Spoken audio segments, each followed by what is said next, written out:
The finale of the European Le Mans Series. We reach it here at Portimão on the south coast of Portugal, the Algarve International Circuit. By the end of racing today, we will have done 24 hours of action across 7 months and 6 races. And amazingly, although now traditionally, I suppose, most of the championships have always been up for grabs, we've got all 4 to decide over the next 4 and a bit hours, due to go green in 20 minutes time. And after a thoroughly engaging and, to be honest, foxing Michelin Le Mans Cup race, we had to have certainly our wits about us through that. This one potentially again could require the abacus if we're trying to work out points permutations. It's Johnny Palmer and Graham Goodwin in the commentary box. We'll hear from Steph Wentworth in due course. However, this is a big trophy for the pole man from yesterday, Charles Milesi, in the 65 car. The awful news of the very untimely death of Paulo Pinheiro, the CEO of this circuit. He was responsible for its construction and the organisation required to actually put it here in 2008, and the return of Formula One to Portugal in 2020. His son races in the championship. It was a massive shock for all of us, and obviously even more so for his direct family. And that's a really nice touch, Graham Goodwin, from the ELMS to mark the trophy's name. It is, and the reason for the choice of what the trophy awards is his love of speed, his embrace for the absolute speed in motorsport and in endurance racing. We're going to miss him. We'll be back, of course, here at Portimão, and this will continue to be something that stands in his memory. It was good to see his son there involved in handing it over to a very quick young man, Charles Milesi. We'll remember him for a long, long time. Yeah, just 52 years old, and we heard the news of that earlier on in the summer. Exactly the same points for the 57 Kessel Racing Ferrari and the 59 Aston Martin as we begin this round, the 6th, as I've mentioned. So back in April, we were in Catalonia on the 4 hours of Barcelona, and the following month, Le Castellet, and 2 months after that, after the pause for Le Mans, we went to Imola. And since then, the Ardennes Forest was the scene of round 4 at Spa-Francorchamps. Mugello for what appears to be a one-off appearance, because we haven't spoken during ELMS coverage, but there is a new calendar for 2025, and we're not going to Italy twice. In fact, we're going to the UK again. First time since 2019. Correct. Back to Silverstone. And that is the huddle ahead of an important race for AF Corsa. So yes, it's 6 individual countries for the 6 races next year. We already knew we were coming back to Portimão because they'd sealed a contract which confirmed the finale here until, I think that is 2025. So we're nearing the end of that contract now. We switched, of course, from Estoril to Portimão a good few years ago now. But this place, kind of like no other. It's 15 corners, 4.6 kilometres, but that doesn't tell you the gradient, the elevation change throughout. The drivers love it. They love the feeling of it, with a mouth in your stomach at times, particularly going through the swoops and climbs of turn 8 and 9 and 10 and 11, and then plummet downhill into 12 and 13 and 14. There's slow speed, there's medium speed. It's so important to a good lap time around here. Everyone is assembled ahead of the national anthem of Portugal.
That gets the juices flowing ahead of this final race at the Algarve International Circuit. 4 very smart trophies positioned on their plinths. That will be the trophy then for the race, but also big trophies on offer for the overall championships as well. And as I mentioned, it couldn't be any closer in LMGT3, the first year of that category, taking over from GTE last year. 2 teams arrive here on Portuguese soil, both on 64 points.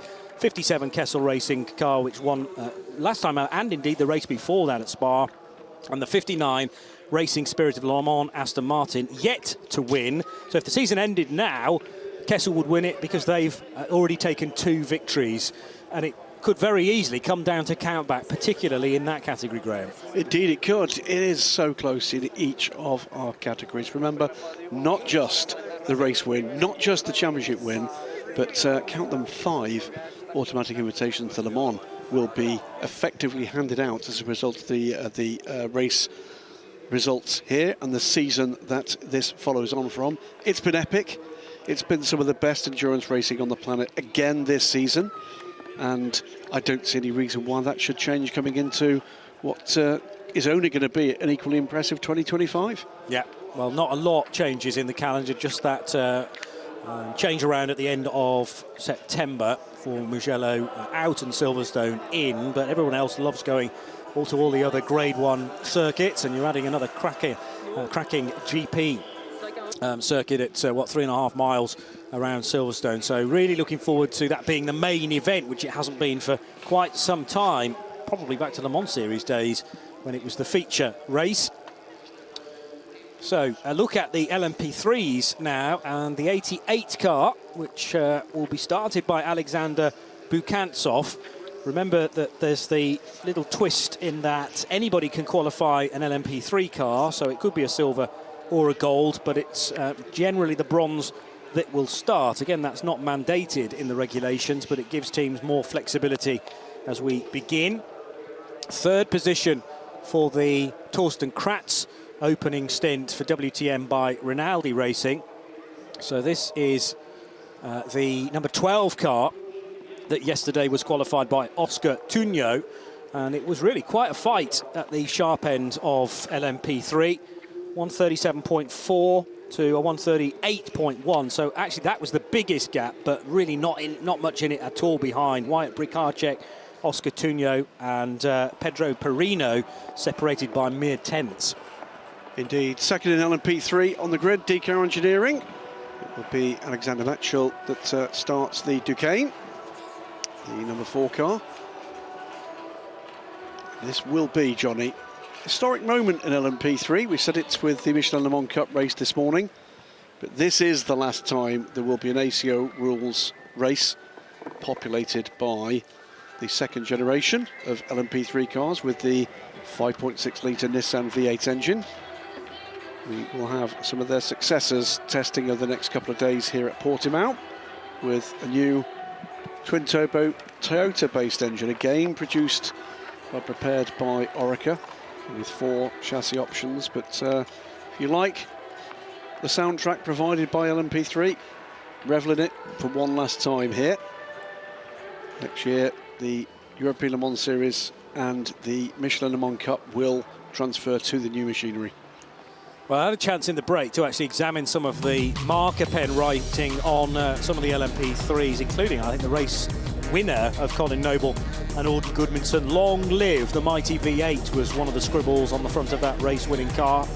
And it is certainly the end of an LMP3 era.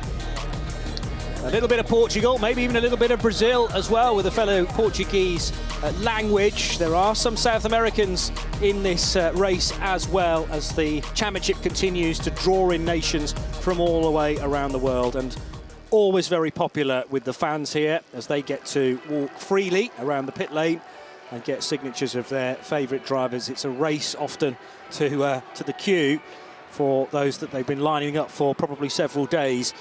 LMP2 Pro-Am, led by AF Corsa's number 83 car, Francois Perrodo, will commence in this, but it's again very close indeed as far as the championship is concerned, and 83 on the grid will start in 3rd spot. It's 4 teams, I think, in mathematically in it. This is Just saw Francois Perraudot, Rodrigo Sales in the 29 car. Great qualifying performance from him yesterday in the TDS Richard Mille efforts.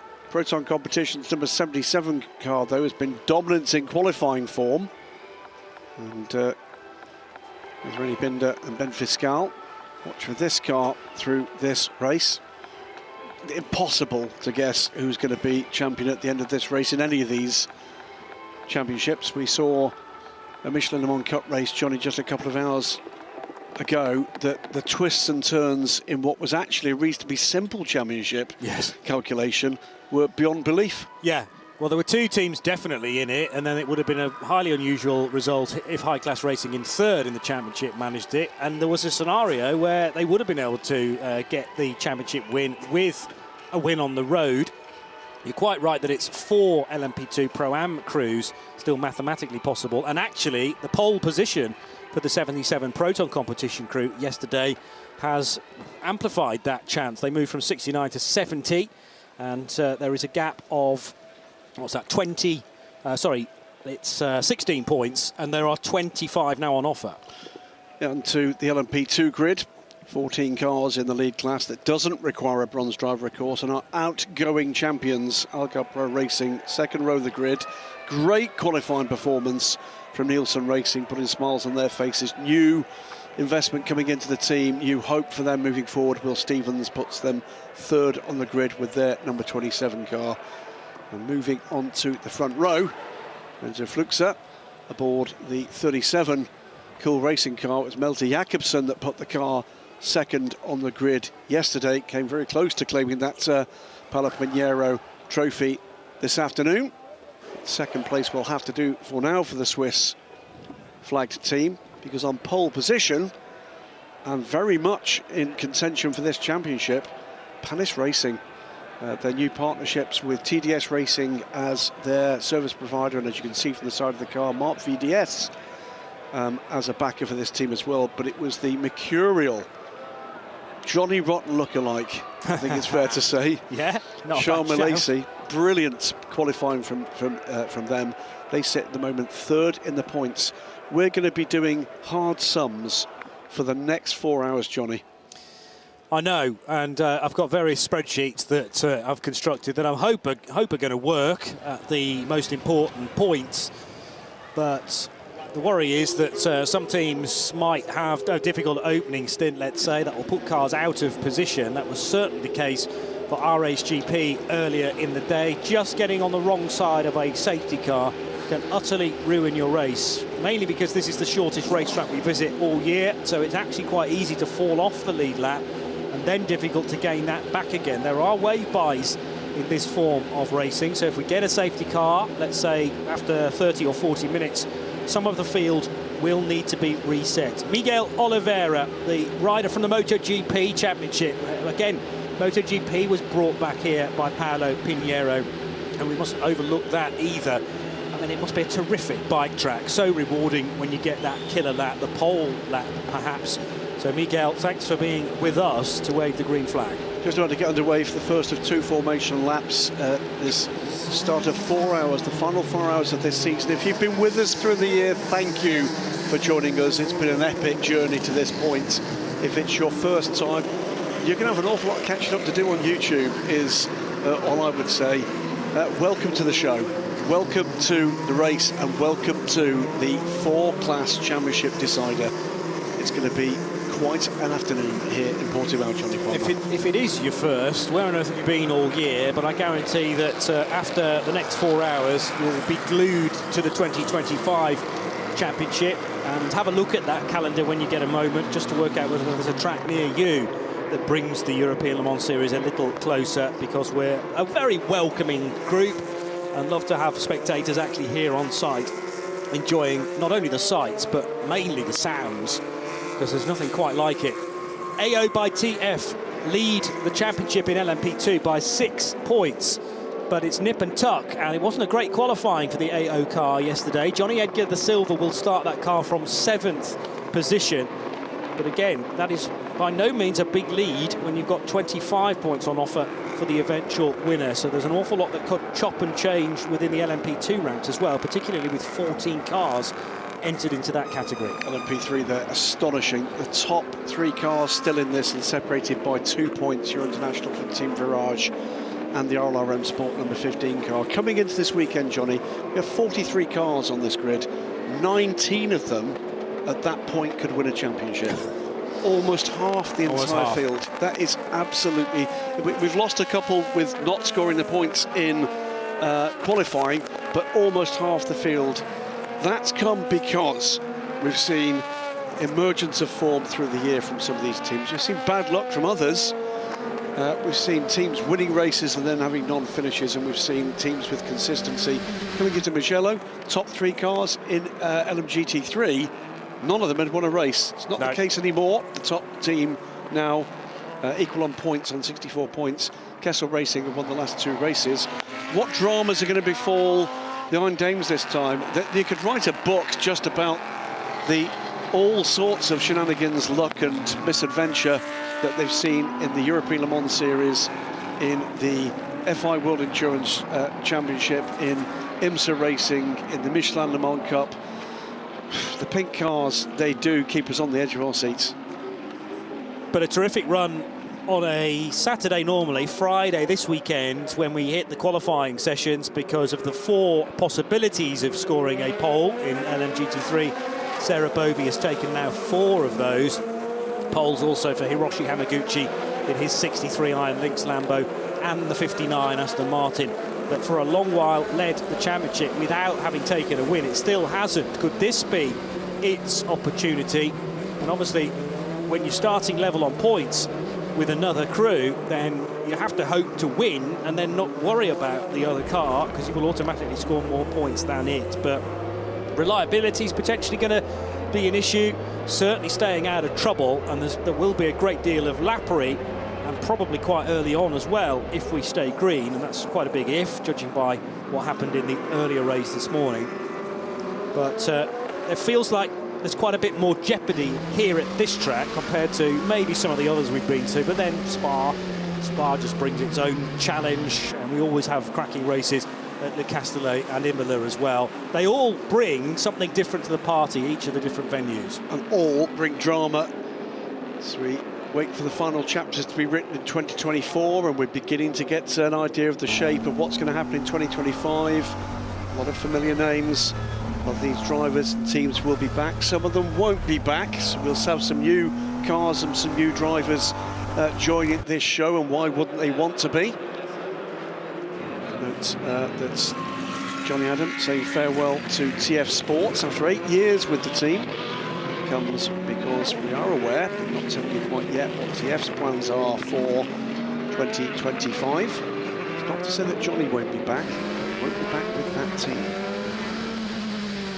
So now at the bottom of your screen you can work out where your favourite runner is, working through the grid on our graphic, and the final car is Mike Wainwright's GR Racing 86 Ferrari. They changed to a Ferrari from a Porsche last winter. Yeah, they might be 43rd on this grid, but they're also title contenders, remarkably. It just goes on and on and on. So once again, welcome to Portimão. Enjoy what's coming. We're certainly going to. We'll do our best to keep you as up to speed as we can about just what the inevitable changes and incidents are going to mean in terms of championship possibilities. But for now, tuck yourselves in, grab an adult or a warming beverage, a bucket of snacks, and enjoy 4 hours of fantastic endurance racing from here in the Algarve. So Venezuelan Manuel Maldonado in the Panis Racing car, starting from pole position after a wonderful performance in qualifying from his teammate Charles Milesi. The yellow, bright orange and black car on the inside of Lorenzo Fluxer, the man from Mallorca, on the outside of the front row, and then Gabby Aubry and Matthias Kaiser for Nielsen Racing and Algarve Pro Racing respectively. Philip Ugran of Romania, United Autosports alongside Nico Pino of Chile. This is what I mean about the international field. There's a real melting pot and mixing pot within the European Le Mans Series. The teams represent different flags and nations as well. And with 4 different championship titles up for grabs, we will know an awful lot more about which way they'll be going in about 3 hours and 45 minutes. But I just get the feeling that that final 10 or 15 minutes could have some twists and turns on their own. It's been quite a wait. It's been 7 months of racing, but those 5 red lights are about to indicate that the European Le Mans Series finale for 2024 is green, is go, and already a jump to the midfield there for the yellow-fronted Inter Europol competition car number 43. But it's a good getaway from Manuel Maldonado, side by side in behind, and that means that Lorenzo Fluxa loses a spot to Gabby Aubry, who is up to 2nd position. Do all the LMGT3s get through turn 1 for the first time of asking? A bit of give and take, and that is necessary in such a long race with some awkward corners, natural pinch point in 1, 2 and 3 and 4 to get all the cars through when they're not really ready for racing. It takes maybe 2/3 or a full lap for everything to get up to temperature. The cars are moving around on the road, but now there's going to be a lead change, and we barely had a sector. Is there around the outside will go Gabby Aubry, and now there's a spin and a big hit for the 34 into Europol competition car of who's in the 34? Not Alvarez. Oliver Gray. Ollie Gray. And who hit him? That was a GT car, wasn't it? That had nowhere to go. That was the 51 car, and it is damaged. That hopefully could just be a no section for the Inter Europol car. There might be debris down there which might have another part to play here. But Gabby Aubry, hungrier than a husky that's not been fed for 5 minutes, and the 51 car's gone not much further. That's surely related to the damage that was picked up by Charlie Samani, who was all smiles during the qualifying session yesterday. A big fist pump for the camera, I remember, on Friday, but now strewn in the gravel trap. So 51 and 34. 34 is still ticking off the sectors, but Samani may cause our earliest neutralisation unless he can get it out of the gravel trap. Not seeing a second sector time for that 51 Ferrari. It's going to be a virtual safety car, Johnny. That's going to be coming in about 30 seconds. Talk about what that means as and when the field is brought under control. So that will, I'm sure, be for both debris and recovery of the 51 car that looked to be not quite in a place of safety. Turn 12, I gather, that car has pulled over at. We're going virtual safety car in 10, 9, 8, 7, 6, 5, 4, 3, 2, 1. Virtual safety car, virtual safety car. Unfortunately for the 37 car, Lorenzo Fluxa coming into the virtual safety car period, and before that was called, rather muffed up the exit from turn 5 and lost at least one, I think 2 places. I think he thought the virtual safety car was starting then. It looked like it. Jinked to the left, and then suddenly he was doing 80 kilometres per hour, or what appeared to be that kind of speed. And then realised, oh, hang on a minute, I'm being overtaken. And that was a legal overtake as far as I could tell. Virtual safety car it is now. Pit lane is not closed, but is anybody actually going to stop? We've barely done 2 laps. The other car, by the way, that seems to be in trouble and could have been involved here, the 24 LMP2 Pro car of John Falb from Nielsen Racing. That car's dropped all the way back to 40th place, so not at all sure what's happened to John. He's in amongst the GT3 cars. 51 car is, I think, has not completed the lap, has he? He is stranded out there. Still in the gravel trap, and I can't see that he's gone anywhere on his own power, because it's very difficult to get a car out of the stones once you've spun into them, so that will require outside assistance, I would fancy. So a good getaway initially from Manuel Maldonado, then the natural concertina effect into turn 3, so 2 abreast for much of that, but a lot of awareness from silver drivers principally in LMP2, bronze drivers in LMP2 Pro-Am, and look out for the Ollie Gray car with the green nose. There was a tap there from the 9 Iron Lynx Proton car, still doesn't involve John Falb. Falb, I think, got through, but then the 51 Ferrari arrived on the scene, and that's done a great deal of damage to the front and the left of Charlie Samani's car. So it doesn't provide an answer as to why John Falb has been delayed. He is still going round though and ticking off the sectors, so he at least is not stranded in a gravel trap. Yeah, that was the sound from the perspective of Ollie Gray, just saying, please miss me, and most cars did, but sadly Charlie Samani undoubtedly unsighted and couldn't jump right quick enough. Now, this is an interesting moment. A fair number of the LMP3 cars have chosen to pit under the virtual safety car, which they can. Are they going to burn their long stops here? I think that's a likelihood. You've got to do two 110-second stops, so that's 1 minute and 50, and it's effectively a free stop now. By the way, the how can we put this? Older, more mature crew member at the front of your international car, that is Antonio Ferrari, team principal. The damaged 34 car comes in. His last race as the Lollipop Man after a long career doing that, and Euro International looking for their 44th title and their 250th race win in all competition.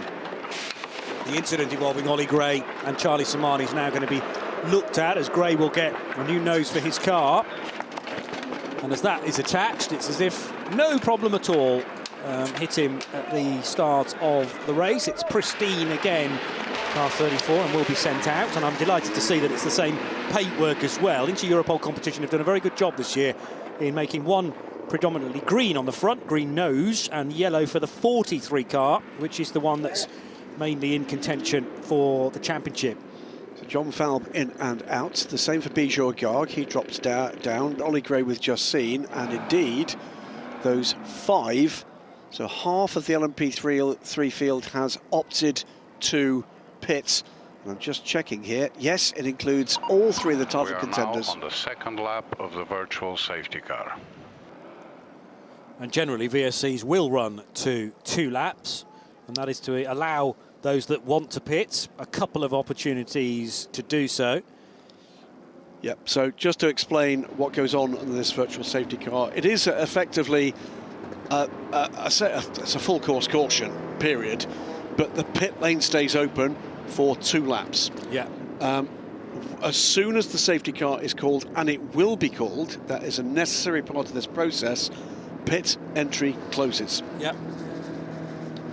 And the advantage of that is that if you were just to throw the safety car, then you've still got cars going round at race speed in order to catch the safety car train. So it doesn't provide an immediate safe environment for the marshals to jump off post into the gravel trap and deal, in this case, with Charlie Samani's recovery, the Ferrari stranded in the gravel. So immediately everyone goes into a virtual safety car, has to slow to the 80 kilometers per hour, but then they know that we will be into a safety car period after that as well. So it just means that everyone can slow, and there's really no downside to being this slow.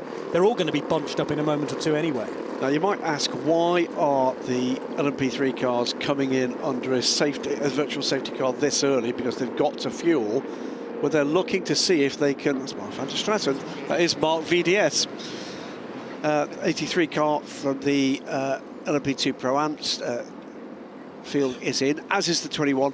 What it means is if we do get further interruptions, we're rapidly going to get to the point where they've burned those necessary long stops and can start to gain pace and places by doing quick pit stops later in this race. So it's effectively, it's a bit of a Hail Mary at this point. It might pay off for them later in the race.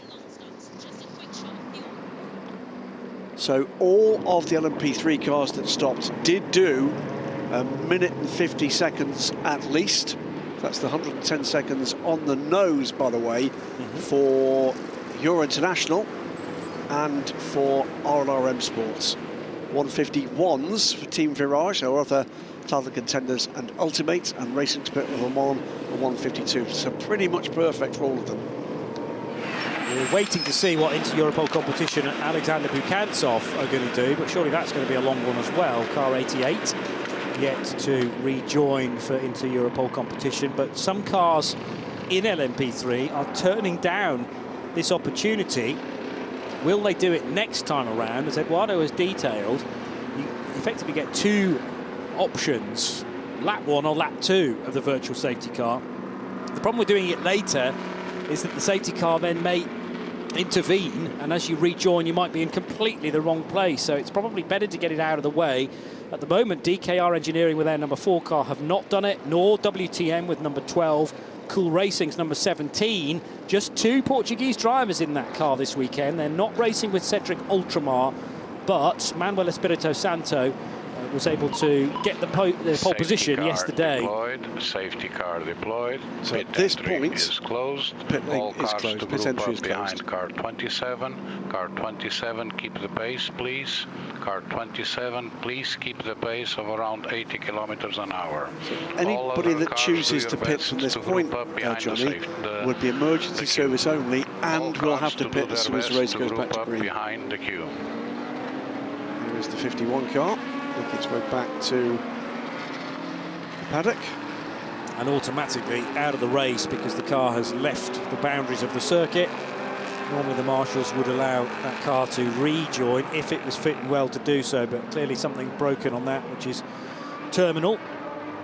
And what a horrible situation. You build up for the whole week, looking forward to Saturday's race, and the race in the end lasts 5 corners for crew number 51. So any winners in this situation? Well, the answer is anybody that had an early delay. So Ollie Gray will profit from this because he'll be less far behind the cars he really should have been in contention with. Here comes the Mercedes-AMG safety car.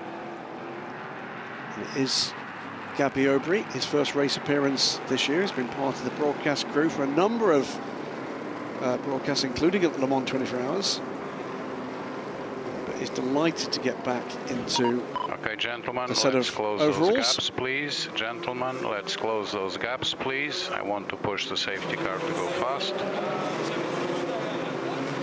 Gentlemen and Sarah Bovey, indeed, is what Eduardo should have said correctly.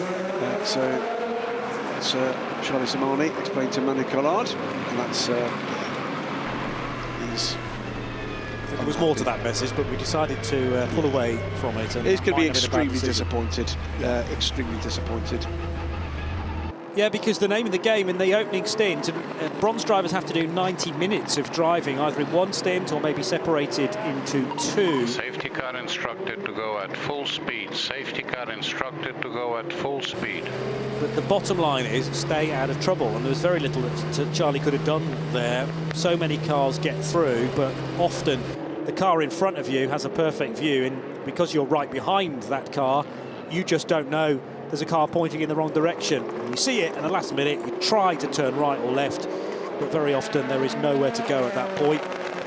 And actually, most of the LMP3 cars have done an incredible job in order to move out of the way of Ollie Gray's slight error. Cold tyres, quite possibly, but there was some contact as well. And we could easily have lost 2 cars there. Yes. John Falb in the number 24 for Nielsen Racing is now working his way, or wants to work his way back through the LMGT3 cars, and he'll have another opportunity to do that just as soon as we go green. So just to confirm, by the way, it was predictably a long stop for interior pod competition, 1:51 for them. Actually managed to get the car back out ahead of Racing Spirit Le Mans. Safety car in this lap. We're going back to green flag racing. I am struggling to work out why DKR and WTM and Cool Racing with their 17 car turned down the opportunity to do a long stop, though. Well, the reality for them is if this race does run pretty much green, the other cars are still going to have to make the same number of fuel stops. This only works effectively if they can probably burn another. Yes. Yeah, that is the downside, is that you're fueling the car. You have to fuel the car in the long stop. We're back to green now, but actually the fuel's only going to get you so far, and there wasn't much space in the tank because they will have been brimmed at the start of the race. So you're putting a small amount of fuel in, but it maybe just gives you a bit more flexibility, knowing that you've already done one 110-second stop. They've given up track position at this point. They've now got to make their way through the GT3 cars to get back into that hunt, and then the potential is for it to swing back in the opposite direction. But we're back to racing. We are, and there's going to be some good lap times about to come in as well over the next few laps, with clear air ahead of Gabby Aubry. That gap's starting to grow to Manuel Maldonado in second position for Panis Racing. But Aubry, remember, is a gold-graded driver, whereas behind him it is a great long line of silver drivers. Silver and gold, the difference between them isn't that huge, and they will still offer terrific consistency. Gabby Aubry already a second to the good over Venezuelan Maldonado doing the chasing. Nico Pino's had a good start. EDEC Sports number 28 car up to third spot now. We reckon, with thanks to Jeff Carter, that EDEC Sport cannot win the championship. That's as a result of the pole position going to 65 yesterday. And now they can only finish level on the championship leaders. And would lose it on countback. And the countback doesn't work for them. Similar position in LMGT3, where I think 2 of the 9 cars that could have won it are now counted out, but still well more than half the field mathematically can do it. They do need help and they do need luck, but Gabby Aubry leads this race and increasingly leads it 1.2 seconds ahead of Manuel Maldonado and Nico Pino. So Nielsen Racing, Panis Racing, EDEC Sport, Cool Racing, United Autosports and AO by TF, the top 6 at the moment. Good lap from Rodrigo Sales, a little quicker than Giorgio Roda on that lap by 3/10, 2/10 more like. But Sales, who was getting some tips from his teammate Matthias Besch a couple of days ago, looking at the onboards in the trailer, and really saying that Sales has got some cracking lines around this place. I think he enjoys coming here and has now done so in both GT machinery and LMP2s over the last 4 years. Georgios Kolovos in his Team Virage number 19 car running third in the LMP2 Pro-Ams. There might have been a brush there from the number 8 LMP3 car on some GT traffic. Quite a lot of mixing up because of those pit stops early on from LMP3, and as you say, the baby prototypes are now having to pick their moment to get by safely the LMGT3s. Yes, indeed. This is edgy moments for those title contending LMP3s, and for that matter the title contending GT3s they're trying to get through on. Nine Dames and Sarah Bovey leads the way in that class, and she's got a fair gap, by the way, to the Grid Motorsport by TF, Aston Martin and Martin Berry up in the second place, and it's Aston Martin 2-3 with Derek de Boer third. And this is the number 50 car, Formula Racing car, and that was a bit of a brush with, I think that's probably a couple of dive planes missing for the 59 Aston Martin. By the way, the 50 car, another car with just 2 drivers this weekend. Nick Nielsen, their regular pro driver partner, and that's the Hiroshi Hamaguchi Lamborghini off the road. Nick Nielsen in Imola with the Ferrari Finale Mondiale, displaying the race winning. I think it was a second incident involving the 59 going round as well. Derek de Boer, I think, has got that car back on the island and continue. He must be thinking what he's got to do on this lap. Yes. I'm amazed Hiroshi Hamaguchi actually escaped the gravel trap, because the stones there particularly deep. It's a long way off the circuit. That was between turn 12, the rapid left-hander that you approach downhill, and the nameless turn 13. So a full rotation, and now the rear screen has found its way to sit on the rear wing. It's no longer connected to the car. That's not going to be great news for the aero on that car, is it? That might require the car to come in. I think that's what it's doing. And he thought about it at the end of the previous lap, but no, he got the call maybe from the team to stay out. Right, okay. Was it not the 59 car that also was missing its rear screen at Mugello? There was certainly an Aston that I spotted during one of the pit stops. Yes, there seemed to be fresh air between it and the back of that car. It's not a screen that covers the engine, of course. The Aston's front-engined, but clearly the air pressure change has just released that screen, and it's completely departed the car, but then landed on the rear wing. So the downforce is keeping that screen connected to the carbon rear wing. That's likely the pressure as the car came around at speed, coming through the side of the car, has popped that screen out. And that is the nightmare start for the joint championship leaders. Another hit. That was another hit and another Aston Martin by the 50 car, Johnny Larson. So Johnny sharing with his son Conrad. Not sure, by the way, but distinctly possible this may be the final ELMS appearance for Formula Racing, with Conrad Lausen known to be moving on for next season. It's an exciting opportunity for him. That's another bit of expensive carbon fibre that then gets clouted by the Euro International car behind. So it's going to be interesting again to see how that is viewed by race control. Well, these cars are being rather badly treated, and they're reliant on these downforce bits. They're not on the car for decoration. They do rather assist with the performance of an LMGT3 car, and when they get a little tired later on in the race, in that final hour when the pros take over, then adjustment, possibly adjustment in driving style, has to be learned very quickly. And while we're watching this, by the way, Nico Pino has made his way up into second place. Has just put in the fastest lap of the race. He's only 4/10 behind Gabby Aubry at this point. So it's a fine run to the front in the EDEC Sport number 28 car. And that is the gap visually from Aubry back to Pino. Basically 2 car lengths as they slow for turn 3. A bigger gap back to Manuel Maldonado in the 3rd position 65 car that started on pole. Lorenzo Fluxer, who lost a couple of spots in the early stages, he's still keeping those around him honest in 4th. And then Philippe Grant and Johnny Edgar. Now, Edgar's gained a place. He started 7th, he now runs 6th, so that will give them 8 points. They'll need a bit more than that, though, considering they only came here with a 6-point advantage. This is side by side between the 31 and the 31 and... Yes, it was the 8. The 8 car that's been started by Julien Gerby.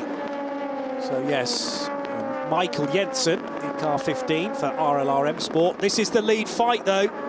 And, yeah, Nico Pino in a bit of a groove here. He might be silver graded, but Gabby Aubry doesn't seem to be able to match the pace of the Chilean at this stage. Oh, so many things you could adjust on these mighty Oreca 07s.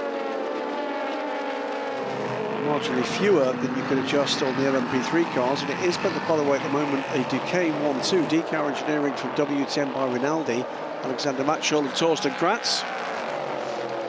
Derek de Boer has now elected to bring the 59 Aston Martin down pit lane to fix the rear screen problem, or maybe just remove it from the car. So Racing Spirit of Le Mans bowing out from 10th place with the rear screen glued to the downforce area of that car. Pino thought about maybe just a little look at the inside into Tora Vip on lap 11.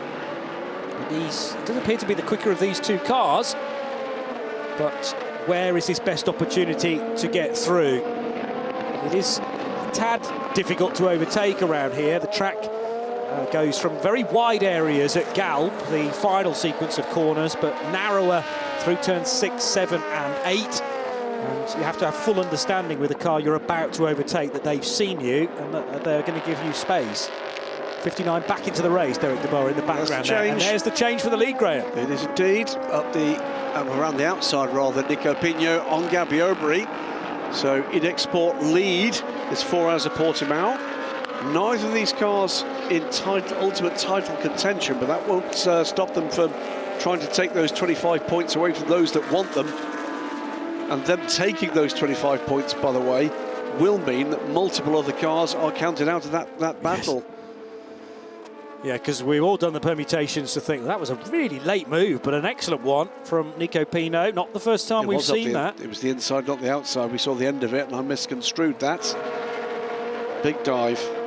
But yeah, the sort of dive that is very similar to that at Le Castellet at the end of that lap into Virage du Pont. You can come from a long, long way back. It appears to be not possible, and then it is. We're going to go full course yellow again. Slippery surface at turn 11 and 12. So is that a result of the 2 spinning GT cars, the Aston Martin and the 63 Hiroshi Hamaguchi Lamborghini? I'm hearing from the ELMS media manager, Jeff Carter, by the way, the 59's pit stop was on the instruction of the race director. So that's effectively a virtual meatball flag. Yes. Yeah, the mechanical warning flag, which is the orange spot on a black flag. So not a disqualification, but your car is dangerous to possibly you, but also other people, because if that rear screen at slower speed completely leaves the rear wing, who knows where it may end up. It's effectively a sorted out instruction. Full course yellow then for what I'm sure is going to be a bit of a clear up. We've had just about 25 minutes of this 4-hour race. A little bit scrappy so far. There is the 59 car, by the way, just coming over the crest on the start-finish straight. Nico Pino leads the race for EDEC Sport from Gabby Obery. So replay of a change. Is that coming into the full course yellow? Looks suspiciously like it, doesn't it? Was that anticipatory by the 20 car, or was it late from the 83? Well, the 83 is still ahead of the 20. Crichton Lentudis being passed by Francois Perrodo, but which side of the full course yellow it happened, difficult to tell. Well, race control will have that data, so we will soon find out. Here is our race leader. And there's one reason for the full course yellow. You don't want to be hitting that. So when the phrase slippery surface is mentioned, it'll be the slippery surface flag, but that could mean oil. It could actually mean debris. Debris, gravel, sand, rain, all sorts. So that rather suggests that it's bodywork from either an Aston Martin number 59 or the Lamborghini, or both. Because there was certainly contact and then synchronised spinning from Hamaguchi and De Boer, but both have rejoined. Derek De Boer, having made that pit stop, is 10th and last. Not the scenario they were hoping for in the opening phases, but we still can't discount that car. Oh no. Because under full course yellow, we've had a safety car as well a little earlier on, so the gaps haven't grown a great deal. And how many times have we seen a race take on a completely different complexion when the silvers, when the golds, when the platinums all take over? It does tend to bunch the field up an awful lot. And cars can come from seemingly impossible distances back to then be in contention at 6:30 tonight. That is the scheduled time for the checkered flag fall, maybe a few minutes afterwards. We've had nearly 27 minutes of this race now, and one of the Inter-Europol competition cars is under review. That's the 43 for overtaking number 9 under the virtual safety car at Toravit. So Sebastian Alvarez, and driving the number 9 car is Jonas Reed. Okay, well, that's one to keep an eye on.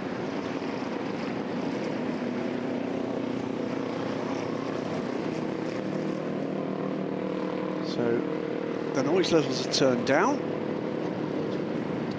Marshals between T5 and T6 we're now hearing, so further clear up to go. It's been a little bit of a torrid time. One race-ending incident, but a number of race-affecting incidents. The clash between the two GT cars, we saw Rocha Hamaguchi and Derek De Boer. We saw the 34 and the 51 that ended the race for the 51. There's been multiple other minor clashes. We've seen carbon fibre bits and pieces galore, all going, I'm sure, into the little lock-up units that will eventually yield a fully Marshall assembled LMP car. Yeah, we talked about that earlier on, wanting to put together maybe a prototype of their own in the garden. From all the bits. A beer tray. 5 seconds until we go back to green, Johnny Palmer. And that's the signal. So everybody will have received the countdown via their team radio. And that's either directly from Eduardo Freitas or their team manager, copycatting the countdown, but important obviously to get the right second, because you could be circulating right in front and behind another car, and if they get the word to go before you, makes the first corner rather interesting. Nico Pino actually able to just weave slightly left and right to put a bit more temperature into the cooling tyres, so he got away from Gabby Obery neatly there. There was a reasonable gap heading into the green, and now to the high side, the 37 car of Lorenzo Fluxa puts a GT3 car in between it and the 65. The LM GT3 car just sort of folded its arms in and said, yeah, you crack on, and a place change as a result. Flux are now ahead of Maldonado. Yeah, that was our GT3 Championship leader, the Kessel Racing number 57 car, the car guy colours for Takeshi Kimura. Bumped into Takeshi, did we not, in the restaurant post-race at Mugello. Utterly delighted with that second consecutive race win that's put them right in the mix for the title. Equal points with the 59 car at the moment. It's significantly further back. What's occurring here, side by side between the 9 and the 30, Duquesne and our race leaders at Mugello. So Jonas Reed in the yellow and black car, and then 2 wheels, maybe even 4 wheels on the grass for the Duquesne car of Niels Koelen. So that would have grabbed his attention, needing to go some way around that LMGT3 car. Didn't realise it was going to take him to the scenery, as now there's a spin for the 25 Algarve Pro Racing car, and that's one of the LMP2 cars rather than the Pro-Am version. And that's got damage to the left rear, fairly significant damage to the left rear, so that's had contact with something. Matthias Kaiser it was, and Kaiser's going to drop a couple of positions. Oh no, he's still descending actually from 8th to something like 12th spot. Double yellows at turn 1 as well. This is pretty messy at the moment, and that looks to be a recovering Racing Spirit Le Mans LMP3 car. That's number 31, driven by Jacques Wolf in the opening stint. So he falls behind Francois Heriot, might descend even further now as well. Alexander Bukantsov, in fact, gets ahead of Jacques Wolf, so tumbling down to 9th spot. Jonas Reed on the inside of Ryan Cullen in the white and black Vector Sport car. And this is the fight for 10th and 9th. Reed gets the place, so up into the top 9. Carl Bennett will be the next car on his list, although having said that, shouldn't call the overtake quite before it's completed, but now he is through. Matthias Kaiser has brought the 25 in for attention to that rear, that left rear damage. I think we saw. I think it was left rear. Going to call it. I think that looked like there'd been contact with another car. Complete rear clip change we're hearing from Steph Wentworth down on pit road. As again, LMP2 cars making their way by LMGT3 traffic. Nico Pignot leads now by 1.6 seconds from Gabby Aubry. Lorenzo Flux is 2 seconds back. Manuel Maldonado 3.5 seconds back. And under pressure now from Philippe Ugran, Johnny Edgar, Sebastian Alvarez. That's the lead 7 cars now in LMP2 Pro and Proto competitions. Giorgio Roda leads the race. Rodrigo Sales in the Richard Mille by TDS car. So 10 seconds added to the next pit stop for car 21. Overtaken on the safety car. That's Daniel Schneider's Pro-Am Orica from United Autosports. Georgios Kolovos going well in 3rd in LMP2 Pro for Team Virage. And then here we are in LMP3. It is still the 2 Duquesnes, Deco Engineering from WTM by Rinaldi Racing. Cool Racing 17, that car runs 3rd. And even after stopping for that long stop, this is where it pays off, Johnny Palmer. 4th now, your internationals, Matthew Bell. Yeah. So Bell, with exactly 1 minute and 50 seconds to his name when he came in, car number 11 up to 4th position. Just hearing about the Kessel Racing Ferrari coming in now for Takeshi Kimura. That's an early fuel stop as well. Do they have a slow puncture, though, on that car? Because otherwise I'm struggling to realise why that car's come in, particularly with all of the yellow that we've had and that safety car, the virtual safety car. It shouldn't need fuel at this stage. It's just a 43-second stop and the car is sent back out again, so at least it stays on the lead lap. 55 seconds, I think, for that car. 55 seconds. It was 43 seconds for Mike Wainwright. Now that's 39 seconds for Wainwright. So Wainwright's been in as well. No, it's 39 seconds for Claudio Schiavone. Oh yeah, sorry, because I'm discounting Charlie Samani, who hasn't been in at all. Yes, so I was reading it from the bottom. That's right. You need to be here to fully understand that. Maybe. So yeah, Mike Wainwright 43, Claudio Schiavone, he only came in for 39 seconds. All a bit of a mystery those are. Anyway, we crack on, and 3 hours, 25 minutes still to go. So actually, Derek de Boer, to deal with that rear screen in a little over a minute is excellent work from Spirit. Oh, no, hang on a minute. More debris from the back of the 59 car. That was almost like the rear exploded. So have they put a new rear screen in that car, and now that has completely littered the entrance into turn number 1. Yes, the red and yellow flags are now being displayed at turn 1 because it's absolutely covered in the remains of rear screen number 2, Graham. Oh dear, oh dear. So 59 car, championship, co-championship leaders on points. This day is going from bad to worse, isn't it? So latest of the drama, slippery surface flags at turn 1 for that debris.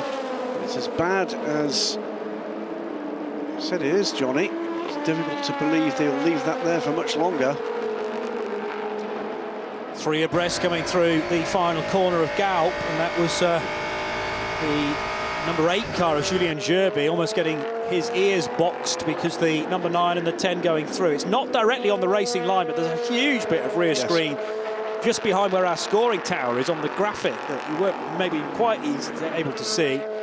But that's the most concerning thing. Anybody rejoining the race from a pit stop will be straight on top of what will be a hefty bit of bodywork. It'll be principally glass and perspex maybe, but you'll feel it if you run right over that, and it'll shatter into even more smaller shards. So race control will want to deal with that as soon as possible. But the difficulty is that it's been so truncated, this race, so stop-start. They want to continue to run for as much as possible. There, we can see right into the back of the Aston Martin. Clear line of sight to the roll cage. Indeedy. So over half an hour gone. But car's had no shortage of dramas, has it? And sits 10th from the original 11 starters. Needs to pick up time and places, and is now a lap back from the race leader.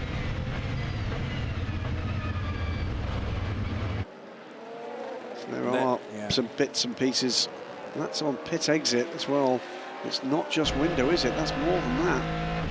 And the issue there with the blend line is that you're not supposed to cross that. You can't avoid it. So you're almost delivered right on top of it, unless you took 2 wheels on the grass. It looks as if someone's clattered that and knocked it across into the pit exit road. Well, maybe it has been hit already. The problem there as well, Johnny, is if it's not just perspex and off for Daniel Schneider, by the way.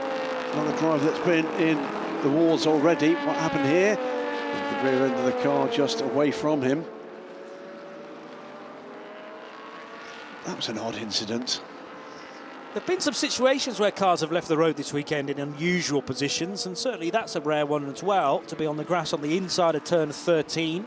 2 spinning GT cars to the outside not that long ago.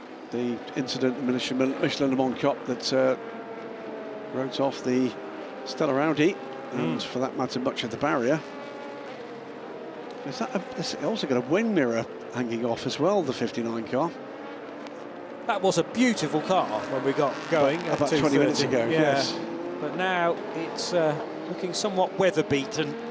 The huge diffuser on those Astons still pretty much intact. For now. Well, yes. And the way that they protrude does really kind of call in the scope for more damage there if there's no nose-to-tail touch, maybe in the braking area. Not suggesting Johnny Lawson will try something like that, but if he gets any closer, he'll extend out of the car by another 6 foot or so. I'm joking. Nico Pina, by the way, is driving away from Gabriel at the moment, 5.3 seconds ahead now. So this is impressive pace from Pino. If that's sustainable with the tyres they require to keep underneath them, that is an impressive stint indeed. That incident that involved De Boer and Hamaguchi, who spun together at turn 13, is going to be looked at. So one or the other may be responsible for causing that collision. Gabriel Aubry in the Nielsen Racing number 27, being caught now by Lorenzo Fluxa for second and third, and as these two dice for the bottom positions on the podium, this is allowing Nico Pino to really open up a gap of an impressive amount. 5.4 seconds.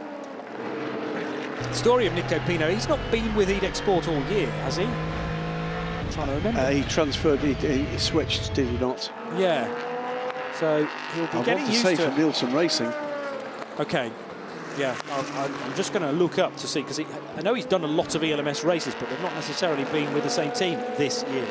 There was a moment, I'm pretty certain it was Nielsen, and then we got to Spa, the race where he didn't take part with Nielsen, and an ice cream van turned up with Pino ice creams on the side. And did wonder for a moment, but it wasn't then. But he's changed business. Yeah. He did the first 3 races in the 27 Nielsen racing car. And that was with David Heinemeier Hansen and Will Stevens, who's done the whole year. Took a round out at Spa, and then has done Mugello and here for EDEC Sport. It's the 47 Cool Racing car taking to the going off track in avoidance of the number 4 car. I'm not sure why that was quite necessary. Maybe he thought may well have just gone the mucky stuff and couldn't quite get it turned in. So 40 minutes in now, we are going to go full course yellow again, and it's going to be for recovery of that debris, I'm sure of it, in 30 seconds time. Yeah, slippery surface flags are still being waved at turn 1. Really, I think our race director Eduardo Freitas being given little option, especially because we're only about 5 minutes or so away, perhaps from the first pit stops for the main LMP2 runners. It depends how much fuel consumption, how much improved consumption they've been able to get with the various cautions. Indeed, under full course yellow and virtual safety car and the safety car, I'd have thought they can go longer if they wish to do so. There is the biggest piece of debris. And there would have been a way out of the pits. Yes. That's smaller than a car's width, but just a bit. But I think the worrying thing there is that it looks like there's carbon fibre there as well as whatever it is, plexiglass, perspex, you name it. There'll be a materials engineer from ProDrive screaming at the moment that I don't know what I'm talking about. Not for the first time. I mean, won't be the last time, frankly. Won't be the last. No. We've got through the year, though. We have entire rear screen and the mounting ports, by the look of it, on that car. Yeah. So is it a question of that area being weakened initially, and then you stick in the new screen, but there's always going to be little air pockets because you don't get a chance to seal everything when the car's only been in the pits for 1 minute and 8 seconds. Yeah, well, in that case, what you can't do is to seal a door with tape. Yes. You can seal any other part of it with tape, and maybe there's a fastening point that's been loosened or broken, and the air pressure's got to it again. Yeah, so there'll be more stops for that car, as there will be for everybody. So there's the chance to attack that again. It's a very quick recovery. Top marks to our marshalling crews all the way around the circuit, this time down at turn 1, but there have been other areas affected by debris this weekend as well. But we are back to racing green flag conditions, and Nico Pino out front by 7 or so seconds now. But Gabby Aubry under pressure from Lorenzo Fluxer here. That car ahead is the delayed 25 car. Matthias Kaiser having come in for that new rear clip on the championship defending car. That will not defend the championship here. It's not been a season to the standards that Algarve Pro have come to expect. Good fight in LMP3. This is for the lead between Alexander Matchel and Torsten Kratz. So the 2 Ducanes with the slightly larger front assembly on the nose of those cars. Needle-nosed, I'd call them. Needle-nose, okay. Yeah. But they've got larger headlights as well compared to the slimmer versions on the Ligiers. And they did seem to dominate earlier on in the weekend. Wasn't a Duquesne on pole position, though. That was Miguel Cristoval's Cool Racing car, number 17, put there by his Portuguese compatriot, Manuel Espirito Santo. Briefly, double yellows at turn 13. They've been withdrawn, so someone else has had a bit of a whoopsie. Has been incident-filled. This is what we're going to see, I think, now. That is 2 cars ahead. It's the 22. And is that was the Panis Racing car. That was the number 65 car. Also a change in LMP2 Pro Am as John Fowle went down the inside of Georgios Kolovos. It's been a recovery drive for John Fowle. Johnny Edgar's on the defensive mode because trying to squeeze through is the 43 of Sebastian Alvarez. They're side by side.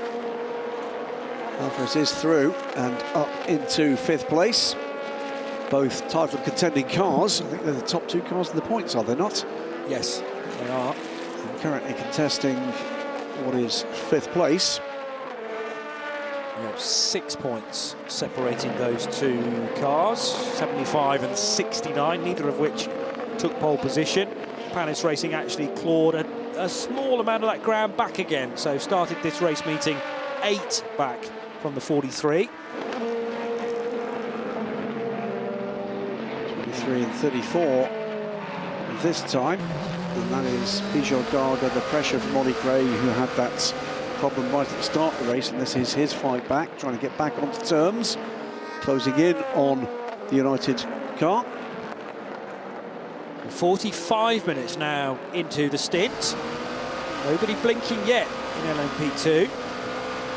So perhaps in the next 5 or so minutes, but as I've said, the fact that we have virtual safety car and full course yellows, this is all helping as far as the fuel burn is concerned, and there must be an awful lot of calculations taking place in the garages, more importantly on the perches on the pit wall, to say, no, you're fine for at least another lap. There'll be fuel still in the tank. Gabriel having put a lap on Matthias Kaiser after that stop for fix of the rear damage. Lorenzo Fluxer also trying to find his way by the number 25 car. 46 minutes done. Nico Pino leads the race, 5 seconds of Gabby Aubry, the car just running up shot. Then Lorenzo Fluxer in that 37 car that is looking to put a lap on the 25 car ahead. We're seeing that car 59 must repair the rear window and the rear of the car in the next pit stop. That could be really bad news from that team. Question 1, have they got another spare? Question 2, can they fix it? Yeah, and it's so important for that team to perform well in this championship, arriving level pegging with the 57 Ferrari, so they cannot afford a misstep. And through no real fault of their own, we haven't actually had a decision on that incident that involved it and the Hamaguchi Lamborghini.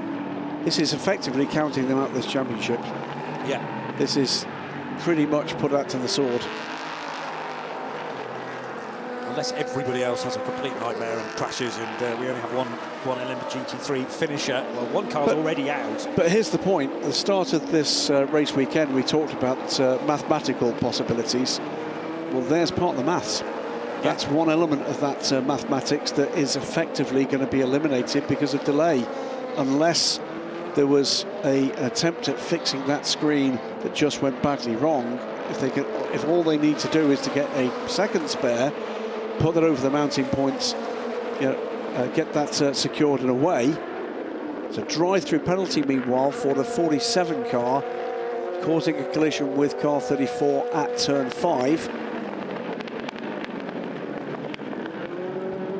47, one of the cool racing cars, Carl Bennett. So he'll have to take a drive-through penalty, and it was an incident that involved the 34 into Europol competition car of Ollie Gray. But if that was the one at the beginning of the race, that I thought we'd seen that as the 9, not the 47. Was it at turn 5? It was. Yes, it was. Doesn't give us a time that incident happened. Unless it's been another issue. Well, yeah. The 9, yes, the 9 was in close proximity, but maybe they had another angle in race control or in the stewards. It'd be good to see that incident again, if that's the incident we're talking about. That was the one that turned the car around and did the damage to the front end of the 34. Well, rather the second hit from Charlie Samani did the damage to the front end of the car. But either way, that's bad news for the 47. That is the car currently running in 8th place, the hands of Carl Botana-Bennett. Julian Jerby's just done the fastest lap of the race in the LMP3 category. Car number 8's down in 5th, but he obviously found a little bit of clear air there to go quicker than the 4 cars ahead of him. 77, Proton Competition LMP2, with its qualification specialist on board, doing the driving right now. That's Giorgio Roda. Almost a clean sweep for the season. 5 out of 6 pole positions, and a shove out of the way there from the LMP2 Virage car to the number 12, which is second in LMP2. So Torsten Kratz looking to close in on Alexander Matchel, and that certainly won't have helped. So that was the 19 of Georgios Kolovos down the inside. Get out of my way. No, sorry. Calling that against the P2 car. Drive-through penalty is coming to Hiroshi Hamaguchi for causing the collision with Derek de Boer, the one we saw with both cars spinning to the outside at turn 13. That's the one that initially caused the problem with that rear screen. It will be no real comfort to the number 59 Racing Sprint Le Mans squad. But, Hiroshi Hamaguchi in the Iron Lynx Lamborghini, currently running 5th, and that will drop them down a little further down the order. 47 of Carl Bennett, by the way, has undertaken that drive-through penalty. And here comes the 37. This may well be the first of our routine pit stops in LMP2. Lorenzo Fluxa from 6th place. Yeah, well, he was actually further up than that. He was 4th, I think, possibly 3rd. He was ahead of Philippe Ugran, but yeah, drops down the order. We're hearing that there is another rear screen available for car 59, but are they going to get it all sealed and close those air pockets, those little tiny gaps that might well pop the rear screen for a 3rd time? It's even more, it's adding insult to injury to now know the decision that has been taken by the stewards, in that it wasn't even Derek de Boer's fault. I had got that feeling when we first saw the incident, to be honest. I exactly agree with you. Yeah. And it's just totally spiralled out of their control. Derek de Boer back onto pit lane now for what is the 2nd time? Feels like more, but the 2nd time. He tried to make it 3, if you remember. He did. He got the call and then aborted. And he came in to do the 1 minute and 8 seconds to initially repair. The screen's gone bang again since then. So yes, this is his 2nd visit to pit lane. There's Nico Pino, 28 EDEC Sport car then. 4.8 seconds the advantage over Gabby Aubry. It had been more than 5 seconds. It was over 7 seconds. And Gabby Aubry is coming back at him 10th by 10th, but coming into this pit stop window onto pit lane from the lead comes Nico Pino. Will Gabby Aubry follow him in? He does. I think we're going to see a trail of cars down pit road now. In fact, the lead 5 cars are in, 6, and so it goes on. So it'll be busy old time in this Portimão pit lane. To a halt comes the number 22 car. Philippe Ugran from 3rd. Duquesne Team's Niels Coulan carries on through and will take the lead of this race. The man with, if there was an award, the awards ceremony tomorrow for save of the season, undoubtedly would win it. Oh yes. After that astonishing save after contact on the pit straight at Mugello. Yeah, quite an amazing angle to then flick the car back from. Helped, no doubt, by the dorsal fin that is now mandatory on all of these LMP2 Orecas, or LMP2 cars full stop. So fuel going in for the number 9 of Proton Iron Lynx. Jonas Reed likely to stay on board. Yeah, you've got to do an hour, regardless of your category, as in LMP2 or LMP2 Pro-Am, and regardless of the driver grading as well. So it's a nice and easy sum to think. Absolutely everybody entered into an LMP2 car has to do a minimum drive of 60 minutes. So top 5 cars not pitting this time around. Duquesne Team, who have not pitted at all into Europol, number 34, the early stop for the bodywork damage at the front of the car after being hit by the 51 Ferrari. United Autosport's 23, Nielsen Racing's 24, and they of course are 83 from LMP2 Pro-Am. The 2nd, 3rd, 4th and 5th mentioned cars have all been down pit lane. The only one that is not is the Duquesne Team car. Car 10, Ryan Cullen, and the 25, Matthias Kaiser. That's now under investigation for a potential touch at turn 3. Did we see that one, the Vector Sport car of Cullen? No, and the 25. We did see the 25 car off the road, though. We did. And that may well have been at turn 3. Now Duquesne Team stop. So 2 LMP2 cars that we've not seen down pit road. Car 43 gets 10 seconds added to the next pit stop. That's for overtaking car 9 under the safety car. That is a title contending car. And that's to be taken into account a little later in the race. Just Krytel and Tudis in the 20 Algarve Pro car, and the Andres Latour D-Car Engineering number 3 car in LMP2 Pro. We've not so far seen at all down pit road amongst the LMP2 cars. Number 22 of those cars competing here this weekend. Keeping an eye on all the other classes as best we can here. Your International, the best place of the title contenders, and also having served that long pit stop, they still sit 4th, the 11 car in the hands of Matthew Bell.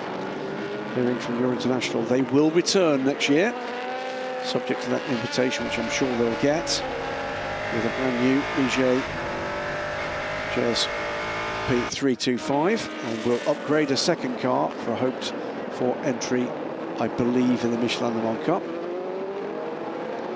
Extra 10 seconds for the Sebastian Alvarez car. You mentioned that, yes. 43. Yeah. Okay, but that's crucial potentially for the championship, because it's one of those little trip-ups partway through the second stint. Well, it'll be the end of the second stint. They don't need a pit entirely for that. It can be soaked up at the next fuel stop, but it's just one of those awkward things that you'd like to avoid.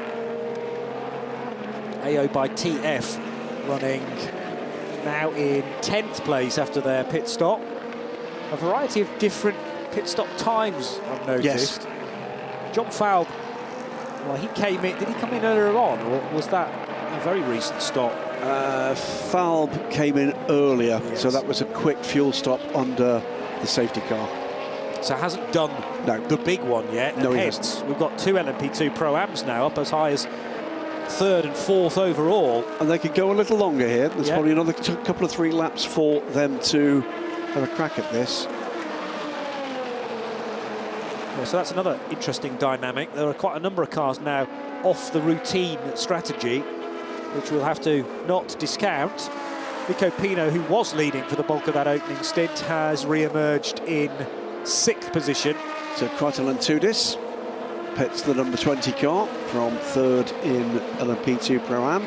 Going long on fuel there, the Greek. Not mentioned for a while, leading LMGT3. That's because Sarabovi has got quite the lead. What is that? 14 seconds over Johnny Larson. Martin Berry with a 97 grid motorsport by TF Aston Martin, lacking a little bit of rear bodywork as a result of an impact from Johnny Larson. That car sits 3rd. Duncan Cameron up to 4th. Scott Noble for JMW Motorsport in 5th. So Bijoy Garg is in for this, the longer of the 2 pit stops. Still not able to get out of the car though, because he hasn't done the prerequisite of the 60 minutes yet. Was there an option to carry things on? Probably not, because they weren't able to get enough fuel into that car in the very early stop, and that's a tad awkward now. Normally Bijoy might be in for the opening, let's say, hour and 20 minutes, 2 40-minute stints. But he might have to be in for quite a bit longer than that now. It's the Vector Sport car, by the way, that's been pinged for the incident that caused the damage to the rear of the 25. Caused that early stop. Car 10 will be getting a drive-through penalty as a result. Currently sitting 11th place, but will lose that place. And Foul comes in for a second stop for that car. Ollie Gray leads the race, but remember he had that very early stop for the change in bodywork that have fueled the car, so he'll get a couple of 3 laps out of kilter with the remaining LMP2 class cars. Francois Perraudot also stopped under that safety car. That Ollie Gray pits as I speak.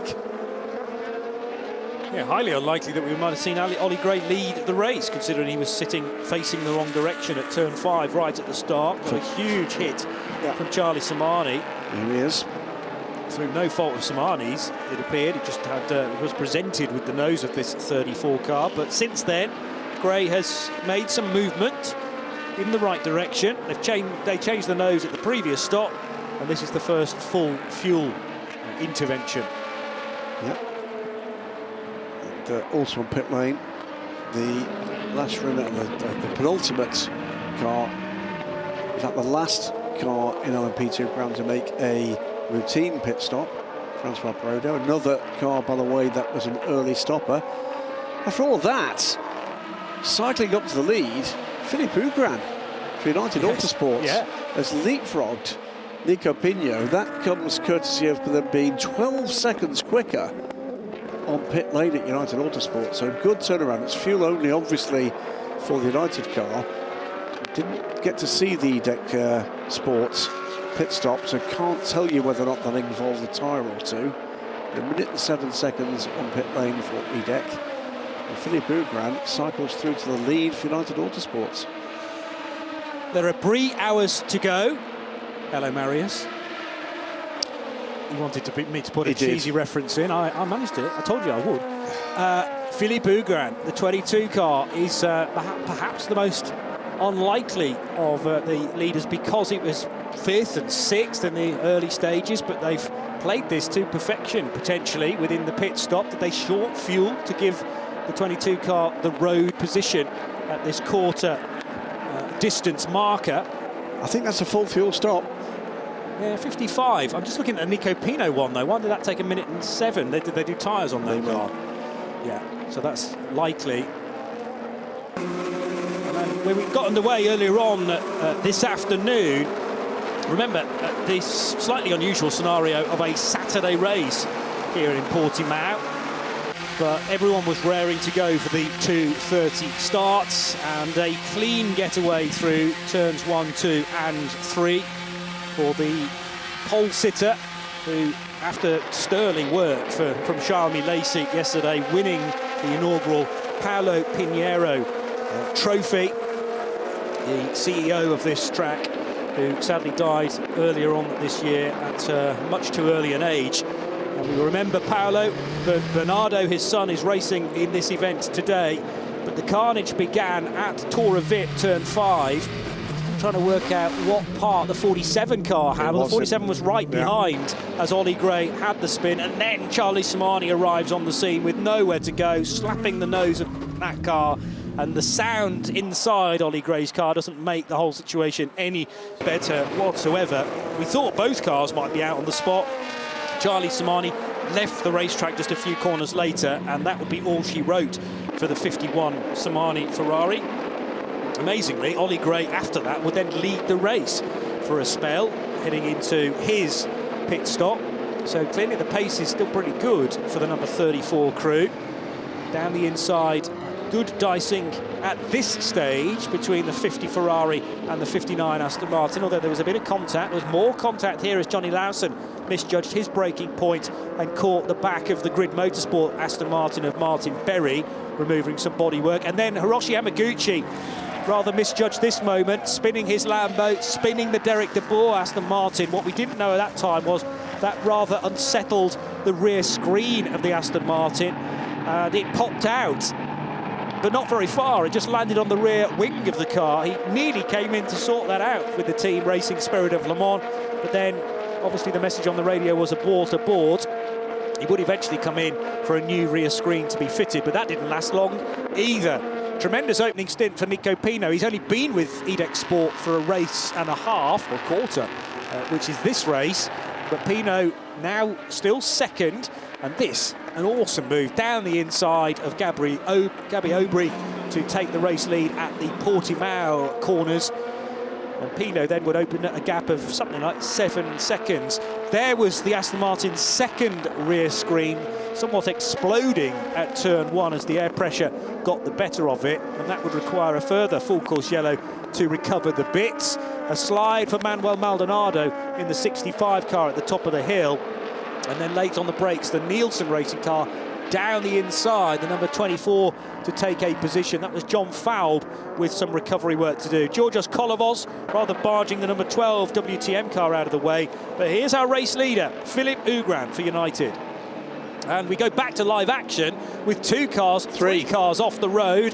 That was at Portimão. One of them was at 4 cars, so J&W Motorsport. But most crucially, that's Nico Pino in the 28 car and Mike Wainwright. Yes.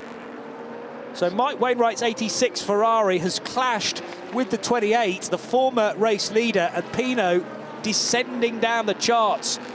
We were about to give you the current standings, the current order, but that's going to be very, very stale now because so much has happened on this lap alone. There's going to be an intervention, so it looks as if there might well have been another 2-car incident further on the lap. So this is 10 and 11. Yeah, yes, it is. It's Portimão. I keep saying Portimão, but that's what they call these corners here. 10 and 11, labelled Portimão. The whole track is, strictly speaking, Portimão. Sarah Bovies dives into the pits from the lead in LMGT3 with a 22-second lead at that point. John Lawson follows her down pit lane. Matthias Kaiser, he comes in now. Hour and 5 minutes on the clock. Our minimum driver time is 1 hour, correct? For everybody, yeah. That could well be the point at which Algarve Pro Racing will replace Matthias Kaiser at the wheel of the car. Also in Team Virage, and Richard Mille by TDS. At the exit of mid T11 on driver's left, he's in the gravel. No idea what happened to Daniel Schneider there. He seemed to exit turn 4 and be in a straight line, and then all of a sudden the car veered right and put him in the gravel trap. So the car by far in most trouble at the moment is this E-Deck Sport number 28 car. That is tumbling down the order now behind all the untroubled LMP2 Pro ELMS. So having said that was Daniel Schneider, it may well have been Andy Merrick. He now drives the 21 car. But very unusual for him to have a moment coming out of turn 4 because the car just jumped right. That might well have been something braking on the 21 car to put him in the gravel to driver's right out of turn 4. Just looking to see if there's any clues in lap time for those cars.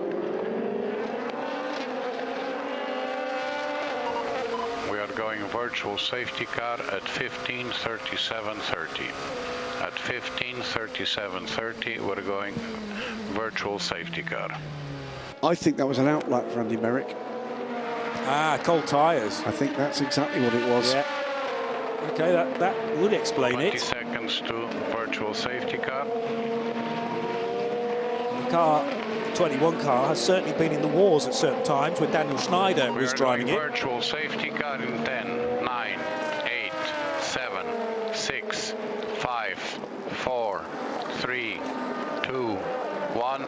Virtual safety car. We are under virtual safety car.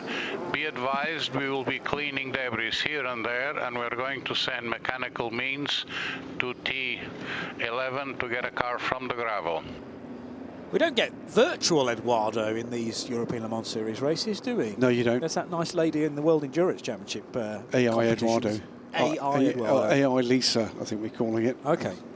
But is the lady's name Lisa who initially voiced that, or is it purely an AI thing? Lisa is Eduardo's deputy or assistant in race control at the WEC. Oh, right. So she's a real person. Absolutely. I don't think she did He's that very voice real. there. Yes. Yes. No, I don't think so. No. I think that is Eduardo. Just the pitch has been because you know we are available to do virtual countdowns. We could do it. I could do it. I could do it live if you like. Well, that's also true. Yeah.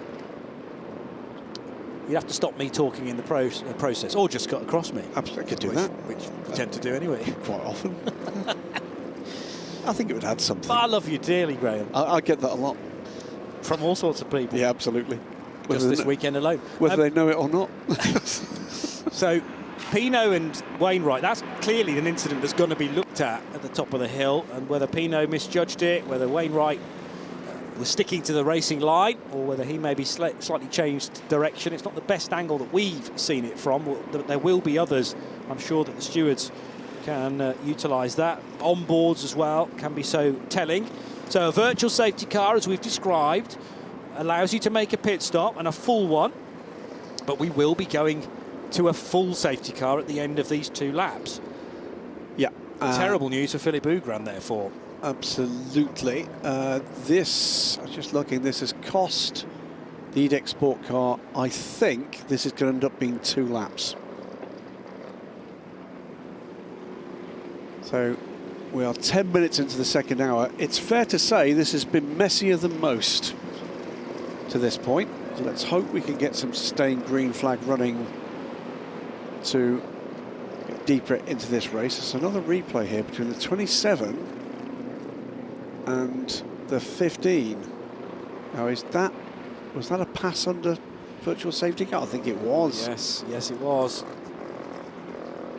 And that's a good catch from those in the truck to reveal an overtake that may have to be reviewed. No overtaking quite clearly whilst we're under caution. I think that was the outlap for Benjamin Pedersen, Okay. IndyCar driver, joined the championship a couple of races ago.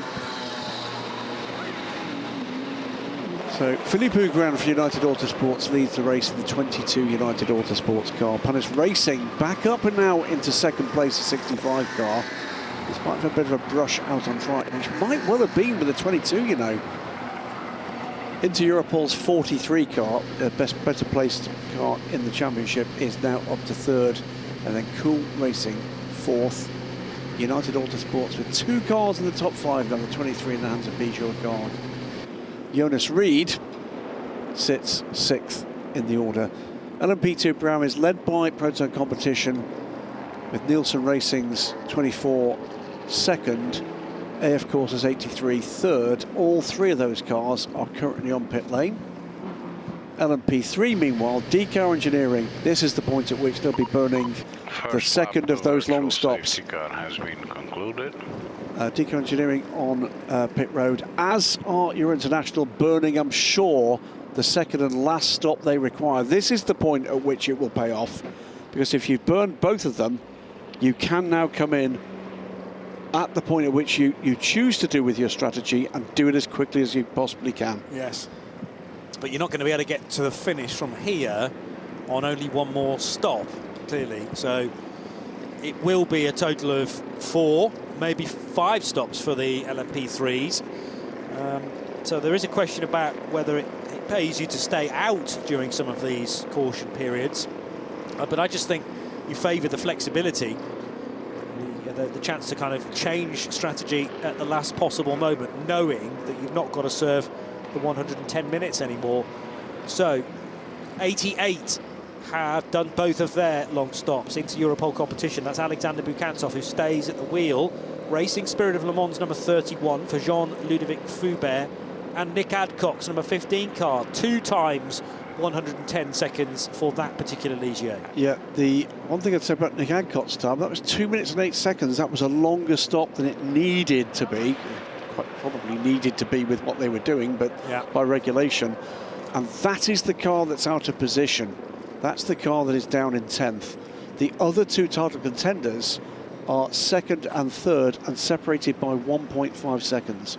And they have also done their 2 long stops now. So Matthew Richard Bell, Euro Internationals number 11, and Julien Gerby in the number 8 car. Here's the 57 Kessel Racing Ferrari. And that car is 7th, still with Takeshi Kimura at the wheel. The difference in bronze time in LMGT3 is that you've got to do 90 minutes before you're done for the afternoon. So the only major difference, by the way, between those two cars in title contention, whichever of those finishes ahead at this stage wins the title.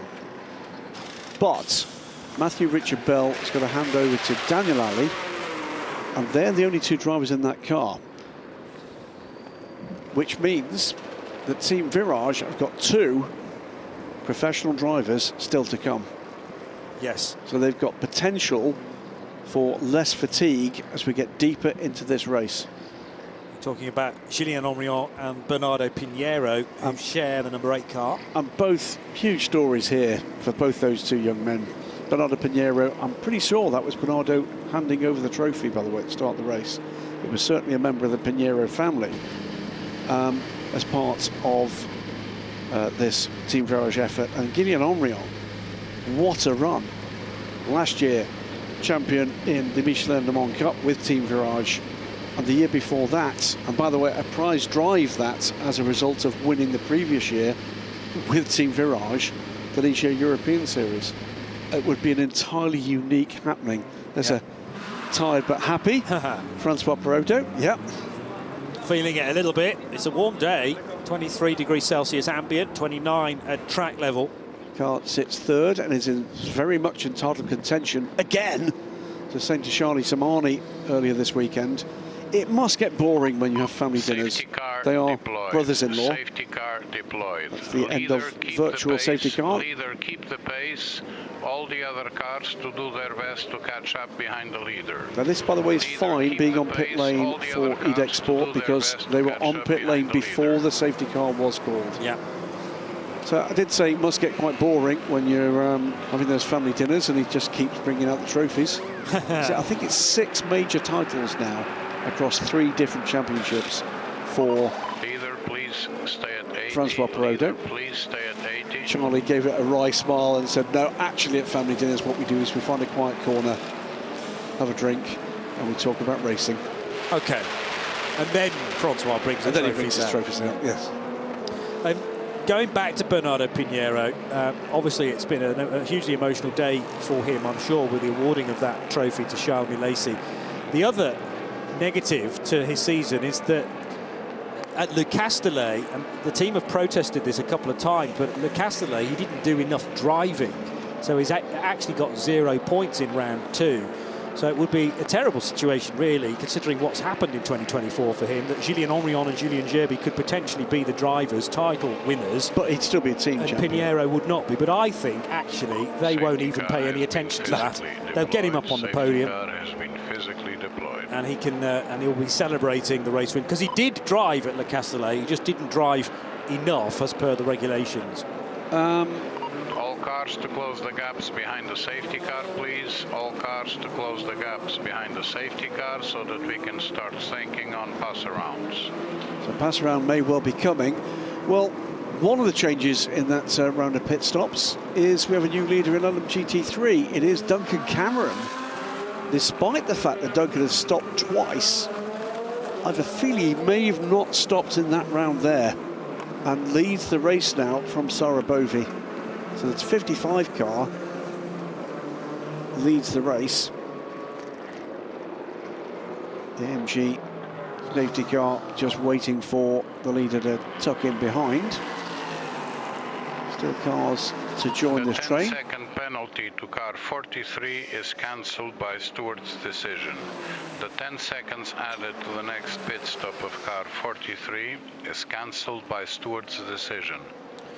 Okay. Interesting. That's the Sebastian Alvarez driven car that we talked about at the time. There's been a driver change though there now, and Vlad Lomko has taken over. Well, I do wonder whether or not, because they did 1 minute and 26 seconds, have they already served that? Well, that's the problem, isn't it? You cancel it, and the team were thinking, well, we've got to have to spend 10 seconds here because there was a bulletin to tell us to do that, and then race control cancel it afterwards.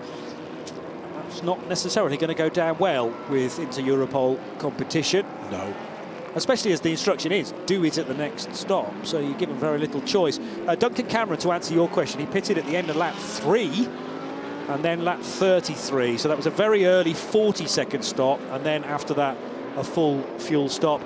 A man with quite a story, several of them of the race so far, is now joining Steph Wentworth in the garage.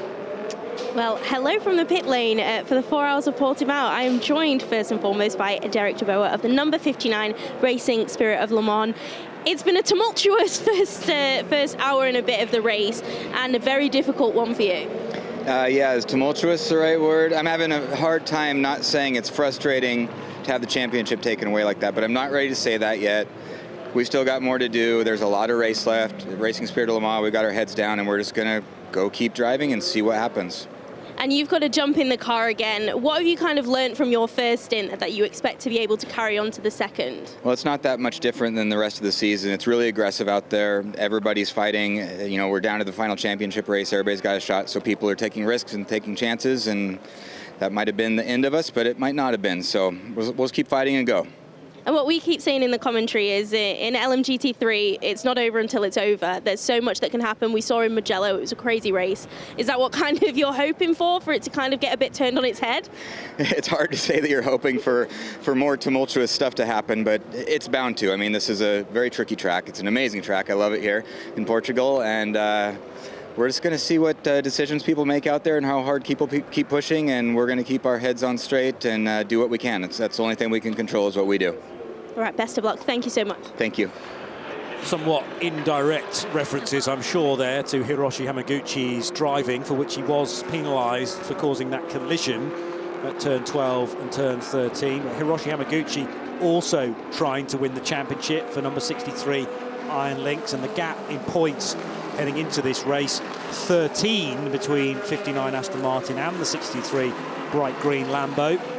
This is the wave by, so everybody that's not been granted a wave by to overtake the safety car will stay well over to the left, and those cars that are trapped between the safety car in front and their category leader behind them is able to wriggle free, so they don't lose 9/10 of a lap, which can often be the situation. It's nothing to do with or rather your class battle often has nothing to do with where the overall leader is, but in this scenario the overall leader's position can really ruin LMP3 fighting, the scrapping LMGT3 as well. So this little procedure was brought in a couple of years ago in order to mitigate that. It works quite well, and the released cars will now be given the opportunity to catch up with the safety car. So I think this lap, another lap, possibly one more after that before we can go racing again. Absolutely a fair number of cars released under that wave by across 3 classes. Yeah. So no LMP2s, but 1, 2, 3, 4 LMP2 Pro-Ams, and gaggles apiece in both LMP3 and in LMGT3. Assuming the safety car picks up the LMP2 leader, I don't think there'll ever be a situation where LMP2s were waved through, because that should be the correct order. That's the assumption at the beginning, assuming they pick the right car up. Well, yes. And we know through the years of commentating that isn't always the case. No, indeed. And also, you can get pit stops in the middle of a safety car as well. So safety car driver done a wonderful job in picking up the leader, and then they pit. Who's the leader now? And where do we need to be? Who'd be a race director, Eduardo? He'll be looking to forward to his glass of port later on this evening, or we will. Perhaps we'll delay until Sunday night when the awards take place. Madame is here with him this weekend. I'm sure there'll be a glass of port for this evening. Super stuff. This is the country to drink it in. Good to meet her again. So, tyre temperature crucial in trying to keep that as high as possible. Remember, we caught sight of the Andy Merrick moment coming out of turn 4, where we think on an outlap and therefore on cold tyres, his LMP2 violently jumped to the right and put him in the gravel trap. Maybe just a little bit too much right foot, but it's so tough to judge precisely how much heat is in the Goodyear tyres for the LMP2s and the LMGT3s, the Michelin tyres for the P3s. Are we going to continue with the same tyre manufacturers for next year? Yes. For all the categories? Yeah. It's okay. multi-year contracts. John Feld there. Yeah, and Smiles. It didn't start well his afternoon. He did pull back an awful lot. He dropped back a long way, but then, yeah, kept his head. And I think that's the years of experience, actually, in ACO rules racing. LMP3 and an LMP2 Pro-Am Championship under his belt. Yeah. Knows not to panic when things don't go quite to plan at the start of the race. Got his head down and was up as high as 3rd overall because of the sequence of pit stops being slightly out of rhythm. Bijoy Garg chatting to Jim Maguire in the United Autosports garage. And it is the other car at United, now being driven by Marino Sato, who took over from his Romanian teammate Philippe Ugran in the last pit stop. So Marino Sato versus Ben Pedersen will be the restarting drivers, very few of which have actually had any racing laps today. So again, a launch into the unknown, drawing on their memories, their experience from earlier on in the weekend. Of the LMGT3s, by the way, I think I'm right. It's only the 59 that has so far seen a driver change. Is that right? I think it is.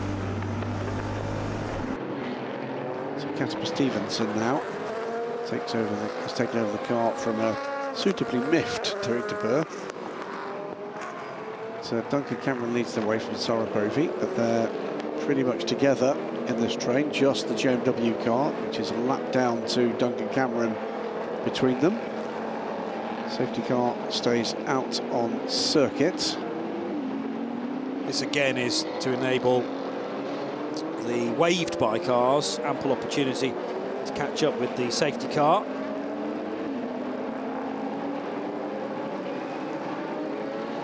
So the, yes. Can you refer to Jeff Carter's messages about the 43 car and the fact that we thought it had already served its penalty? They can't have a penalty under safety car. Under a safety car, yes. Safety That car is correct. lights out. He's coming in at the end of this lap. Usual message: do not overtake before the line. Bear in mind, pit entry remains closed. Pit entry remains closed. So it might well be that the 43 car hasn't served an extra 10 seconds for Vlad Lomko. Very different drivers in the mixture now, all the same familiar cars. So the red visor of number 22, United Autosports, now Marino Sato, dictating the pace at the start of, or restart of this race. In the pits, track lights are green. Safety car in the pits, track lights are green. Pit entry remains closed. And Marino Sato gets the go-ahead straight away, heading through Galp corner. And a big jump, in actual fact, on Benjamin Pedersen in the Nielsen racing car. That's the car earlier driven by Gabriel Aubry. Tucked in behind is Ritoma Miata. Miata actually timed as being ahead of Pedersen across the line. Oh, he is ahead, that's why. And a big whack of the curb there by the AO by TF Sport car, which is going around the outside now, trying to net third position away from Pedersen. Still not quite done it at turn 4. That's Robert Kubica aboard the 14 car now. We've got a fair number of the quicker drivers, and that was almost side-to-side contact as up the inside there. It's Arthur Leclerc in the number 65 car. Gets up into third place, some potentially exciting stuff to come from Arthur, by the way. Media reports that he will be testing a Ferrari hypercar at the rookie test in Bahrain. And 21 off the track again. And is that still Andy Merrick? Merrick Yes, again. it is. That's turn 3. It did look pretty tight through there. 2 and 3 wide between a number of cars. And a slight lock-up from the 34 car, which barrels its way down the hill. That's the Inter-Europol of Clement Novalak, his first racing action of the weekend. So Marino Sato, Ritoma Miata, Arthur Leclerc, Robert Kubica, Clement Novalak. Another man who'll be testing a hypercar, by the way, at Bahrain with Peugeot. Benji Pedersen, Fabio Scherer, Vlad Lomko. Lots of corrective steering required, and now the trouble JMW for Motorsport Ferrari's facing the wrong way, and it's a kind of blind approach through 12 as you reach that area at 13. As we're watching that, confirmation that car 9, winner last time out, Iron Lynx Proton will be getting a drive-through penalty for track limits. 66 car has, I think, managed to rejoin.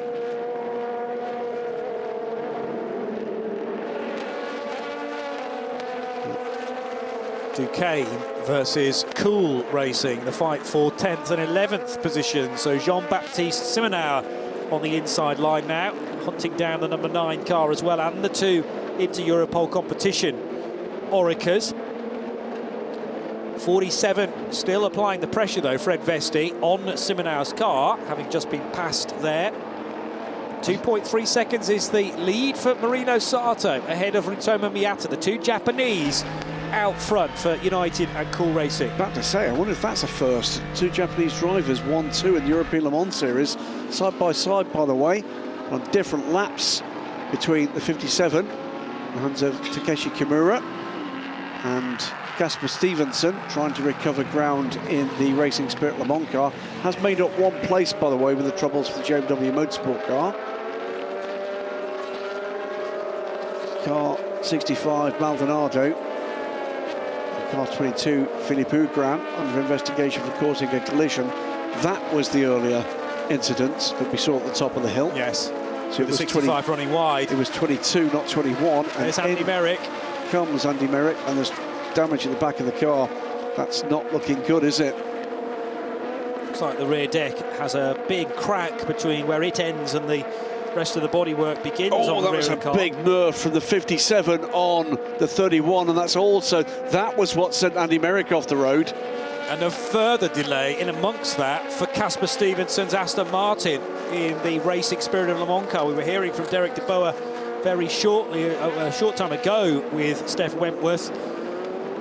I do wonder whether or not there might be action for the 57 there, because that was a big hit.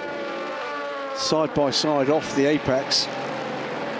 So Kessel Racing's Ferrari, yeah, an awful lot of tripping over one another into turns 1 and 2, and Andy Merrick came off the worst. He did, and by the way, any issues for that 57 car, that's our championship leader, remember? Yes. So could we have both of those cars in trouble? Well, we'll wait and see whether or not anything comes out of race control for that one. For the moment, though, still groups are battling LMGT3 cars. That is the number 97 car in the hands of Martin Berry, ahead of Hiroshi Hamaguchi and Johnny Lawson.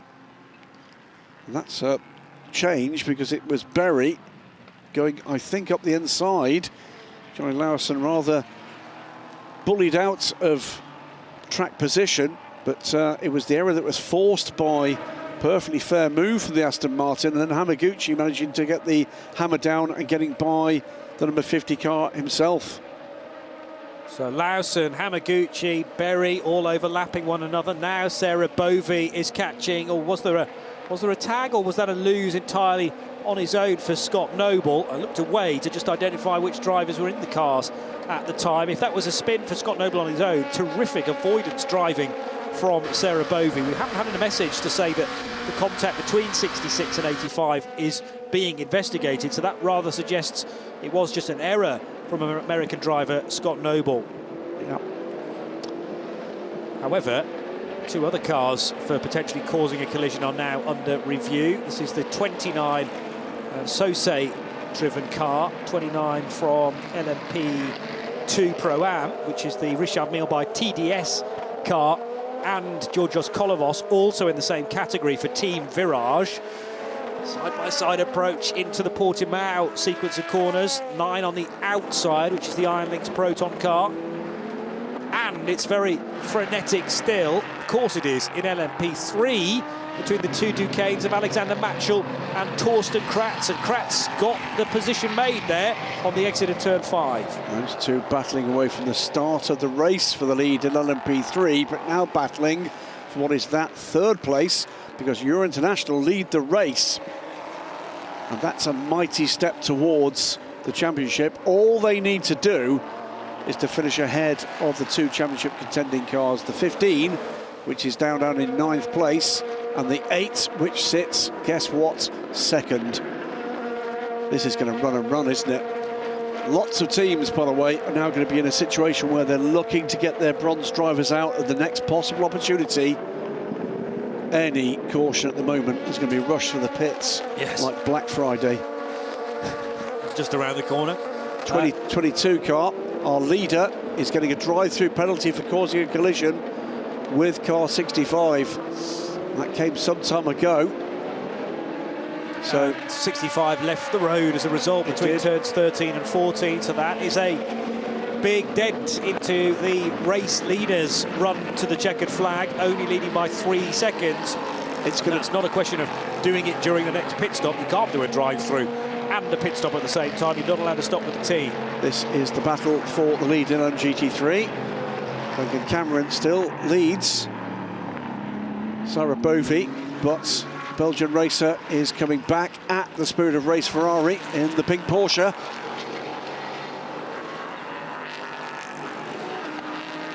So down the inside. That was a hit for the rear of the 5 RLR M Sports Ligier. Sarah Bovey. A couple of moments ago, Rahel Fry watching on.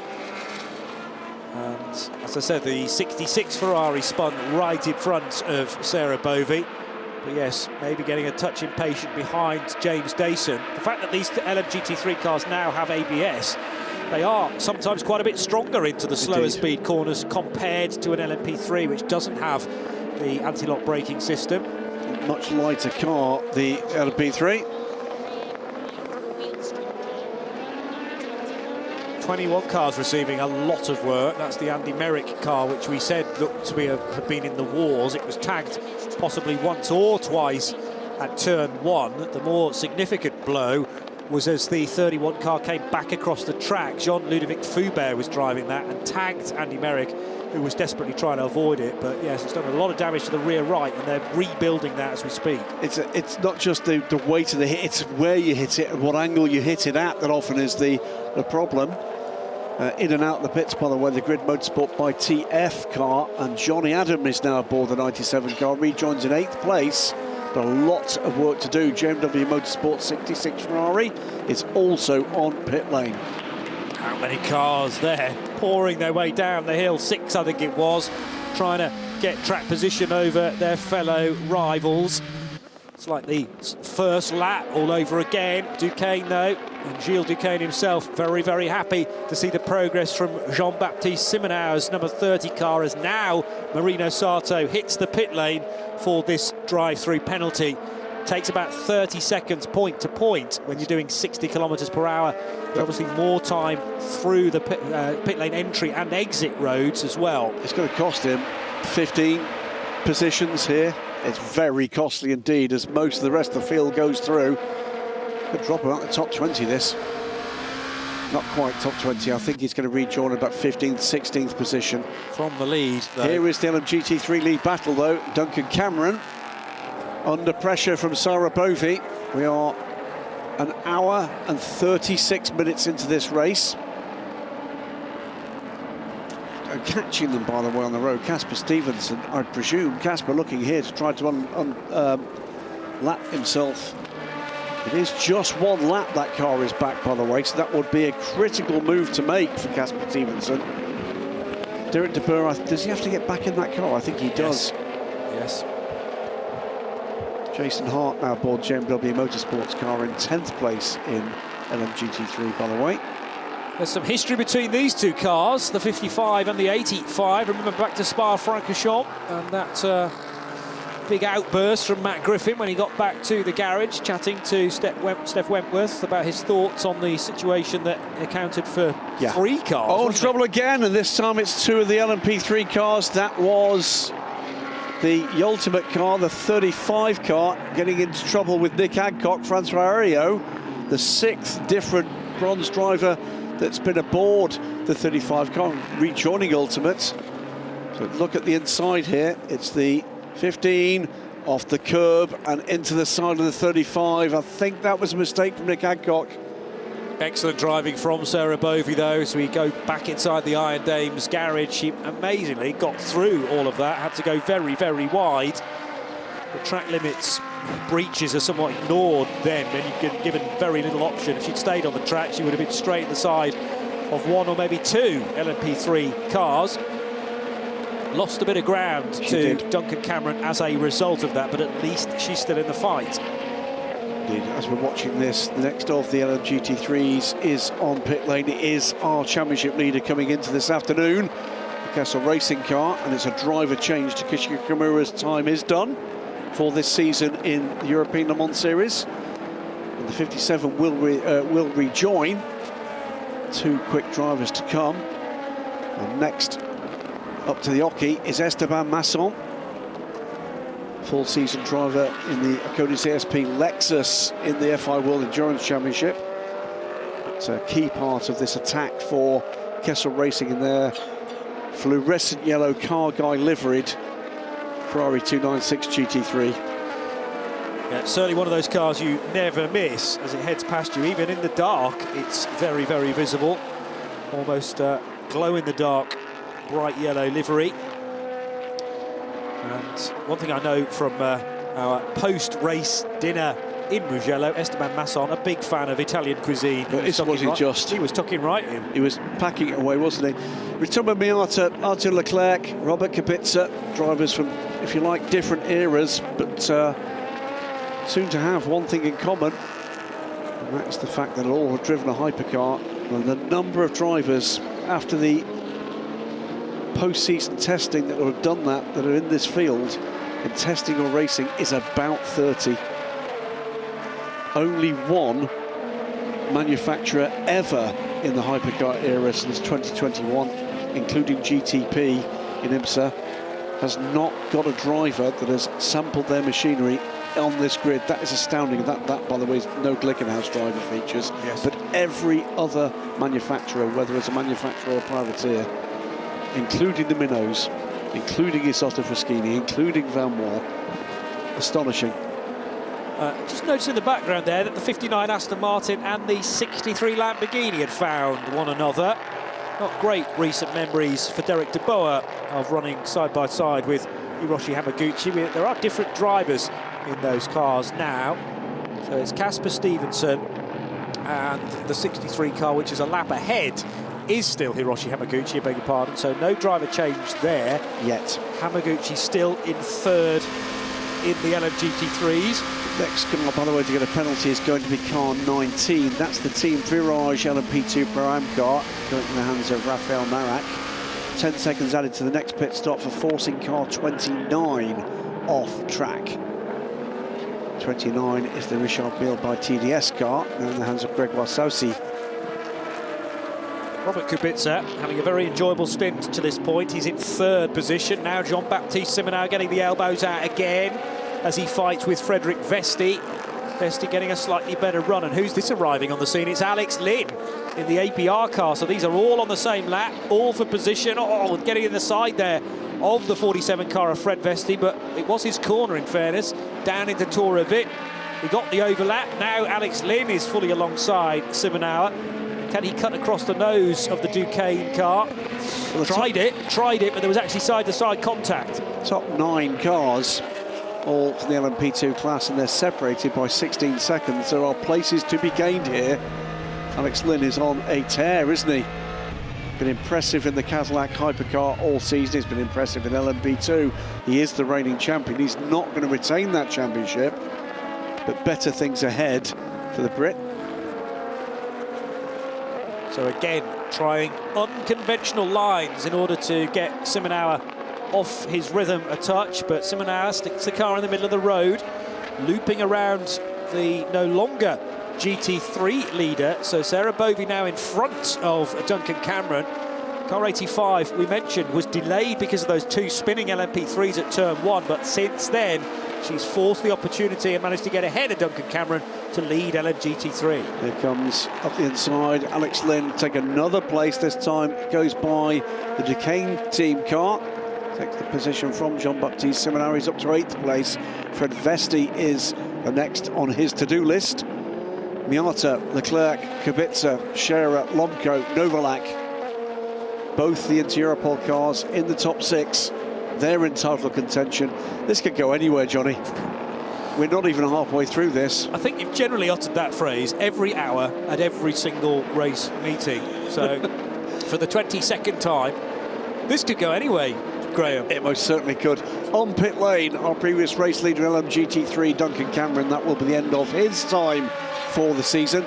Together with Claudio Schiavone, he sits 5th in the Proton competition.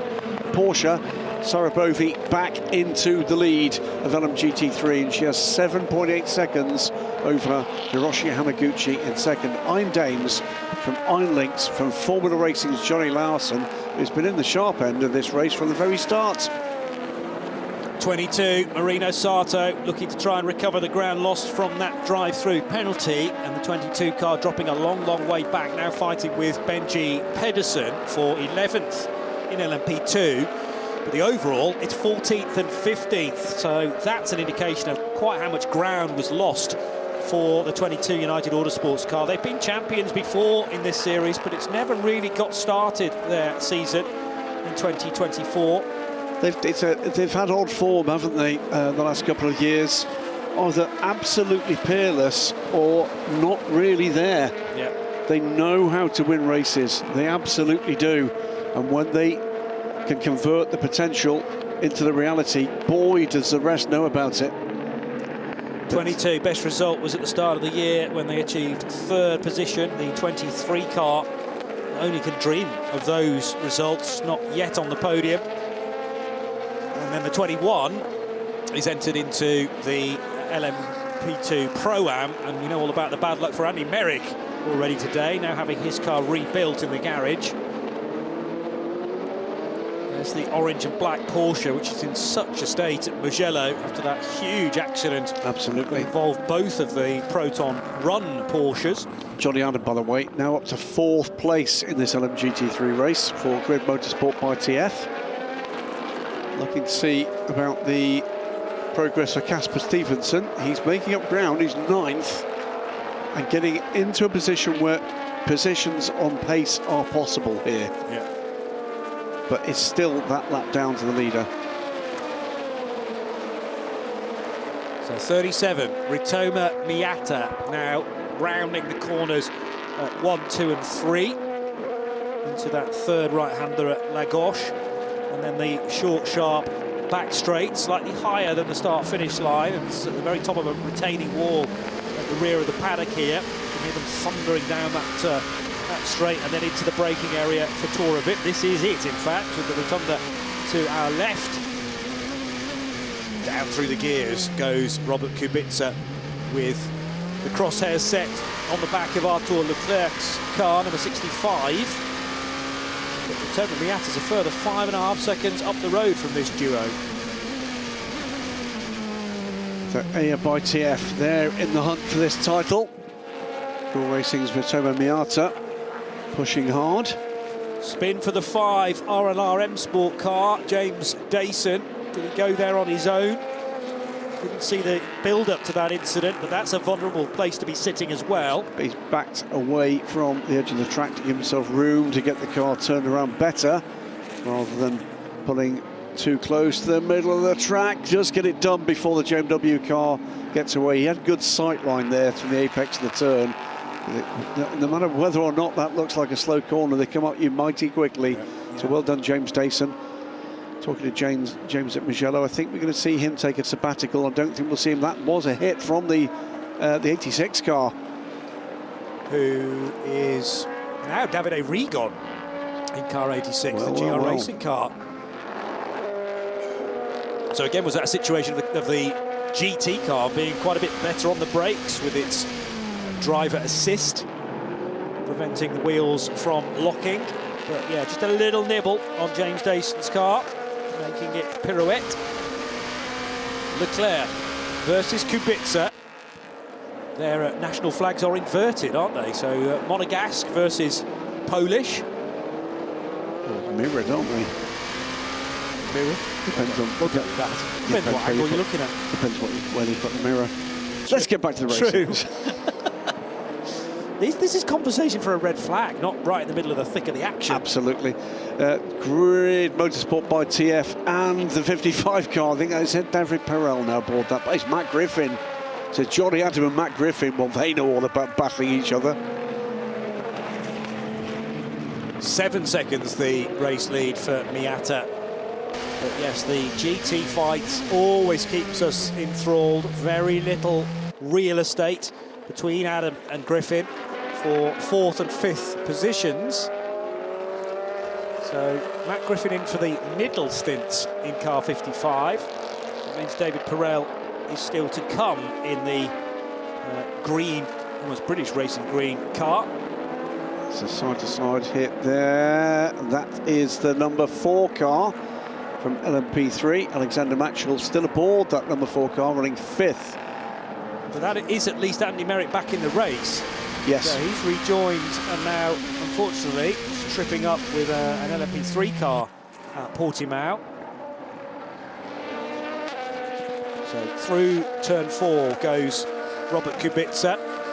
1.4 seconds. Last time around, Kubica couldn't match Arthur Leclerc's speed. 0.4 of a second the difference. Great stint here, by the way, on the way from Ritoma Miata, pulling away from Arthur Leclerc. 7.4 seconds to the good now, the Tota junior and development driver. Ahead of Arthur Leclerc. Robert Kubica, 1.4 seconds back, meanwhile. So Leclerc, if that is true, that we might see him testing a hypercar at Bahrain. Could we, might we, see Leclerc and Kubica in the same car in the WC next year? Oh yeah, that's an exciting prospect. So in the satellite Ferrari car, the yellow and red one, which imitates an oil paint scheme from the Belgian racing squad from a number of years ago, 1960s, 70s, I think it was. Sets up, by the way, the mouth-watering potential of the Leclerc brothers together at some point at Le Mans. Well, that's the really exciting scenario. But we need to ensure that Le Mans happens on a non-Formula One weekend. It has done in the past. Let's head down now to the GT garages to catch up with Steph. I am joined by Duncan Cameron of the number 55 Spirit of Race. Duncan, we've just been chatting about how crazy this season has been, but you had so much pace in that stint. How was the final race for you? Yeah, it was unexpected. It was a bit different. We didn't expect to start so far back, sorry. We had a completely different strategy, but as it turned out, there was a genius call by Keko, the engineer, to do a splash right at the beginning. We had that full cross yellow virtual safety car. So that meant that instead of doing a really short stint at the beginning, I ended up doing, well, basically a double. So I wasn't quite ready for that. A bit sweaty, didn't have a drink in the car, so I'm a bit thirsty as well. But the car was mega. I was surprised. It's been getting better all week. I mean, I wasn't here on the test day on the Wednesday, I think it was. But since then, we've been improving and improving, and it's just been a joy to drive, man. I love this place. Yeah, it's fantastic. Final race of the season as well. What are your thoughts? You've been so unlucky for so many races, hoping to end the season with a positive result. Yeah, it'd be good, wouldn't it? I mean, we've had, two DNFs the last two races, so we haven't finished a race since, before the summer, yeah. Was it Le Castellet? Jeez, it's a long time ago. Really? So we won that. The turntables. Yeah, that's crazy, isn't it? It was the last race we were in, we won, and then we haven't finished since. So, yeah, it'd be good to have a good result here. Griff's in the car now. I've not seen how he's doing. I've literally not been out long enough. But I think the strategy called by the team, we seem to be on it. So, yeah, good job by them. All right, best of luck. Thank you. Thank you. They did finish Imola, but they were quite a bit down in the points. What was that?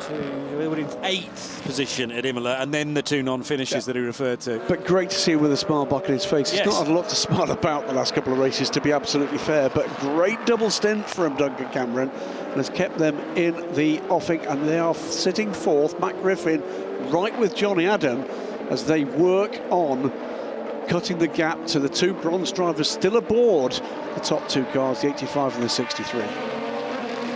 Yeah, and you work out your budget for one particular year. There's always then a pot for damage, but I think they may have been through that about 5 times over now. I think that would have had to have been a very, very deep pot. Yeah, but he keeps coming back and he keeps smiling, and the reward may well be a win in this particular race. Out of it, as far as the championship is concerned, that's another car that could finish level on points but would lose it on countback. So a real shame. They've been trying to win this title for so many years, and it just slips through their fingers sometimes at the last possible moment. Well, we'll give it a little while longer before we start doing the hard sums about as we stand. But at the moment, yeah, what we are doing is beginning to tick off cars that can no longer do it. Indeed. It's a little bit like a game of musical chairs. The chairs slowly are being removed, and then at the end we will have maybe 2 potential championship winners in each of the categories. It's always fascinating to see this develop. I mean, it's great to see it across the year, of course, but this just all adds or holds that little bit more interest, being a season finale. 7.5 seconds the gap, Miata back to Leclerc. And holding it is 1.9 seconds, Leclerc to Kubica, and that's stabilised a little. Come out a little, if anything, of the last lap or two. A little bit of traffic kicking around at the moment, but Arthur Leclerc has been impressive in the Punnett racing car through this season. A little bit of elbows out there between the Algarve Pro racing car and the TDS 29, Richard Mille by TDS car. I think that was Richard Bradley taking that position. It was. So that brings the Algarve Pro Racing Pro-Am car up into 4th in class. And they're still in title contention, as are Richard Mille by TDS. I think it's the top 5, the 4 title contenders are all there. That's going to be an interesting calculation. And interesting too, when some of these slightly off strategy moves and early in the race start to wind out. Yes, and true. we have to go to the timing screens to see just who's got what fuel left in the tank. Could come down one of these titles to a late splash or not. Yeah. And how much do you want to risk if you're in a good road position, but you're very close on fuel? I'm sure some teams may just keep their car out and say we're either going to win the title or we're going to run out of the juice, but too much to risk to lose that position on the road. To the inside, 43 into Europole competition of the United Autosports, the 23, and that was therefore Clement Novalak, Vlad Lomko, 43, getting ahead of the number 23 of Fabio Scherer. But since then, it looks like Novalak's got between the two of them. Yes. Can't quite work that out. That was obviously a replay from a couple of laps Must ago. have been, because it's 43 running fourth place with Vlad Lomko ahead of Clement Novalak, who is half a second back with Fabio Scherer, 7/10 behind that. So it's properly close. Here are the three. So Novalak was a nose ahead of Scherer as they hit the timing beam on the start-finish line. So maybe a slightly compromised Scherer as he was being overtaken by Lomko. That put him in the marbles, and he couldn't get the required drive off the corner and was picked off by the second into Europole competition car. Sarabovi leads this race by 16 seconds, but is under review for contact at turn 13. Could there be yet another drama going on with the Dames? Well, that is potentially what happened with the JMW Motorsport Ferrari. I did say at the time, was that just a spin from Scott Noble, or was there contact? I was looking down at the crucial point and didn't see whether there was a touch or not. But if there was, I think that's only going to go one way and delay the Belgian. She may well be out of the car by that point because she's done well over the required bronze time now, but they're sinking it so that when the car runs out of fuel, then it will come in for the driver change. So, also under review for contact, Davide Rigon, and that contact with the number 3. That's the Deco Engineering car, but I thought it was the number 4. I thought it was the P3 car that had the impact with the... I think it was the wrong... Rigon. No, it was the 5, wasn't it? It was James Dayson who had a spin after a tap on the rear from Rigon. That was at turn 3, which put Dayson onto the grass. Yeah. So they may have to look at that again and go, actually, we didn't mean 3, we meant 5, another single-digit number. Can tell you that there is trouble underway on pit lane at the moment for the 35 Ultimate car. Chris Whitty, it is. One-time Autosport editor in the United Autosports Garage. Good to see him. Not seen him for a long time. 23 laps into the stint for the race leader, and likewise for Arthur Leclerc. We have previous records of LMP2 cars going as far as 26 laps, but there was a lot of caution in that opening stint, so we surely can't be that far away from maybe a 24-lap stint, 25 at an absolute push. Well, we've got 3. Oh, here we go. Yes, so they're coming in now. Yeah, they are. We've got 65 Arthur Leclerc, Fred Vesti in the 47, and Alex Lynn currently running 6th, 7th and 8th as the car streamed by what had been second place for Arthur Leclerc.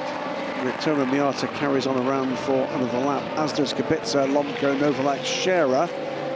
Randy Binder leading LMP2 Pro-Am is just cycles around to 6th, but he will owe us a stop. Colin Noble runs 2nd in LMP2 Pro-Am. Alessio Rivera not far back from Colin in the AF course number 83.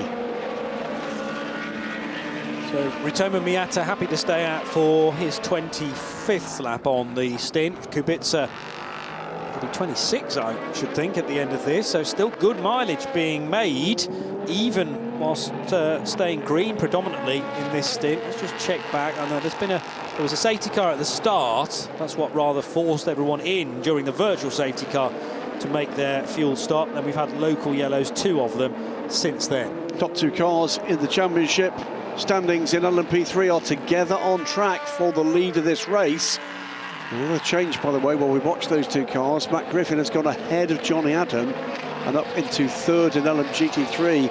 So that double stint for Spirit of Race Cars put them in a really strong position, with David Perel still to come. Yeah, no wonder Duncan Cameron was in such good spirits earlier on, speaking to Steph. Has corrected, by the way, to be 86 and 5. Okay. So it was James Dayson, the Canadian racer, sharing with Daniel Alley and Bailey Voisin this weekend. And he did eventually get off the grass without the need for a full course yellow, thankfully spinning to the inside of the corner and not causing a huge issue for everyone following through. More LMP2s head for pit lane, including AO by TF, the hands of Robert Kubica. Down the inside, a neat overtake if it's pulled off. Yes, it is, from the number 9, and that is Massimo Cappietto. He was impressive last time out, wasn't he? And this is Nielsen Racing, ready for their pit stop. This is the 27 car on pit lane, Benji Pedersen.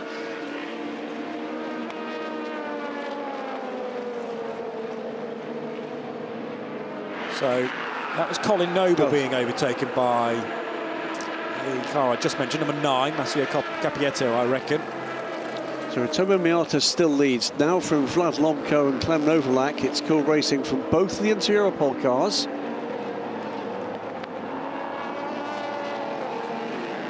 Just ticked over the half-distance marker, and still Miata able to make good ground this late on in the stint, benefiting from that reasonably long safety car at the start of a 26, soon to be 27 lap stint for the Japanese.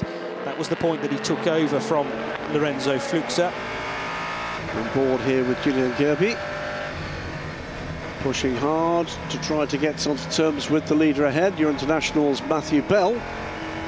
Time to look back though as we pass the halfway mark in this race. Happenings so far with Johnny Palmer. Hello folks, it's me again, and yeah, we got underway at 2:30 this afternoon with a cracking start. A little look at the inside there from the starting driver in 43, Sebastian Alvarez. All of the starting positions and the runs through the grid hatchings were looked at, and that was judged to be fine because it was after the red lights going out. But the charge to the front began in earnest, really, at Tora Vip, turn 5 on the opening lap. Look at this for a spin after contact with the 47 car. The 47 Cool Racing would be penalised for that. Carl Bennett, and sadly, for the 34 Inter-Europol competition car of Ollie Gray, he was stranded in the middle of the road and got absolutely walloped by Charlie Samani's Ferrari, who had no escape.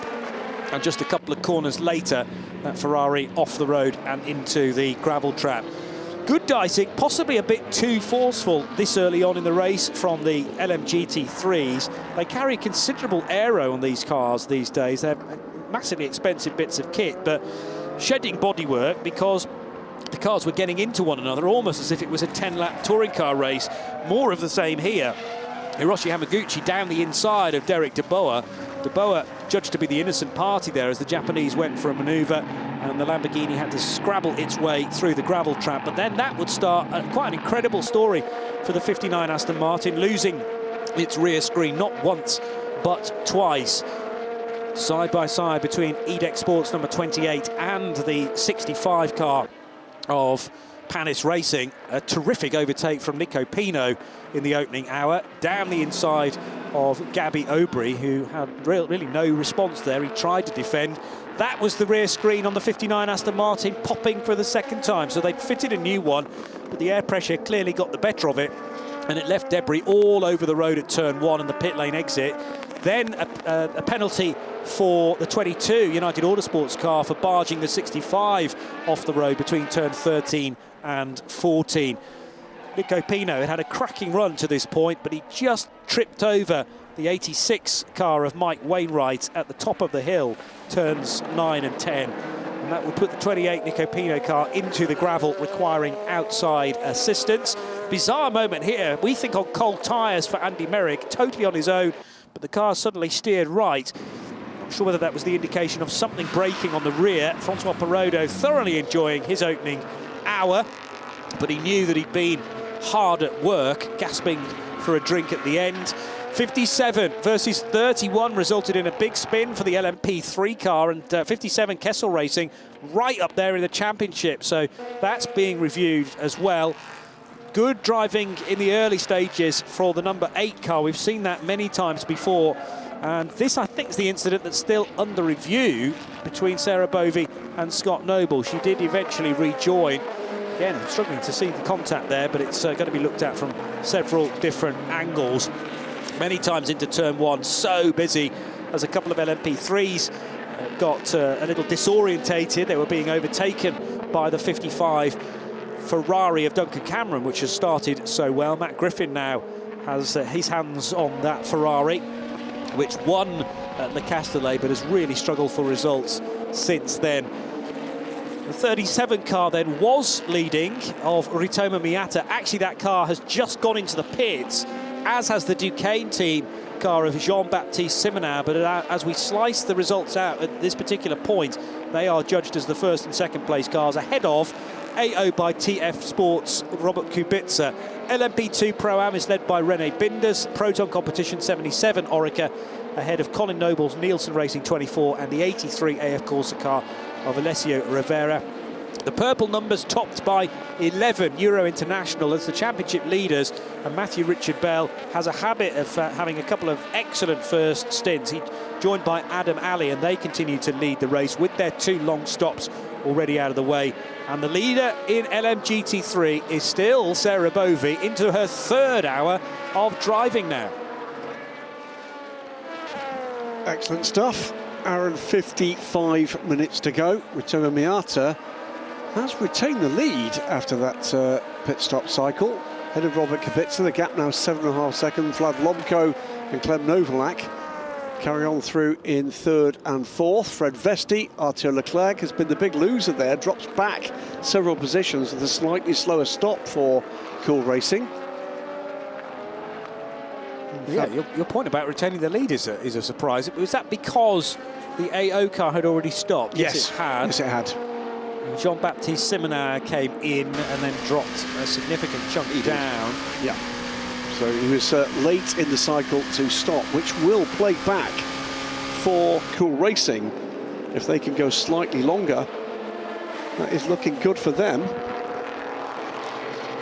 Yeah, so pitting on the same lap, Kubica and Vlad Lomko, but a lap later for Ritoma Miata, so he will have had a massive lead when those two pitted, and now it's all reset, but he did get back out in front of those earlier stoppers. 7 seconds to the good now for the Japanese driver. And by the way, as I watch, there is a change in the lead in LMP3, and that does have championship implications, because Team Virage go to the lead with Julien Gerby. As we get deeper and deeper into the second half of this race, and there it is, confirmed on screen, LMP3. And these are the top 2 in the championship, came into this race separated by a single point. And the difference in points for the positions, should the checkered flag come out now, and it won't, would be 7. Well enough for Team Virage. Both into, well, a decent length of stint, 27 laps completed. We're probably not too far away from both cars needing to pit. The overtake had already happened at that stage. Maybe a slight bit of confusion as an LMP2 car wanted to get through, but it might have just been an excellent exit out of Galp corner, down the main start-finish straight. The toe is so crucial, and if you can pick it up, it's almost like DRS in Formula 1. Jumped to the inside line, and Matthew Richard Bell somewhat helpless. I have a feeling this may be the end of the ultimate run. That didn't look at any pace. They've been trying to put a fix in on that car. So we'll wait and see what happens with the LaHaye family car and Francois Heriot, but I have a feeling that's going to be either a lengthy pit stop or game over for the 35 car. Yeah, was watching the sector times up and down timing and scoring, and already in close contention was Julien Gerby. It looks to me like he just got the ideal run through 14-15, got the run. There's an GT3 car, Hiroshi Hamaguchi's car, in contention there as well, and the P2. All it have needed is a tiny bit of a toe, and that was well enough. Matt Griffin gets a warning for track limits. He's making progress, by the way, in breaking down that lead. It had been 56, 57 seconds to the third place car from Hiroshi Hamaguchi to the Spirit race car. That's now down to 47 seconds, but work still to do. Sarah Bovey, though, has a 24-second lead over Hiroshi Hamaguchi. What dramas still to come, though. 57 Kessel racing car in the hands of Esteban Masson, catching Johnny Adam. You can see the pink and blue Aston Martin just into the corner ahead there. That's his next target. That's for 4th place. Remember, this is the points leading car we're on board with at the moment. Daniel Serra still to come. Yeah. Daniel Serra, by the way, one of a number of Ferrari factory drivers who've had their contracts extended. Here comes the 85 car down pit lane, together with the 59 car. Casper Stevenson then has not managed to unlap himself from the Iron Dames. We did just see what was supposed to be the real-time positions of LMP3, but that hadn't accounted for the change of position in the lead, so it was showing that Euro International would win the championship by a decent chunk. But remember, it's all switched around. They began the meeting a point apart, and now there'll be a big swing of, what is it, 6 points? It'll be 6 points to the benefit of the Team Virage car. Virage car 8 ahead, and the graphic was showing car 11 still ahead, so that will have been calculated before Julian Gerby made his move for the race lead. Finally, Sarah Bovey getting out of the car. She only needed to do 90 minutes. She's ended up doing 2 hours and 10. Oh, and a lose on the brakes there for car number 9. That is Massimo Capietta, who has to run the high line at Tora Vit. Let's get straight to Steph, though, in the meantime, in the pits. I'm joined by Mathieu Lahaye, driver of the number 35 Ultimate, and unfortunately, as we can see behind, you've run into a bit of trouble. Could you explain what's happened? Yeah, we had a contact with the Ferrari and the RLR car a few laps ago, and it touched the exhaust, and the exhaust is blowing inside the car, so it's warming up everything, and there is a risk of fire, so we had to stop. Are you expecting this to be under investigation for a penalty to come their way? No, the car performed very well during quali. During the race, the pace was good. So we were hoping a better result for sure. But that's it, that's the mechanic. All right, sorry to hear that. Thank you. Thank you. Yeah, you do not want the exhaust blowing into the car because it's a tight cockpit anyway. Excuse me. Carry on, Graham. That was the incident at turn 1 with Nick Alcott, wasn't it? Over the curbs into the side of the 35 car that also included one of the United cars to the outside of that incident. So plenty still to be looked at by race control. Remember, the other car we're talking about here, the 15 car, that currently sits, would you believe, 3rd. So the top 3 cars in LMP3 are in positions 1 to 3. Again. Which has generally been the pattern. That's why that 3 cars are separated by 2 points at the start of this event. Euro International 83, Team Virage 82, RLRM Sports 81, but it's already changing now. Then here's the news that we were maybe suggesting might happen. Kessel Racing involved in that incident at turn 1, and it's going to be a big delay for Kessel. Drive-through penalty for 57, causing that collision with car 31 at turn 1. There's going to be plenty. You know what? There's a whole toolbox full of spanners to be thrown in the works, isn't there? We did say that with only 6 races through the year, but each event clearly taking 4 hours, there's always going to be an awful lot thrown at us in each and every round. But it just seems like the final race meeting, you just tear up all the scripts, chuck them out the window, and just let it unfold. And Portimão very, very rarely disappoints. 43 and 34, lapping in formation, as they seem to have done for most of the race. So, hour and 46 minutes still remain. Ritogo Miata still leads by about 7.5 seconds. He's keeping Robert Kubica very honest indeed here. It's a cracking run for the Japanese driver. At the moment, Cool Racing having a remarkably clear run here Vlad Lomko is a further 5.5 seconds back, with Clem Novalak holding station behind at the moment, 43 from the 34. And it's the 43 that's the better placed of the two cars, isn't it, for yes. into Europol. In the championship, yes, and in the race, in fact. So both Cool Racing cars and both Inter Europol cars in the top 5. The only interloper, AO by TF, running second. 43 with a race win, with a second place finish, a 4th as well, but they've never been outside of the points and trailed the AO by TF car by 6 heading to Portimão. Panis Racing condensed the gap yesterday to 8 points, 3rd in the championship with their pole position. And they're the only 3 cars that can now win. Yeah. So the 14 car currently sitting second.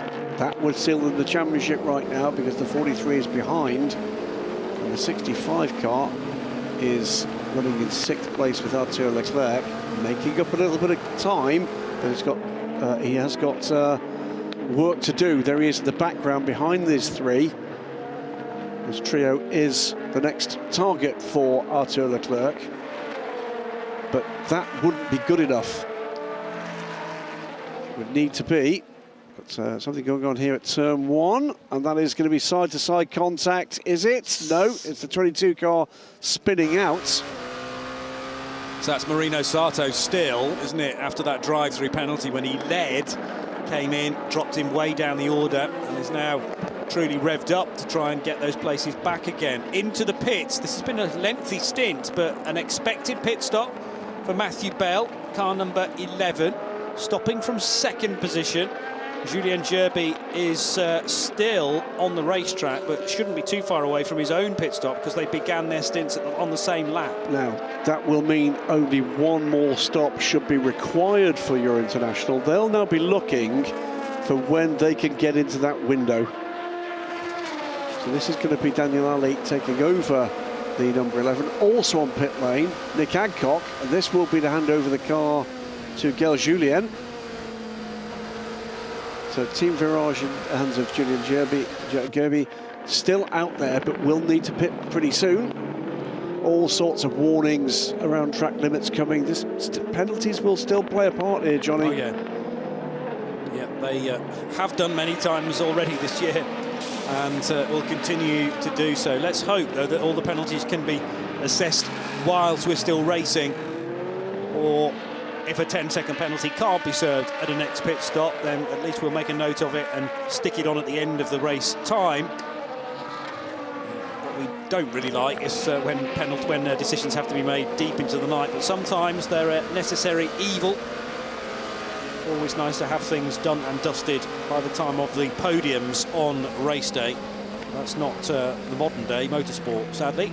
Car on the move at the moment, by the way, in terms of pace, is Arthur Leclerc in the Panis Racing car. Away goes the international car. In a cloud of smoke. That's a legal exit these days, because there are no tyre warmers, so you are able to leave the big tram lines in your wake. And LRM Sports car not that far behind here. This is going to be really close to LMP2 on track. And that is the 8 car, is it not? That hasn't stopped yet. It's a lap ahead. Yes, versus the 11 that has. So I think the next time around, surely the 8 car is going to have to come in. Phenomenal fuel mileage at Mugello for the number 8 car. But it's now 35 laps into its stint versus the 33 laps that Matthew Bell was able to achieve. But in a moment or two, that will all be straightened out. And the lap advantage that Julien Gerby currently has should be reset. Question is, does he hand the car over to Bernardo Pinheiro or Julien Henrion? Generally, Henrion has been closing races out. He certainly did do in Mugello. And yes, confirmation in our ears from Steph that it'll be the Portuguese to do the middle stint, the middle driving stint, even though we're over halfway into the race already. Keeping an eye on this battle for 3rd place that currently involves 3 cars, but I think fairly shortly could well be 4, with Arthur Leclerc closing on that trio. The other battle, by the way, that is developing, is beginning to develop more quickly, is all of a sudden Robert Kubica is closing on the leader. 7.5 seconds has now become 6.5. That could have been a little traffic, but I think that's just him eking away at it. Car 86, meanwhile, another of our championship contenders in LMGT3 running third with David Rigon. Another car gets a drive-through penalty for causing a collision. This time it was the brush with car 5 at turn 3 that put the RLR M Sport car off the road. So David Rigon will bring the car down pit lane shortly. Matt Griffin at the moment leads the race. Johnny Adam, David Rigon, Conrad Laursen is in fourth, and will finish this race. Just a two-driver squad this time out for the number 50. I said earlier in the programme, Conrad will join the Codis ASP Lexus team for the Bahrain finale, and the 47 car looks to try to get alongside the 34. Couldn't quite do it, but Arthur Leclerc has pulled back half a second on this group and is going to be with them within 2 laps at this pace. So 3 cars, soon to become the 4-car party there. A bit of a croak there, but we'll crack on. I've been struggling all day, mate. Absolutely. I've gone through 2 boxes of tissues, but I'm struggling on. It's endurance racing and endurance commentating. Absolutely right. Robert Kubica, by the way, hits the bit of traffic that I presume that Ritomo Miata hit earlier, and that gap comes out to over 7 seconds again. So great stint from the Japanese driver, Polish ex-Formula 1 driver and Formula 1 winner, of course. Ferrari hypercar driver Robert Kubica has no real answer to that, and down pit lane comes our race leader in LMP3, and it's been a stellar stint from Julian Gerbi. Bernardo Pinheiro will be ready to climb aboard the number 8 car, and it's game on in LMP3. Very much so. To have the 2 cars together in between their pit stops was slightly weird. We had to check the timing screen 2 or 3 times there to work out that they were on different laps. So that's useful to know that a quick stop in LMP3 is about, well, once you've come into the pits and then out again, it's pretty much a lap time, as in 1:42 is a good LMP3 time. Well, 1:36 for Euro International to put Adam Ali in the car. 1:35 from RLRM Sport to put Gail Julian in the car. But just because of the way these things are working at the moment, they've got 2 cars between them. Yes. It's astoundingly close in this LMP3 class. Can be a race that comes together right at the end because of these time stops, but all of a sudden it's not that, is it? Because so many of the teams burn those stops early on. That's what's happened today, because they had the chance to do it under 2 virtual safety cars when the pits remained open. So burning those 110-second stops when they had the opportunity. High fives at the end of that pit stop, putting Bernardo Pinheiro into the car. Lovely moment at the start of the day when Pinheiro awarded the pole position trophy in honour of his father that he lost earlier this year. That's a change, I think. Ooh, oh, no, but then wasn't. That's Arthur Leclerc getting on to terms with Fred Vesti, but taking the position, then losing out. The high fives at Team Virage were because that was another 1:35 pit stop, and they've managed to get the car out in ahead of the 11 and the 15. So again, as things stand, in a championship winning position, as things stand. Lap 77, 6 seconds the advantage for Ritomo Miata, but it's much tighter further down the top 6, including between Fred Vesti and Arthur Leclerc. Robert Kubica's rather stabilised himself now into 2nd position. That's been helped out by the 2 Inter-Europol competition cars fighting one another rather than working with each other.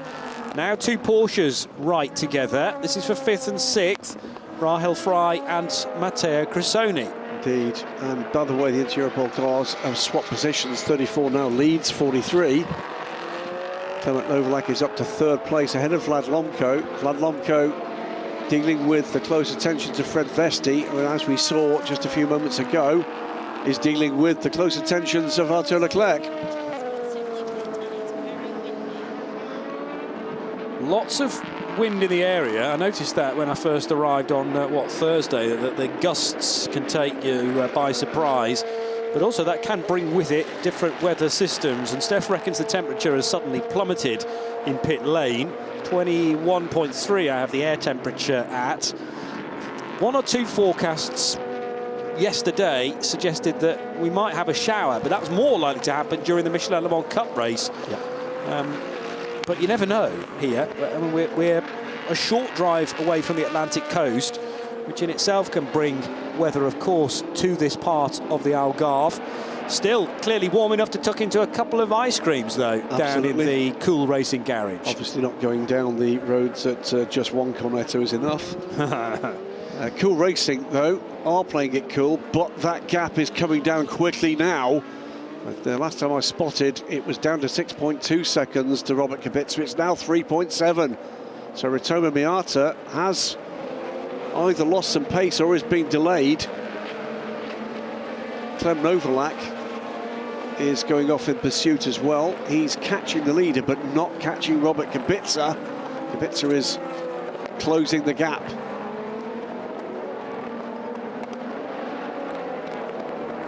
Good running from Antoine Ducin in the number 31 LMP3 car. Unfortunately, they've had so much bad luck. The Racing Spirit of Le Mans car is too far down to interfere with that leading fight.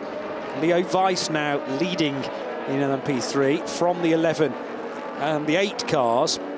I would expect, therefore, we're not that far away from seeing car 12 into pit road. Meanwhile, by the way, Adam Ali on warmer tyres has gone by Bernardo Pinheiro and is up to second and in the provisionally title-winning position in LMP3. Yeah. It just ebbs and flows, doesn't it?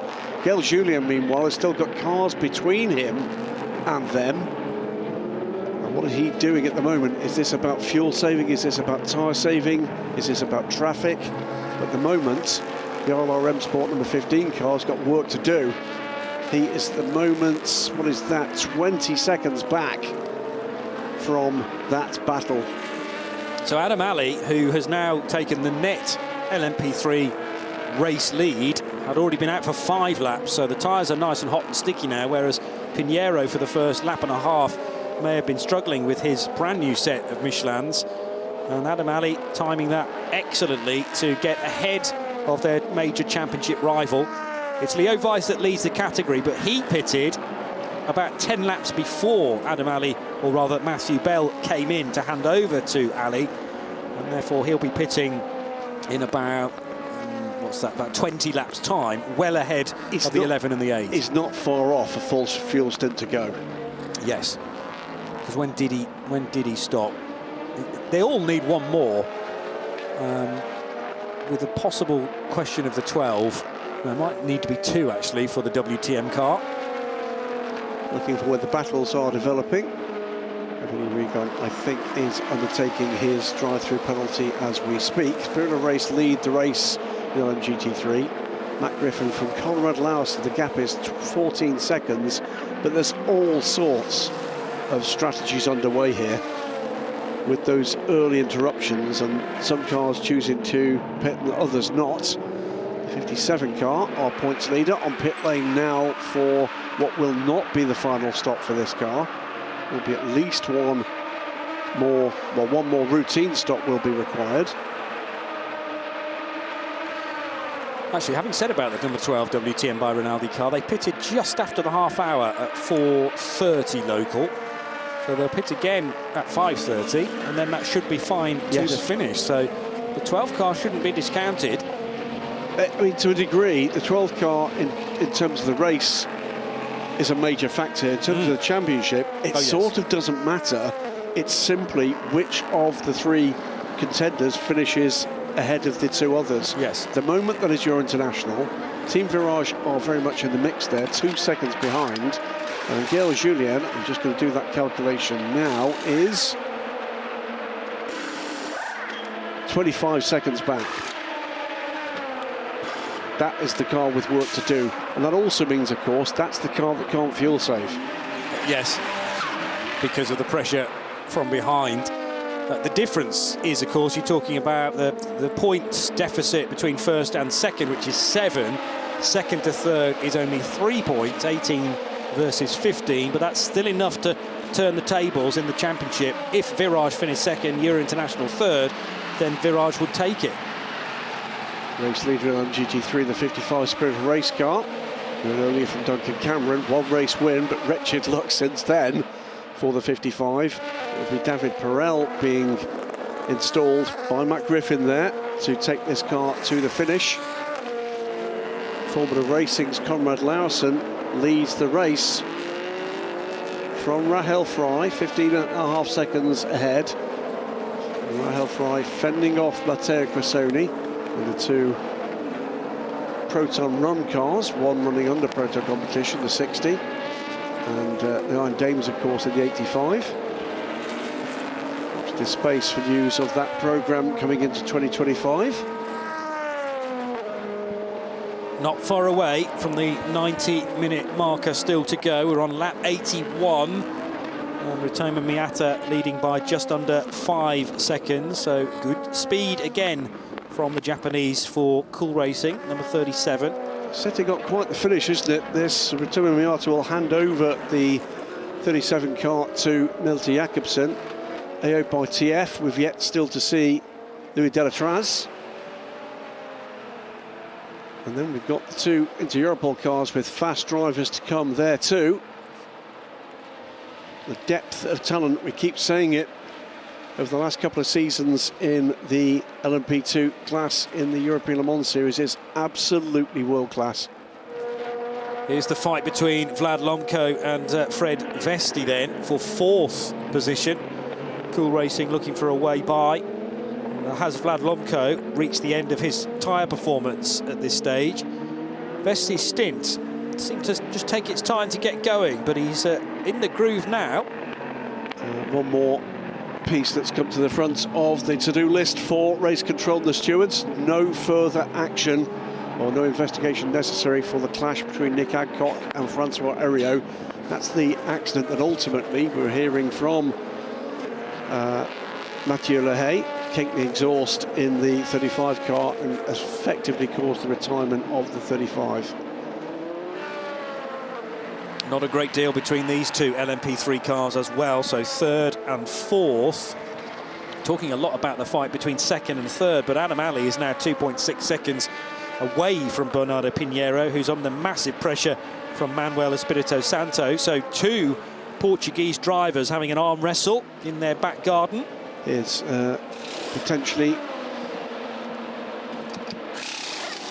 important battle. It is Team Virage's Bernardo Pinheiro under pressure from our pole setter Manuel Espirito Santo for 3rd place, but what that would do is put a car between the 2 major title contenders at this point.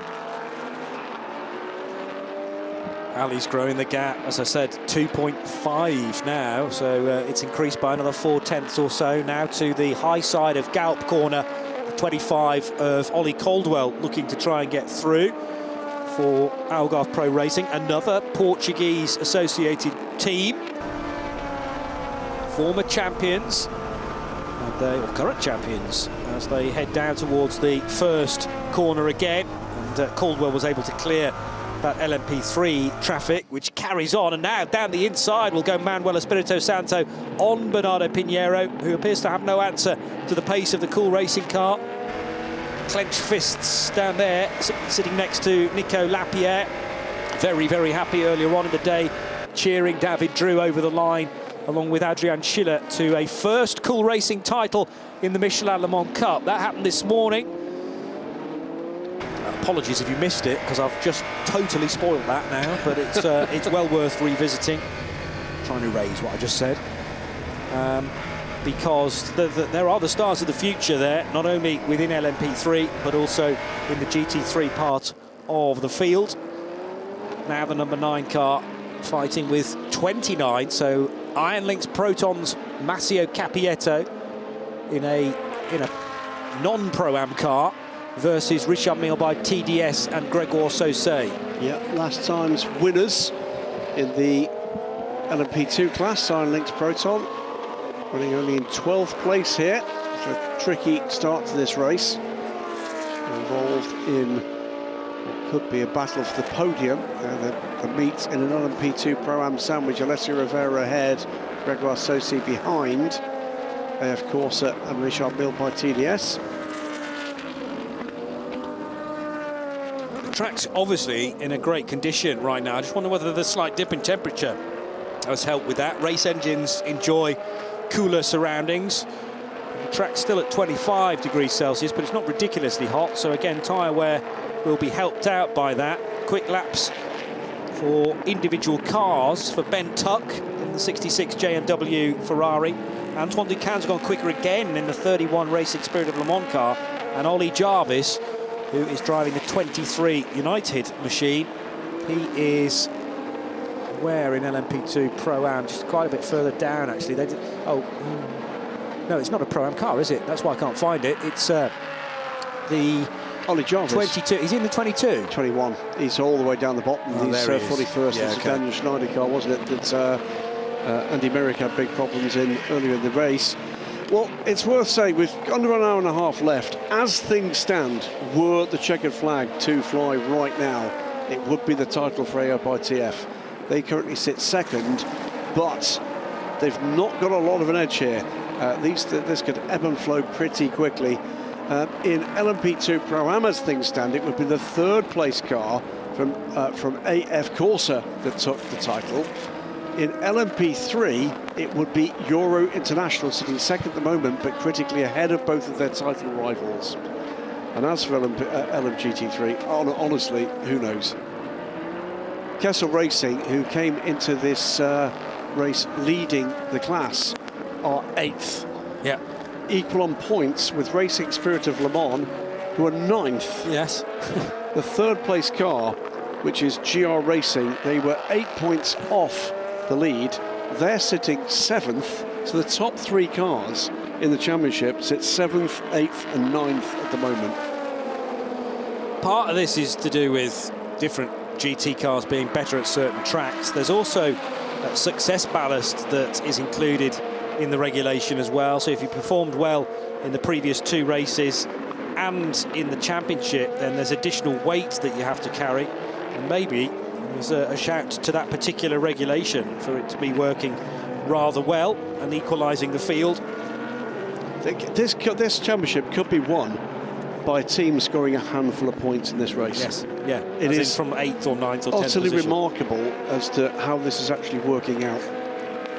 Yeah, the thing we hadn't mentioned is that Kessel Racing's Ferrari is running at maximum additional weight this weekend, 45 kilos. That's 3 times 15 for winning the previous 2 races and leading the championship. An additional 10 for the 59 Aston, 15 for the GR Racing Ferrari, and 10 for the 97 Grid Motorsport Aston Martin. They're all the key runners with extra weight. But you know, is that starting to really have a dent in the pace of this particular car, the 57 Kessel Racing machine? Not necessarily on single lap speed, but on things like tyre wear. What could make a massive difference here is a car that's currently running well hitting a problem and dropping down the field. That handing a point or 2 to one of those cars in the top order before we came to the race start here could be the defining factor in this race. Yeah, that will totally switch things on its head. If a car that has had a good run up until now then suddenly hits an issue, maybe it has to pit for repairs, and that will change the landscape entirely. 43, which had been really matching its teammate for several stints. The Inter-Europol competition car now comes into pit lane, being brought there by Vlad Lomko. Surely it is time now to see Tom Dillman take over. And quite a last couple of weekends potentially for Tom Dillman after that success at Petit Le Mans. Absolutely. It is Robert Kubica on pit lane. Well, could Tom Dillman win 2 major titles inside a week? Yes. Yep, Saturday too. Saturday. But was there a fluff here? They couldn't get the door shut on car 43. That took a couple of slams and will have wasted a bit of time because of course the LMP2 cars are not done to a minimum reference time like the LMP3s are. Indeed. So Miata still continues. Clem Novalak at the moment on second, but on pit lane, the 14 of Robert Kubica and the 47 of Fred Vesti. But they will have another stop after this. In comes the 28 car, delayed 28 car from EDEC Sport. That car, remember, spent a lap or two in a gravel trap earlier in the race after leading the race early on. This is the now refettled 59 car. Door mirror hanging off on the other side though. It's already lost one door mirror. So the 59 car, by the way, came in equal on points with Kessel Racing. That car is running in 9th place. Yeah. So Kessel Racing sit ahead of them in the points, so they've got the advantage over their other main title contenders coming in. But unfortunately for them, there are other cars ahead that could overhaul them. And honestly, the top 5, 6, 7 cars, anything can happen in terms of that running order at this stage. Good time to pit for AO by TF. I'd make that one more stop from this distance if you're doing 40-minute pit stops under green flag conditions. 120 minutes left to the checkered flag. And Robert Kubica brought the car in. It's now Louis Delatraz for a couple of stints. And he heads down the back straight now between turn 4 and Tora Vip at turn 5. It's a snapshot of where we are, but as things stand, I am told right now, albeit they're just on pit lane, so this is probably 30 seconds old, as things stood, Formula Racing would have won the title from 8th in the points at the start of the day. Wow. But you can bet that as soon as we make a calculation, it will change He's on again. pit lane. And now, there he is, he's on pit lane. Let's hear from the Inter-Europol competition driver. Alongside me, I have Vlad Lomko, who's just jumped out of the number 43 Inter-Europol competition. Quite a difficult stint. You were fighting quite a lot with the sister car. Do you think that might have hindered what's going on in the championship right now, since they're not fighting for it? Yeah, basically the goal would be to distance AO, obviously, but unfortunately I think I pushed too hard in the first stint, destroyed the tires a bit, and second stint I struggled quite a bit. There's still plenty of race to go though. What are your chances looking like from your perspective? I mean, the chances are looking a bit less good after the 10-second penalty that we didn't deserve apparently. But anyway, I think the race is long, everything is possible. We have seen with IDEC, really unfortunate for them, but you know, it's racing and everything can happen. There is still more than 1 hour to go, so we're waiting to see. Best of luck, thank you. Thank you very much. That indicates they did take that 10 seconds. Yes. But again, well, was the safety car actually out when they came in, or was it a virtual safety car whereby they thought, well, this will be good? On pit lane from the lead, Ritomo Miata. Is that going to be a final driver change? I'd have thought it would be, and that we should see Milton Jakobsen from this point forward. Fabio Scherer, for the moment, cycles round to the lead in the number 23 car. Ein Dames lead again in LMGT3. We'll have to do some more hard sums to find out just exactly what that means. Prepare for some surprises in terms of what's going to happen in LMGT3 here. Because this is not in any way a stable points position. Quicker drivers now getting aboard these cars. There's still quicker drivers to come, with an hour and 20 minutes or so to go. So United Autosports from Decane Team and Vector Sport, but all those teams owe us pit stops. They, of course, lead LMP2 Pro-Am. That car too, the number 83, owes us a stop. It is a little more stable in LMP3. Adam Ali has been passed by Manuel Espirito Santo for second place in class. That matters less than the fact that he's still ahead of Bernardo Pinheiro. But closing that gap, by the way, and I did say I think it was 25 seconds at one point, didn't I, to the Euro International car. So it is now 5:10. It is 18 seconds now to Gaël Julien. Okay. So he's taken 25% out of that gap and continues to lap quicker than the cars ahead of him, but cannot save fuel. And as I speak about that car, Michael Jensen, under investigation, speeding, it says, in the penalty. Oh, what, like a drive-through, but speeding within that.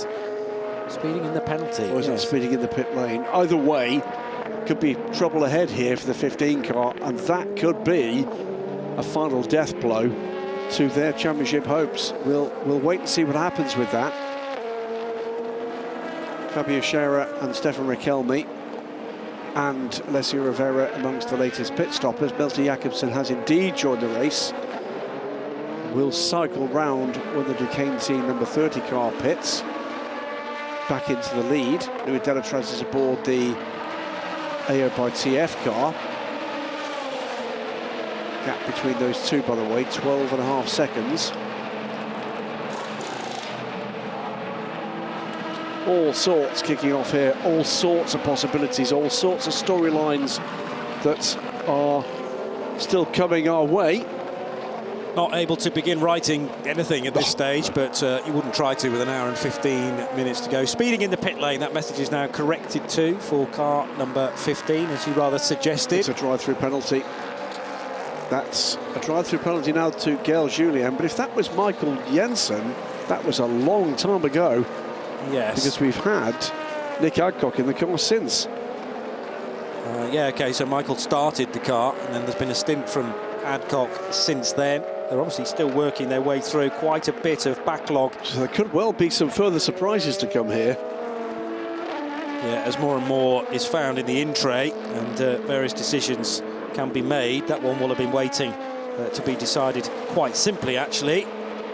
Just need a bit of data as a car travelling more than 60 kph. Into the pit lane comes the number 30 of Duquesne, then from the race lead. Yep, so that's the race leader on pit lane. That should see Milton Jakobsen regain the lead for Cool Racing, his first time in the lead. Vittorio Miata it was that the young Dane took over from. It's an extraordinary squad that features two junior test development drivers from two completely different hypercar squads in a team managed by a driver for a third hypercar squad who's leaving his driving career behind, Nico Lapierre. Thanks for all the entertainment, Nico, to be a senior management member at Alpine. Exciting opportunity. He'll bring the humour with it as well, no doubt.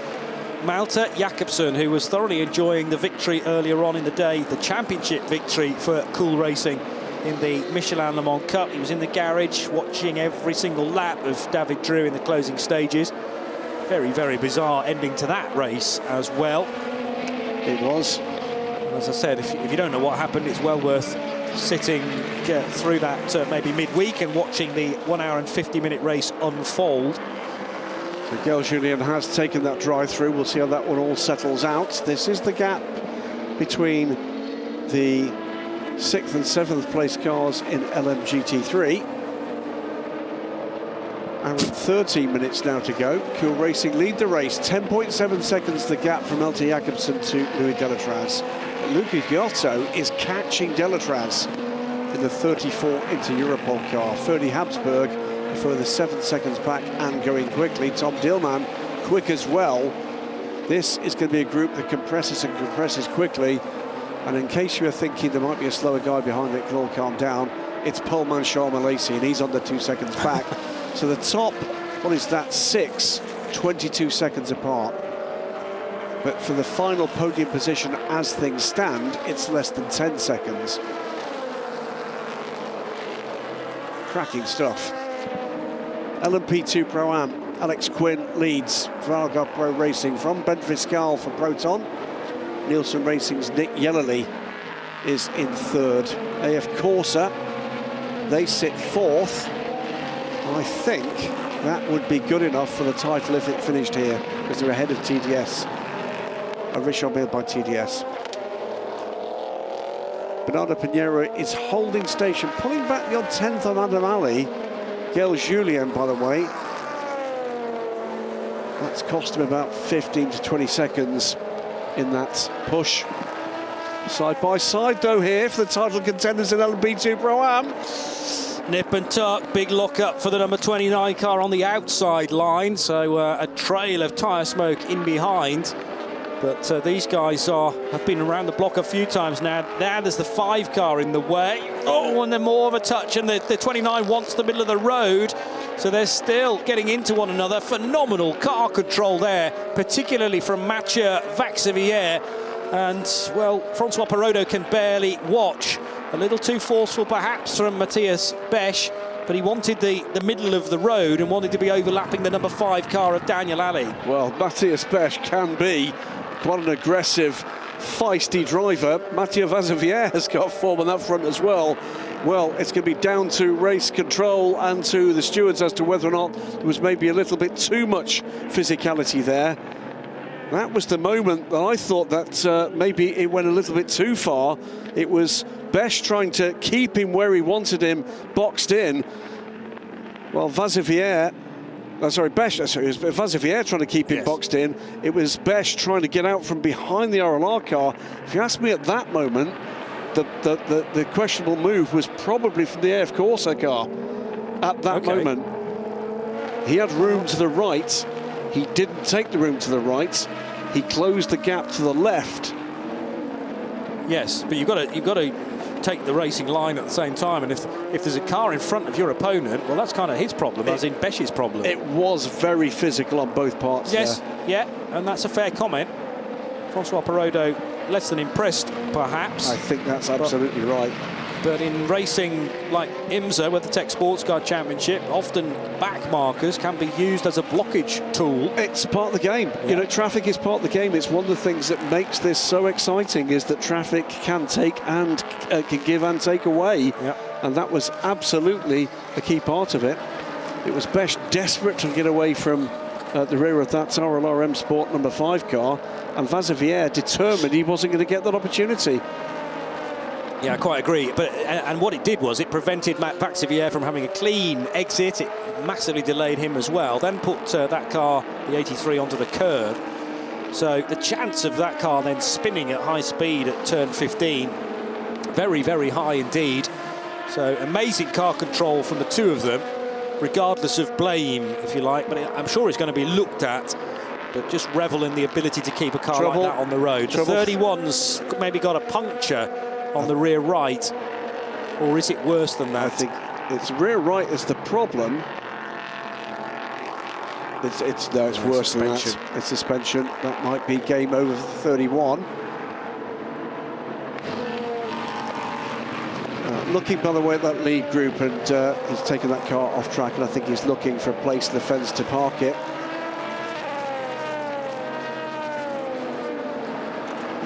We talked about that gap, 22 seconds it was, the top 6. That's down to 20.5 seconds now, but more particularly, the 10-11 seconds between 3rd and 6th is now down to 8. So that gap that is compressing all the time hasn't made it to a place of safety. No. There might well have to be some form of intervention. Whether or not that is going to be, my guess would be that's going to be a full course yellow. It seems unlikely that we'll need a safety car for that. Is this where it happened for Antoine Ducat, who'd been going very nicely to this point? Maybe the Vector Sport car are going to go into turn 4 together. I just wonder whether there was a bit of a nibble between the two of them there, and that's what's caused the problem for number 31. Oh, now trouble off the for road is the 21. That's the one that's massively delayed earlier on because of Andy Merrick's trials and tribulations. And Ollie Jarvis is in the gravel. Even more reason to go full course yellow now. Well, yeah, now we might get something more. So this could be a very interesting moment, couldn't it? This is the leader in LMGT3, Rahel Fry, 16.7 seconds ahead of the Iron Lynx Lamborghini. Spirit Race's David Perel is almost a minute back from the Iron Dames car. Oh, it's a virtual safety car, which means we're going to get a safety car. Well. And we're not in a fuel window for LMP2. We're not quite there for LMP3. This to clear 2 cars. The pits will be open for the first 2 laps of a virtual safety car. You've got to do it. Crucially, everyone's going to be bunched up. On pit lane already is the 88-inch Europol car. Derek de Boer was also on pit lane. Well, he was involved in the incident. He was indeed. With Ollie Jarvis. So that's why Derek de Boer is on pit lane. Is that car damaged, and is that the end of the run for the 59? Left door being refitted. Is that the bad luck coming in threes? Two rear screens and the door now. Let's have a look at this one. This is side by side between Panis Racing and Cool Racing, and that is the Panis Racing car taking a position before we got into the virtual safety car. Charles Malaysia up ahead of Ferdy Habsburg and in 5th place. So teammates in the FIA World Endurance Championship, very much rivals here. Yes. So this could throw it all up in the air. We said keep with it, didn't we? Under review, by the way, that move between Mathieu Vazevier and Matthias Besch, driving standard at turn 13 and 14. That's not necessarily a surprise. You'd expect them to want to look at it. No, certainly not. But the fact that they are the championship leaders, separated by 2 points coming into this event, just adds an extra bit of spiciness to that ultimate decision. So, do you pit? If you pit now, you've got to hope everybody else does. What it's going to do, if everybody pits, it's going to reduce the time. You can see again this incident. It was up the inside of the Aston Martin for Ollie Jarvis. We didn't see that early enough. No, I agree. Down the inside. Well, I don't think I'd have put my Orica there. Derek de Boer pitted after that, but he wasn't heading for the pits. I don't believe. Blimey, that was a bit close as well, as he then made his way to the pit road. Was that the Vector Sport car? It looked like it was. That nearly collided with Derek de Boer. I think by now, poor old Derek is knowing this is not his day. They're back out with Valentino Harzeclo in the wheel of the car for the first time, so that will be Derek de Boer's time done. Wow. Well, let's let it all calm down a bit. 65 minutes to go. Who's on pit lane? Panis Racing, Charles Malaysia is. So is Cool Racing's Ferdy Habsburg. Those two cars. It's a bit of a cough there from the 65. Has to wait until that looked like the Grid Motorsport car on pit lane with Lorcan Hannafin. But that was a slight delay on pit lane for the Panis Racing car. Ferdy Habsburg the same, and Ferdy Habsburg, I think, has retaken that position. He has. In comes the number 50 car as well. So lots of cars on pit lane at the moment. Cool Racing's 47 in and out. Panis Racing 65 in and out. Ollie Caldwell on pit lane in the 25 Algarve Pro Racing car. That's 5th, 6th and 7th. The Vector Sport car number 10 out of contention in LMP2. They're in and out, as is the equally out of contention EDEC Sport car that led early in the race. Euro International have made that pit stop. They're going to try and stretch this, and I think they can go from here. But this is going to go to safety car. Yes. P3 cars, I think, can do it. RLRM Sport have done exactly the same. Inter Europol's 88 car has too. Team Virage's Bernardo Pinheiro has taken the track position. If they can turn that car around super rapidly, they could take this. Yes, and it's definitely worth a roll of the dice. I mean, mainly LMP3 cars can do slightly more than an hour, and particularly as we're going to have at least a couple of laps behind the safety car, you would have thought. Here's the 57 Ferrari leading the championship on countback currently, but they've had a really difficult run to this point to be 8th. Quite a story to win a title in 8th position, but that may still happen as well. We've not yet seen any of the leading 4 cars down pit lane, but they've not long been down pit lane. No. They all pitted with about an hour and 20 minutes to go, which was 2 stints to the checkered flag. It made complete sense at the time. We'll have to wait till we get in the safety car to look at where we are on these points positions. Another driver change. It's Michel Gatting getting in, of course, now for the Ryan Dames for the first time. Tyres going on to the 85 car. There's the Jakobsen on pit lane. So I think we are going to see them all down for whatever fuel they can cram into the tank. AO by TF follow down pit lane as well, and then it will be both into Europol cars, I'm sure of it. Everybody's taking the opportunity.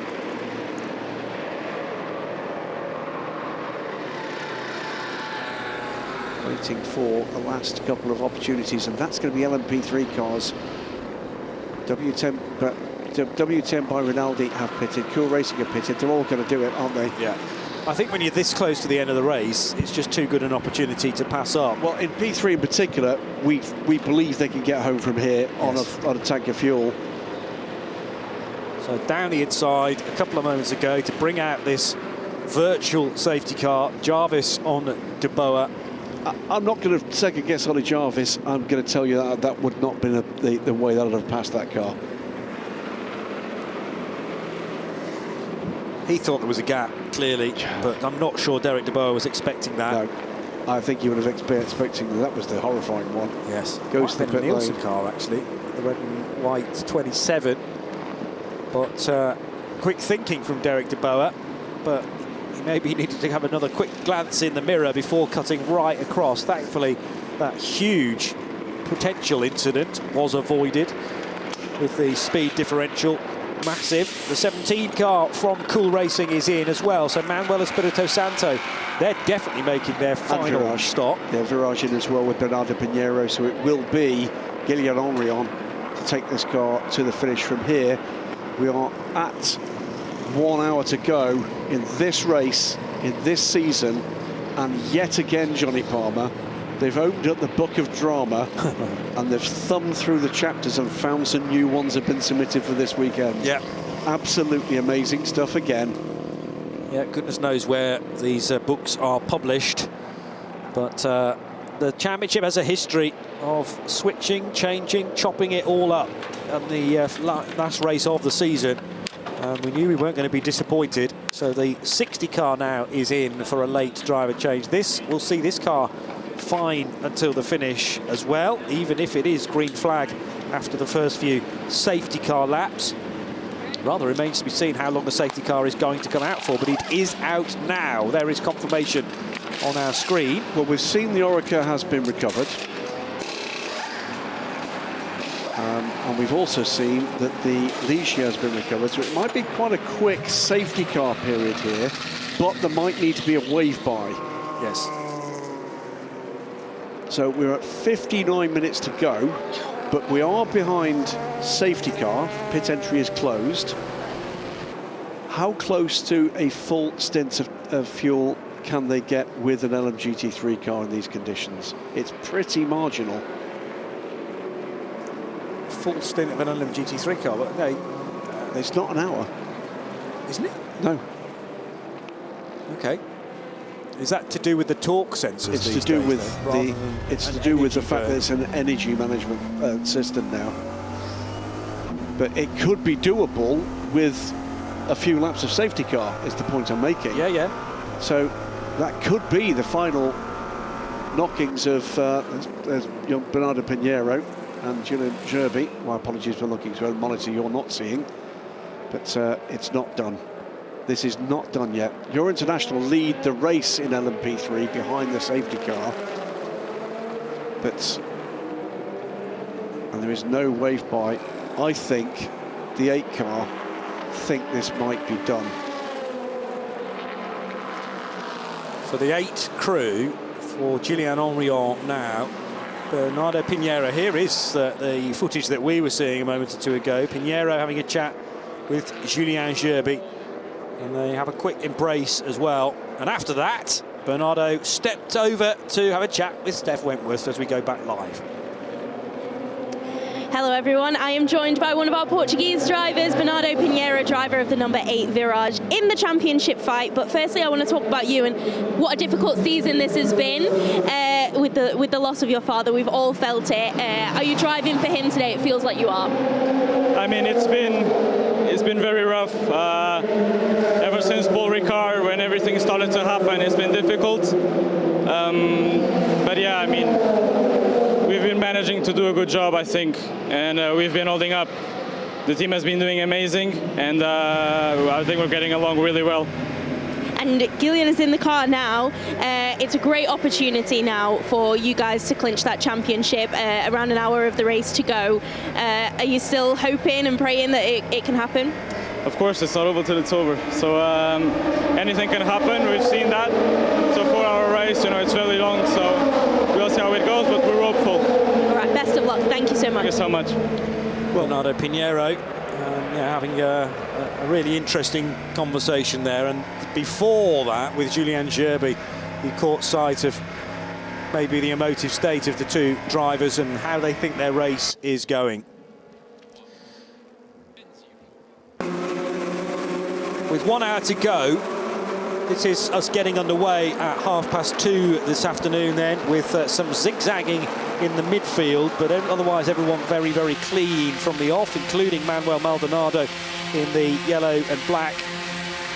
The Panis racing car that started from pole position fended off the early attacks from Gabriel Aubry, and also a good run from Lorenzo Fluxa in the number 37 car, third in that sequence. However, Ollie Gray would receive contact from the 47 Cool Racing car early in the piece. That would spin him around, then he'd get an absolute huge whack from Charlie Simani's Ferrari, who could not avoid the spinning 43 car. Eventually, Carl Bennett judged to be at fault for that incident, which immediately put out the Zebra car from the race. Poor old Charlie Simani, his race lasting about 5 corners. A nibble on the rear of the Grid Motorsport by TF Aston Martin as well from Johnny Lawson. Martin Berry rather elbowed aside there, and then this contact between Hiroshi Hamaguchi and Derek DeBoer, both cars spinning in sympathy, put the Lambo in the gravel, but the more significant damage was done to the Aston Martin in terms of components. The rear screen he might be able to spot is now glued to the rear wing, and he almost came in to sort that out. They changed it, but the brand new one then popped out, maybe because the seals hadn't been fully closed at speed.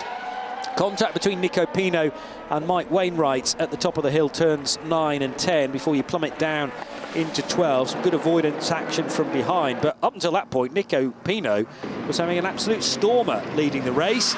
A warm afternoon if you're in the car for slightly longer than you might have expected for Francois Perrodo, but able to chill out there. Then the 57 Ferrari, judged to be at fault with a 31 LMP3, spinning that out, and carnage in behind. Also leaping over the curbs, the AO by TF Sport Orica, which is currently in 2nd position. And as always, really good fighting in LMP3 and in the LMGT3 division. But a rotation for JNW Motorsports Ferrari right in front of the Iron Dames Porsche of Sarah Bovey at the time. She was dicing with Duncan Cameron when that trip up between 2 LMP3s occurred, but they avoided it. And then for many laps, the 2 Inter-Europol competition cars were running nose to tail.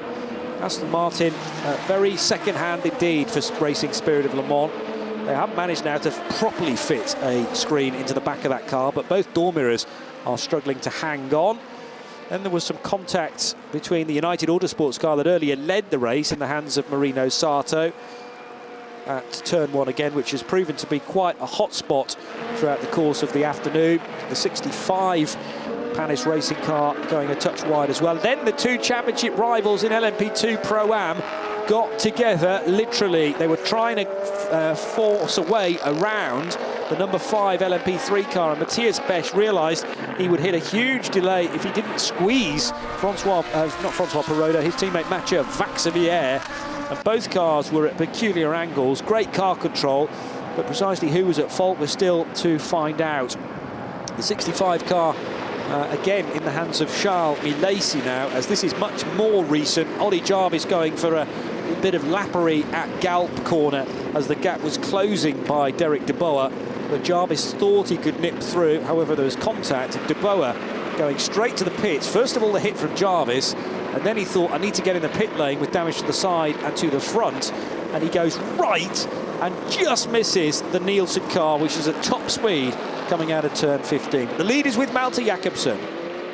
So 52 minutes to go. Malte Jakobsen behind the safety car leads the race for Cool Racing, but as things stand, it's going to be the second place car that sits in a championship winning position. AO by TF, Louis Delatraz at the wheel, but he's under pressure from both of the Inter-Europol cars behind. In LMP2 Pro-Am, Algarve Pro Racing lead the charge. The number 20 car in the hands of Alex Quinn. Ahead of Proton Competition, Nielsen Racing, but it's the Richard Mille by TDS car, the number 29 car, that sits at the moment in a championship winning position. LMP3, reasonably simple at the moment. Car leading the race is the car leading the championship. Work your way out through that one. The number 11, Ligier, in the hands of Adam Ali, and the Iron Dames lead in LMGT3, the number 85 from the Iron Lynx Lamborghini. Spirit of Races 55 Ferrari and Formula Races 50 Ferrari. Well, throw a blanket over the lot of them, Johnny Palmer, because those, what is that, top 8 cars are separated behind the safety car by less than 10 seconds.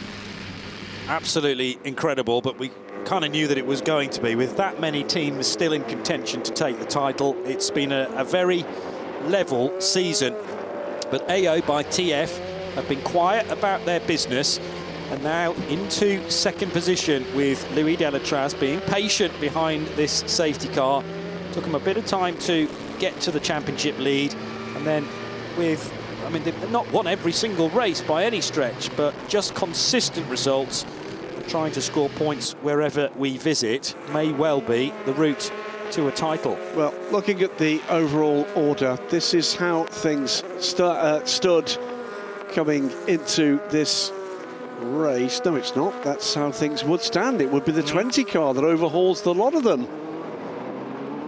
Car 20, Alex Quinn for Algarve Pro Racing. So it's going nicely for those guys at this stage. That difference, it's because Algarve Pro Racing have cycled round to the lead, and the two other championship contenders are not in second and third places. They've dropped further back, and are therefore losing points against the charge from the 20 car. This is going to come down, I think, not necessarily to speed, but fuel mileage. You're into international by outpacing the number 8 crew, and maybe Bernardo Pinheiro and Julien Gervais were having that little chat to say, listen, we've done all we can. But Julien Henrion in third position. They're going to be right with Adam Ali and Manuel Espirito Santo at this restart. Just about to say that, and Gael Julien is still in contention there. He's, what, 20 seconds back in this queue, but close. But the particular thing here is Daniel Ali's been in that car for an hour already. Gael Julien is fresh. Yeah, and a fresh Gael Julien is a secret weapon, considering his dominance in certain qualification runs already this year. So the simple maths to watch for here is if the Iron Dames win, as things stand, they take the title. Yep. If Iron Lynx Lamborghini takes the lead here, they take the title. Okay, that's nice and simple. So that's Michel Gatting versus Andrea Caldarelli. But there's quite a gap between the two, and that is because... Well, the wave bye's happening, isn't it? So that will change. Yeah. Nothing stands in the way now of the 63 car catching up with the 85, because they've been allowed to overtake the safety car. So all sorts of machinations here, all sorts of emotions on display. You're going to see a lot more of that in the next 50 minutes or so. Joy, despair, maybe a little bit of anger mixed in there. But there's going to be some very anxious faces. If you've been with us for the last 3 hours, if you've been with us for the last 5 race meetings, thank you, thank you, thank you for being part of what's been an extraordinary season for the 2024 European Le Mans Series. Be assured there is more to come in 2025, including, as Johnny Palmer said, a return to the United Kingdom and to Silverstone, which I know so many people watching in have been hoping might happen. Come along, we'd be delighted to see you. Yeah, and it's a first step from the ACO to return to British shores. It's been quite some time since that happened, with various political decisions, shall we say, and then the global pandemic stepping in too. But excellent that, well, we stay at 6 races, which I think is about right, because it means these cars and teams are generally racing once a month between April and October. but it provides opportunity for many of the drivers who are part-time pro-ams to also do their day-to-day job as well and still find time to go racing. It's quite a commitment to travel to wherever you might be. Chatting to Rodrigo Sales a couple of days ago, saying that he had made, I think, 9 trips from the States to Europe through the course of the year for various different reasons. Mainly Obviously, chasing air miles, I think. Yeah, probably, and better seats on planes. Yes. But certainly 6 ELMS races and the trip to Le Mans will have had something to do with that. And then you've got to adjust. Once you land, you know, the jet lag does rather take its toll, so you need a day to readjust. Safety car lights are out. We have just over 46 minutes still to go, and we're about to go racing again with Malte Jakobsen dictating the speed now and holding back for the moment. Louis Delatraz is right with him though, ready to react, and Luca Giotto in that third placed into Europol competition car could be the fly in the ointment as well. If you go wide at Galp, when we get racing again, a lot of marbles there, which didn't really help that situation with Jarvis and Derek de Boer when they got together. Here's the green flag now waving, and it's a cracking getaway from Malte Jakobsen. Further behind, nose to tail between the Inter-Europol competition cars. Will the 43 be allowed to head by here? It was just a draft, actually, but that might well have been a decision by the team as well. Tom Dillman, I think, is going to be a man to watch here. He's got pace. He's coming on the back of, as another positional change there. The Panis Racing car goes ahead of the 47 Cool Racing car in that order. Tom Dillman took the IMSA title last weekend at Road Atlanta, with Inter-Europol combining with PR1 Matteson. They're keen are the racing. Baker's up the inside again, and is it going to be 2 positional changes? It is, in 2 corners for the 65 car. Charles Malaysi is on a tear as well. Not quite got it done though yet on Giotto. Giotto to the inside line at turn 7. Oh, there's a squirm. Flashing the lights, and now Giotto says, get out of it, Malaysi. Yes, you took pole position yesterday, but I'm faster in this middle sector. And he gets back in front. And this is creating a bit of a bottleneck now for Ferdinand Habsburg in behind for Cool Racing. Ahead of this, by the way, Tom Dillman is right with Louis Delatraz. Watch this again. That was quite a biff, double biff, in fact.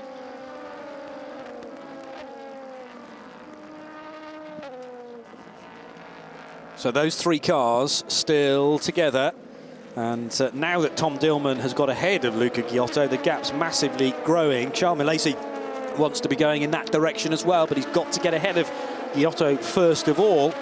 Tried it into the first corner last time around, actually tried it into turn 3 more accurately. That's the tension beginning to show.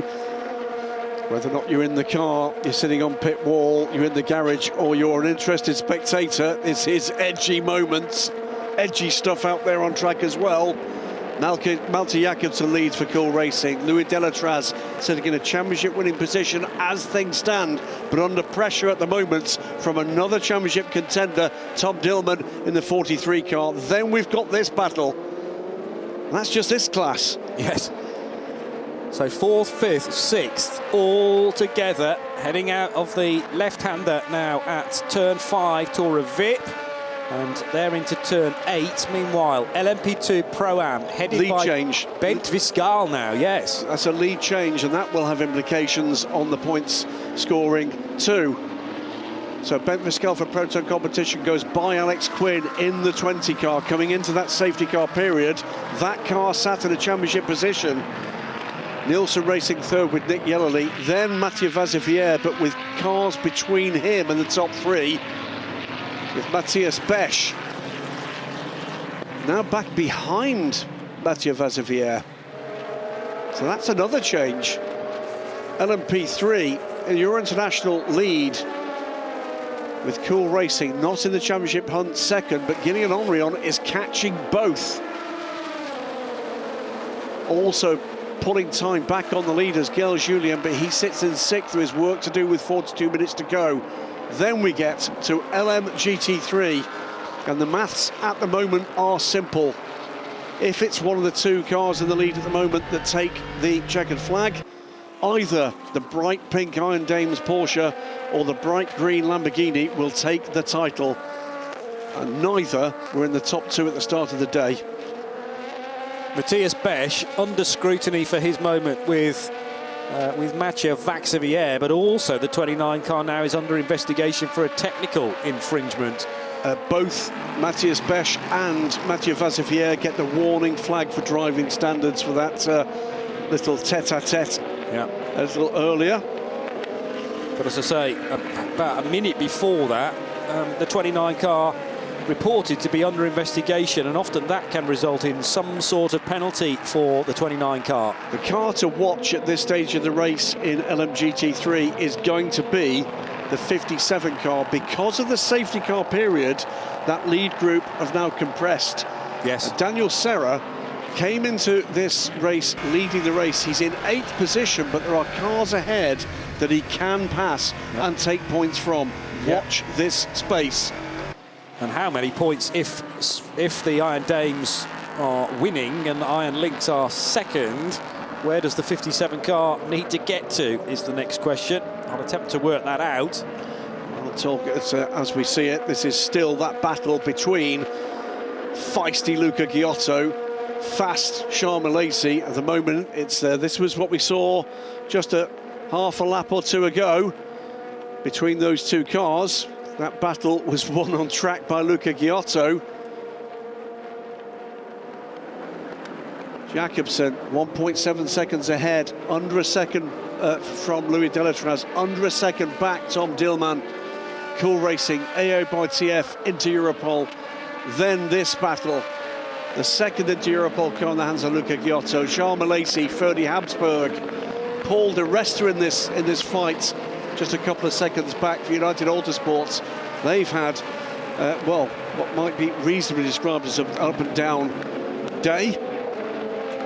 In LMP2 Pro-Am, Algar Pro Racing's Alex Quinn has dropped back 2 further positions and is now in the clutches of Mathieu Vaxivière. That will put it back in the hands of AF Corsa. So Alex Quinn's had a moment somewhere, and right in there too is the 29 car. It's another title, Johnny, that they've got the 3 title contenders nose to tail. Kessel Racing up to 7th place now. If the 85 crew win the race, that's where they are at the moment, Michel Gatting, then it would need to be a 5th place finish for Kessel Racing's Ferrari. He's 7th at the moment, Daniel Serra, but with 2 cars within touching distance. 1.6 seconds off the position he needs to be in. Yep. It's astonishing. Side-to-side contact, not between those two cars again. It was 29 and 83 coming out of the 13th Richard Beale by TDS take that position. Was it done fairly? We didn't see what happened coming into that corner, but now it's the 29 car that sits in a position where they could win the title. Yeah, but they're under investigation, remember. And they've also under investigation for 2 technical infringements, by the way. That's my point, yeah. Full course yellow. Full course yellow for slippery surface. I haven't seen anybody off the road, although we're spinning quite a lot of plates here. And the full course yellow is out for yet another time. So whatever's happened, it's at T8. Okay. And turn 8 is the uphill approach. There doesn't appear to be a car stopped there. We'll see who clears this sector.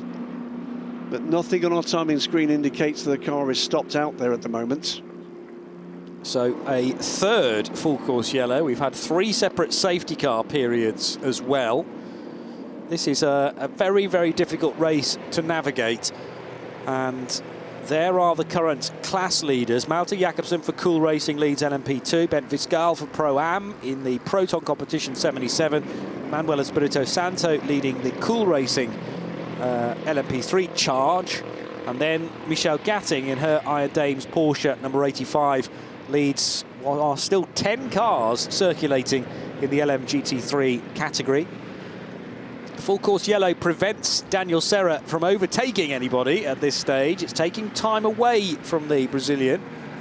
But he's still got the scope to overtake Ricardo Pera, overtake Julien Andauer, and get that 5th position that will bag them the title. Well, it's astonishing, isn't it? Bright pink needs bright green with bright yellow in a position. They're the 2 cars he needs to catch. He can see them straight ahead. GR racing car, and ahead of that, Julian Andlauer. And Andlauer is not an easy man to pass. But Conrad Lauritsen ahead of him in the Formula Racing car, and it's 37 minutes still to go. If this is a reasonably short full course yellow, we're going to have half an hour of wheel banging, door banging, gut-wrenching action. And that's just for the commentators. That's just us. Goodness knows what the emotions are like if you have active involvement for any of these teams.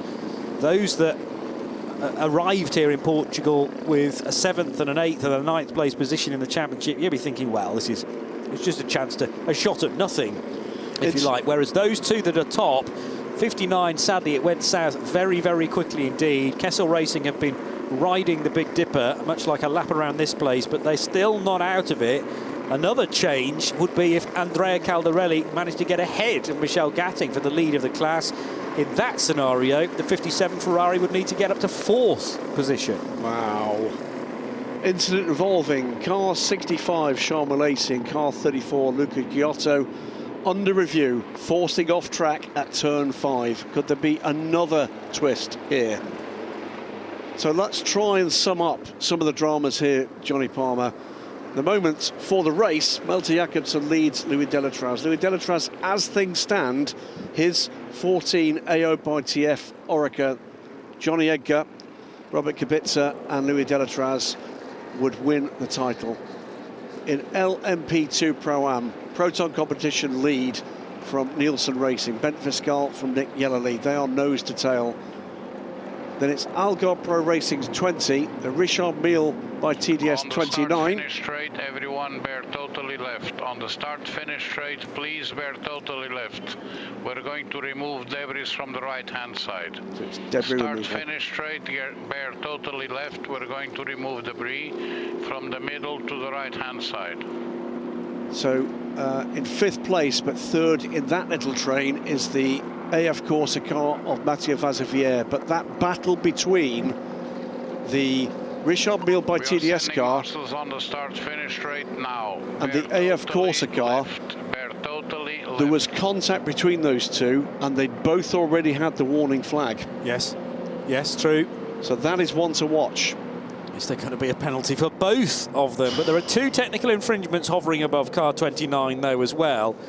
Incredibly, on current positions in LMP2 Pro-Am, the 83 and the 29 will finish on the same points, 96 each, because 83 is in 5th, for which you get 10 points, 29 is 4th, you get 12.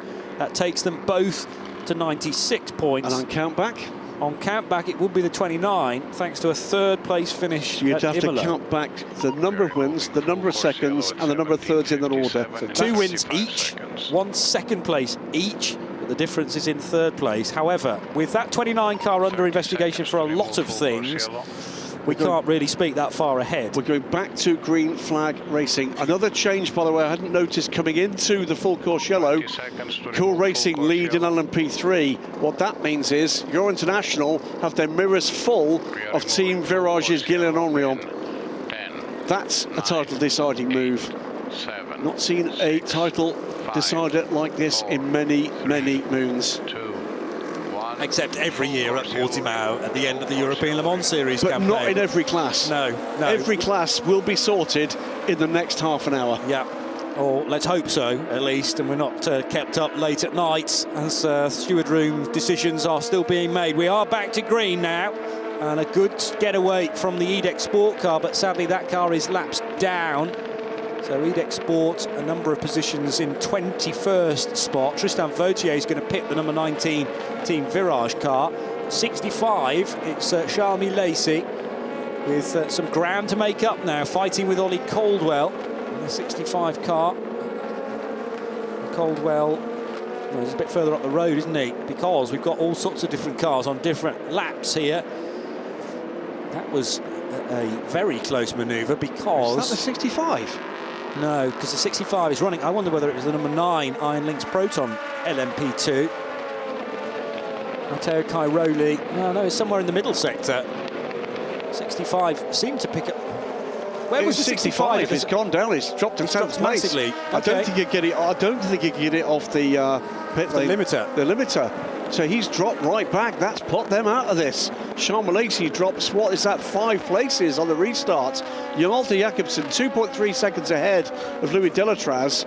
He's now trying to pull back some of those lost positions, getting onto terms here with the number 10 car. I'd seen Malachy moving. Oh, now there's contact with the Vector Sport car, and there's a problem now massively because everything's condensing, and that was the DKR car involved as well. So big damage to the Vector Sport. Surely that might result in a full course yellow as well to clear the number 10 car up. Yellows at turn 14, but that was maybe Malachy mightily frustrated because of the delayed restart for the Frenchman. There's a biff in the side of the United Autosports car for the DKR car. Well, well, well. There's the 10 car making its way back towards the pits. We are still green, therefore.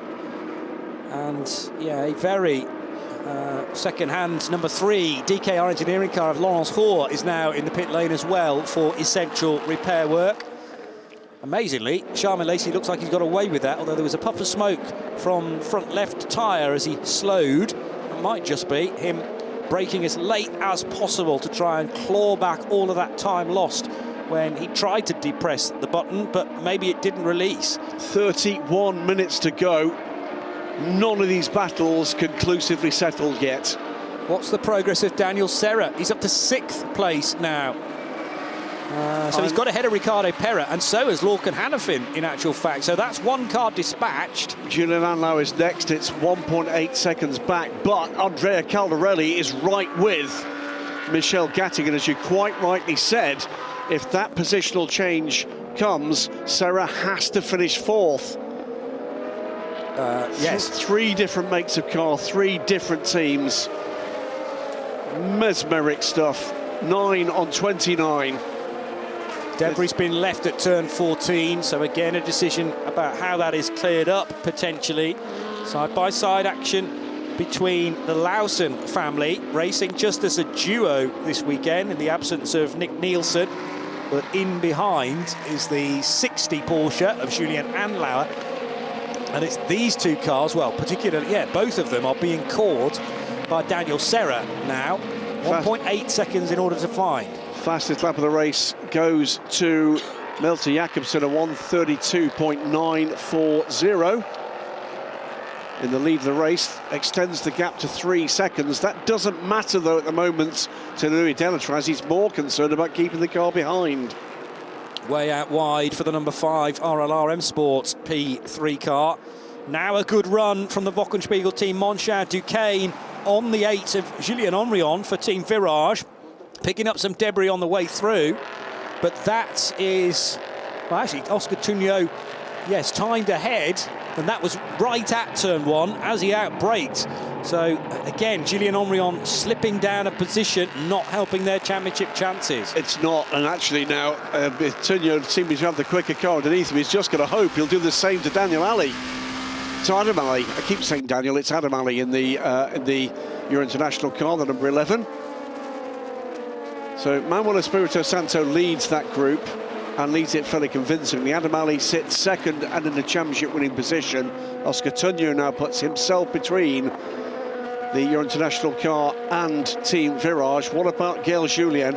Well, he's right with Wyatt Bricacek. He's within 2.5 seconds of Julien Henrion, which means he's within 4 seconds of the Euro International car. Yes. And they are 3 championship contenders. Meanwhile, both of these cars, the 85 and the 63, sits in potential championship winning positions. Whichever finishes ahead would clinch the title, depending on whether 57 car finishes behind. At the moment, as things stand, Kessel Racing's 57 car is in a championship winning position. Should the Lamborghini get through, and he might do there. That was a got out of it. I think he got out of it because there was a risk that the 2 would get together, and that would spin Michel Gatting out. So he knew that really the door hadn't been opened. Round the outside at turn 13, but that's maybe the big opportunity for Caldarelli, is when Michel Gatting needs to make a decision to go left or right around some slower traffic. Well, the other problem they've got here is behind them they've got David Perel, Conrad Lauritsen, Julian Andlauer and Daniel Serra. None of those gaps are more than a second, and they all want to win the race. Yes, of course they do. And we might have to go full course yellow again because of a significant chunk of bodywork now sitting in the middle of the racetrack. But yeah, these two, the Porsche and the Lamborghini, are not circulating as fast as they might on their own. There's Daniel Serra in the distance in car 57, loving the fact that these two are getting in amongst it.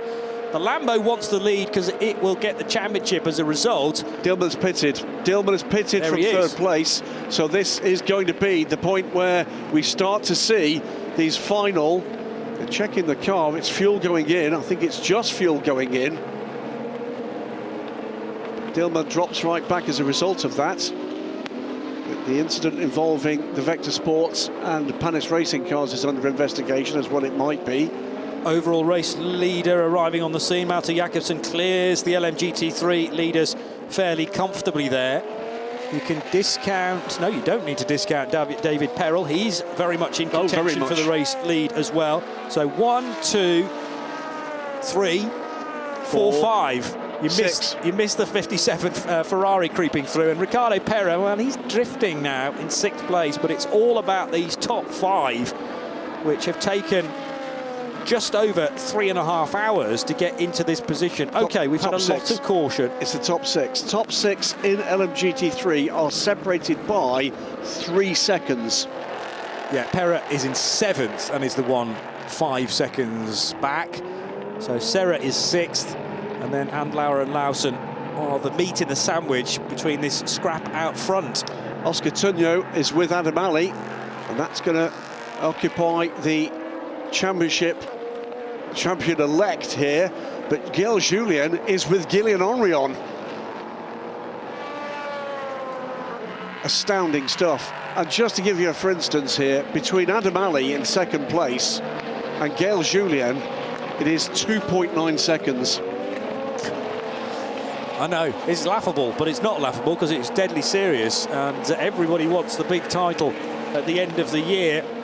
It's at these points where you think, if only we'd managed to that call slightly better earlier in the season and scratched a couple more points out of good starting positions, good mid-race spots as well. But you have to just run with what you've got.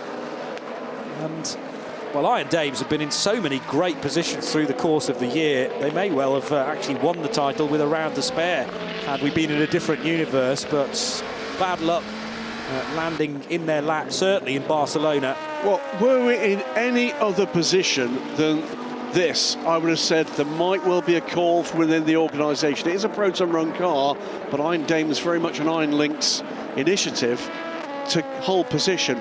But the Lamborghini can win the championship. So there's not going to be a call. No, because you can't get Michel Gatting to full course yellow is coming. Full course yellow is coming. That's for the debris.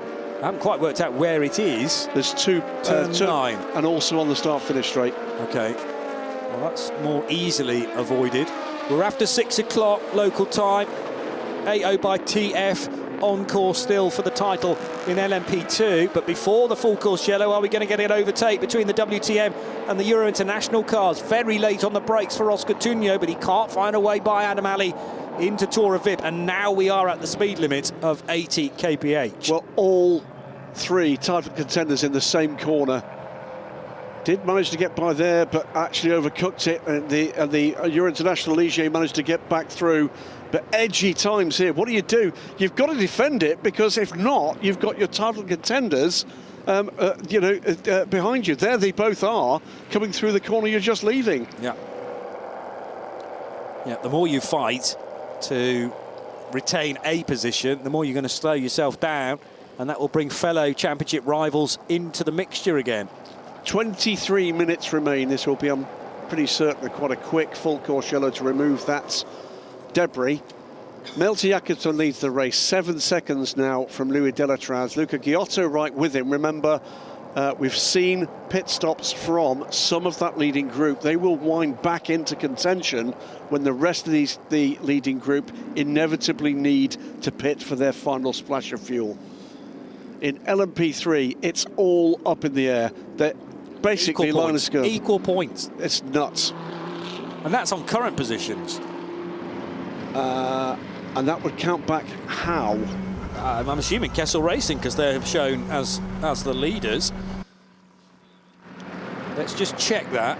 So they arrived here, 85 on 46 points. So they would have 2 wins. The Iron Dames would have 2 wins. 2 wins. So we're then looking at the next position. No, the next position would be a 4th position. And a 4th position. And a 4th position. So it's then about the next position back, and it's a 6th place if that's where they finish for Kessel.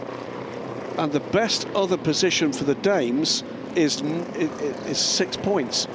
So it's actually the Dames that would get it. Oh no. 6 points is what finish? 6 points is 7th. So it would be, if it finished like this, Kessel Racing would win it by dint of having a 6th place finish as opposed to a 7th place finish for the Dames. That's what would happen. Yes, yes. That's astounding. So we're talking about the 6th place that they are currently in today versus the 7th place that the Iron Dames managed to get in Mugello in the last round. Everybody's doing the same calculations here.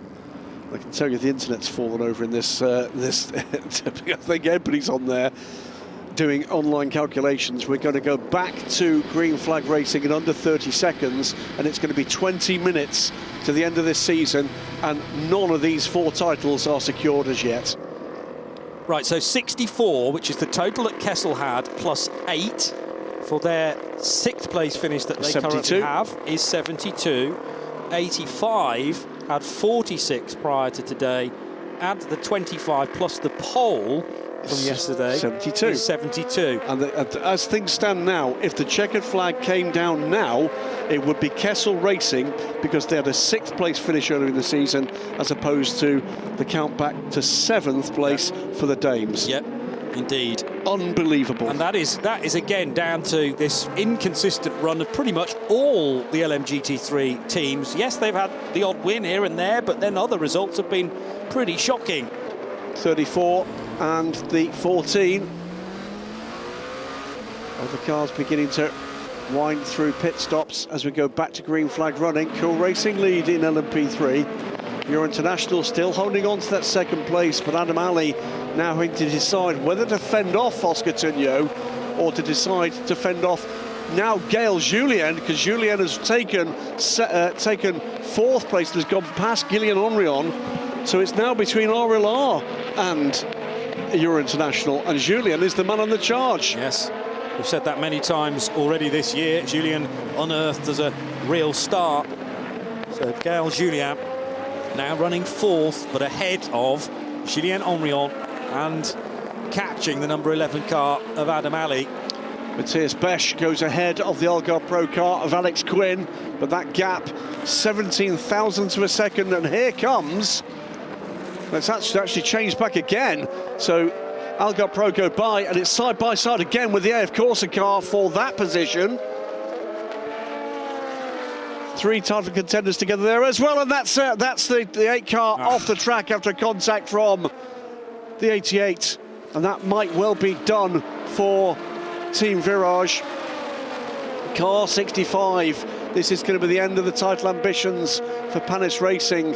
A drive-through penalty for a collision with car 10 at turn 14. That counts one of our contenders out. Remember that if the Lamborghini does get ahead of the Porsche of Michel Gatting, then that changes the landscape again. And we reckon that the 57 car would need a 4th place finish, but that would also be on count back because it's finished level with the Lamborghini. Amazing, amazing stuff. Still 6th place for Daniel Serra. He would need to pass Conrad Lausen or David Perel, because Lausen has now taken 4th place. So David Perel becomes the next target, and they are absolutely side by side. So reprimand for one of the technical infringements for car 29, low tyre pressures. So that's one of 2 technical infringements that the Richard Mille by TDS car was being investigated for. and they can breathe again. Moment, I believe, where we stand in LMP2 Pro, if the flag came out now, it would be the 29 that won. But it's tight, very, very tight. They were 2 points back, and they are currently outscoring AF Corsa by 2. Yeah, and the additional points that the Algarve Pro car would get ahead are not enough, because that car is now sitting in 3rd place. It's a written warning for the second technical infringement for car 29, so that is done. It's now about what happens on track. So that was an infringement related to the cockpit, whatever that might be. There it is, 96, 96, 95 for Proton competition. So again, on count back, Richard Mille by T, 2 titles on count back. Yeah. And that might happen regardless of whether the Dames win or the Iron Lynx Lamborghini wins. And neither of those would go in those particular teams' favours, because the 57 has the better record. And that would go back, by the way, to 1 3rd place finish for the Richard Mille by TDS. So we could, if it stays like this, and it's not going to, let's face it, we could see titles settled on count back to 3rd place in LMP2 Pro and count back to 6th place in LMGT3. Yeah, a 6th place versus not a 6th place for Iron Dames. New fastest lap of the race, by the way, goes to Alex Lynn in 15th place for Algarve Pro Racing at 1:32.784. Louis Delatraz.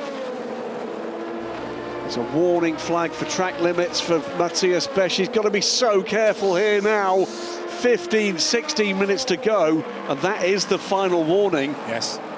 No more. Car 88 is out of the race, hearing from Steph, which is the Inter-Europol competition LMP3 car. That was not in contention for the championship, although Pedro Perino went well in it yesterday. 0.2 of a second. Is this close enough for Andrea Caldarelli to pick off Michelle Gatting? Actually, her run off the corner is very impressive, so it's going to be too late to pick up the toe and force a manoeuvre down the inside. Still waiting for final set of pit stops. 34 of Luca Giotto. He has been in and out, comes back out in 13th place, but that's where the Inter-Europol car of Tom Dillman cycled back to. He sits 12th after a fuel stop earlier. We've still got this lead group. All must come down the pit lane, I believe, very soon indeed. Daniel Serra's into 5th place now. He must have got ahead of David Perel. So has Perel made an error somewhere, because he was running 3rd not that long ago. Yeah, it's so close. So Serra up to 5th. That will give him 10 points, and they'll win by 2 now. It's not on count back at this stage. And Ricardo Perez also gone by David Perel.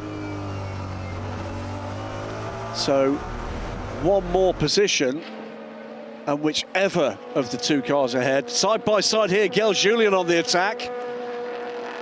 And he makes that run. Now his next target is the championship leader, the Euro International car of Adam Ali, and that gap is 1.5 seconds. Wow. Simply incredible drive from this young man, Gael Julien. He was 25 seconds back, and okay, we've had interventions that have helped, but it's been sustained pace here. Staying well out of the way of the 77 Proton competition car, so as not to get tangled up there, and gets good power out of Tora Vip heading back up the hill. So Gael Julien, the 18-year-old with Indonesian heritage, but born in France, and well, you throw a language at him and he can pretty much be fluid in it. An ultimate professional, and surely a strong future for this young man as well. But this would be so important, such an important championship to win, giving him options. 1.8 seconds away then from Adam Ali, who's also had a cracking season with Matthew Bell in number 11 car. Massive step forward for Adam Ali this season. Ricardo Pera warning flag for track limits. He sits behind Daniel Serra, and just behind Daniel Serra. David Perel still battling away there.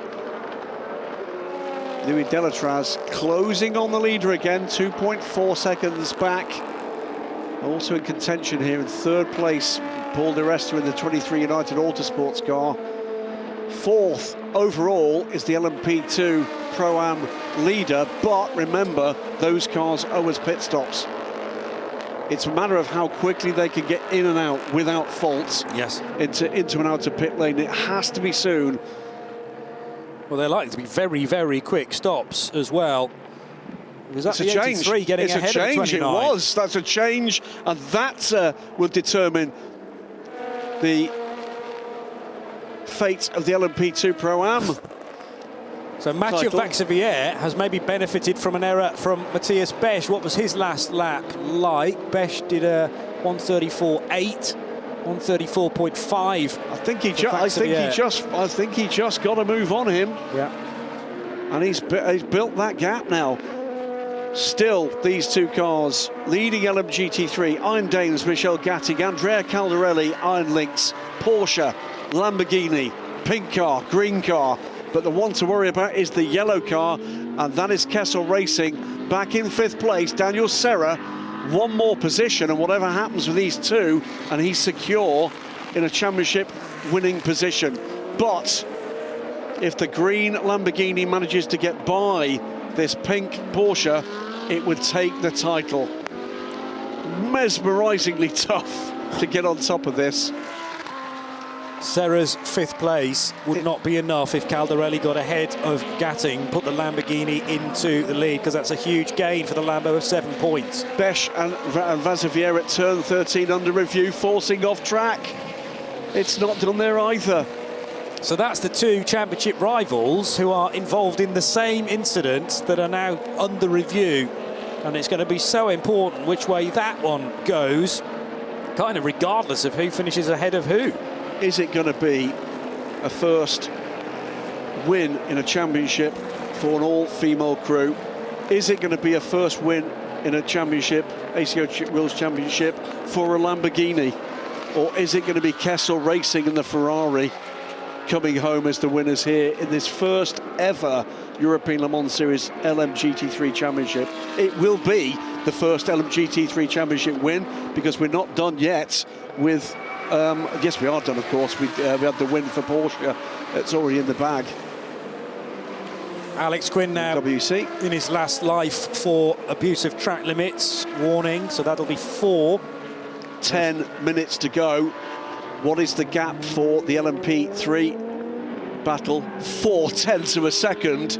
Gail Julien has caught Adam Ali.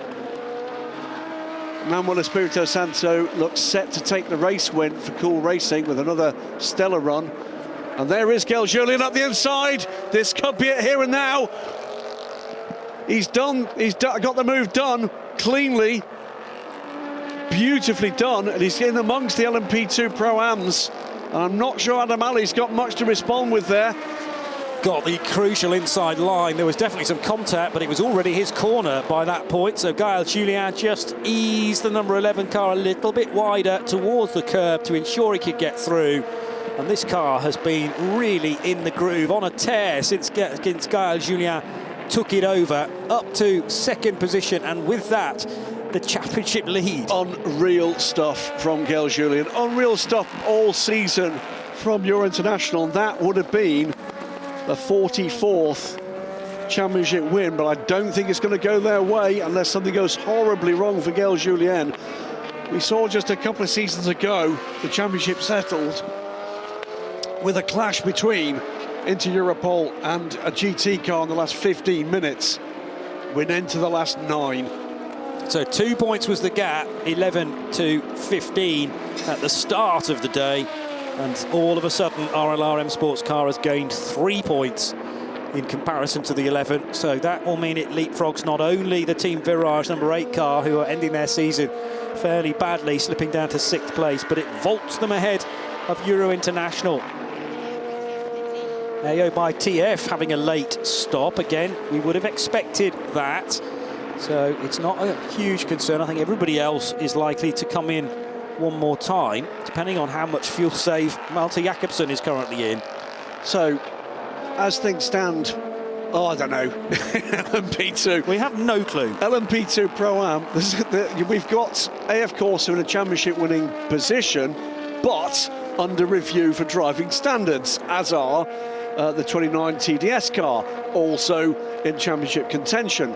LMP3, as things stand, RLRM Sport take it with a move for the lead inside the last 10 minutes. Not for the lead, rather, for second place in the last 10 minutes between the two championship leading cars. LMGT3, it's one of three at this stage. It could be the lead car at the moment for the Iron Dames, the number 85 car. It wouldn't be the Iron Dames as things stand. It would be the Kessel Racing car, but if the Lamborghini passes that car, then it's the Lamborghini that takes the title. Yeah. Because Daniel Serra is still in 5th position. But Michelle Gatting is soaking up this pressure at this stage. She has to. All they can do is win the race. Exactly. Can't do anything about the fact that Daniel Serra is in a championship winning position behind. Cool Racing ready for Malte Jakobsen. 6.5 minutes to go. It'll be a rapid pit stop. So Jakobsen in from the lead. He's in. Also expecting Paul Di Resta to make a stop. Bent Viscal likely to. Goes through, I think. Okay. Goes through to take the lead. Duquesne team through. But I'm sure they have to stop. Nielsen Racing's leading car in, second place car in LMP2 Pro-Am, the hands of Nick Yellerly. They pit as well. Okay, so if Nick Yellerly is in, then Viscal will be in next time around because they've done pretty much the same stint lengths. Well, the key thing here is who has pitted and rejoined, and the answer is AO by TF have done so. Pretty certain Malte Jakobsen is still ahead of Louis Delatraz. Ferdy Habsburg is behind Louis Delatraz and ahead of Tom Dillman. And Dillman are just a second back. All of that's got championship implications. So remember, we think, discount Bent Viscal's car, number 177, as the race leader. Also expecting James Allen in his Duquesne car to come down pit road. Let's just see how far into his stint he is. I don't know about a glass support after this one for a full bottle. For Eduardo Freitas. I think he will be chugging the whole bottle. The only thing that could make it more frenetic in race control is either a fire or a wild animal being released in there, but it's astonishing that they've kept it on the island here. Now Matthias Besch under investigation, track limits. Could that settle it? Surely not. What a shame. We did say he was on his last life. He'd done 4, you get 3 as freebies, then a warning, and the very next time you breach track limits, that could be it. They've obviously received a report in the stewards' room of the 29 car leaving the track, and it's in the pit lane though now as well. Matthias Besch taking a last-ditch pit stop. So 77 pits from the lead in LMP2 Pro-Am, from second place LMP2 Pro-Am, so 2 pits the Richard Mille by TDS car. Algarve Pro Racing lead Pro-Am, 4 minutes to go. Surely they've got a pit. Alex Quinn. James Allen leads the race for Duquesne. He does. Should pit. Must need to pit. Alex Quinn. Do they need to pit off? Again, Algarve Pro Racing pulled off an absolute blinder in terms of strategy. It's a drive-through penalty for car 29. Yeah. There we are, folks. That should decide it in the favour of the 83 crew, AF Corsa. But we're under 4 minutes to go. Algarve Pro are leading the race. If they can get to the flag, they win the championship. They win the LMP2 Pro-Am. Correct. In car 20. When did Alex Quinn last make a stop? 29 laps. Most have been doing 28. So he's already done 29. Bent Viscal did a 29-lap stint, had to come in. 3 minutes to go. We might get our answer this time around from Alex Quinn. Do they just stay out and hope for the best? Duquesne are expecting James Allen in. What about APR? Have they pulled off an absolute blinder here? Has he been in fuel save? That's the reaction from Cool Racing. They take the lead. They take the lead ahead of Chequered, Julien. Well, they would have been worried, can Duquesne get there? No, is the answer. Through to take the lead with under 3 minutes to go, goes Malte Jakobsen in the 37 car. Topsy-turvy season from them. Louis Delatraz is how far behind? 3.6 seconds, and under pressure from Ferdy Habsburg in the 47 Cool Racing car. So at the moment, 2 Cool Racing cars on the overall podium. Tom Dillman is 1.5 seconds back from Louis Delatraz. That could have championship implications if he can make it. APR, Steph, did he say will or will not pit? I missed. Will not pit. Wow. So they're set. If they can stay out, and they've made this fuel window extended, they started on 78, they'll move to 103. The best that 83 can do at the moment is a 4th place finish, for which you get 12, and that's 95 points. It would be APR. How have they done that? Algarve Pro Racing, in massive fuel save, you have to think. 1 minute and 45 seconds left on the clock. Still no change at the head of the order in LMGT3, by the way. So Michel Gatting's been driving absolutely perfectly, point by point. Well, could it be then back-to-back LMP2 titles, one in the overall and then in Pro-Am for Algarve Pro Racing?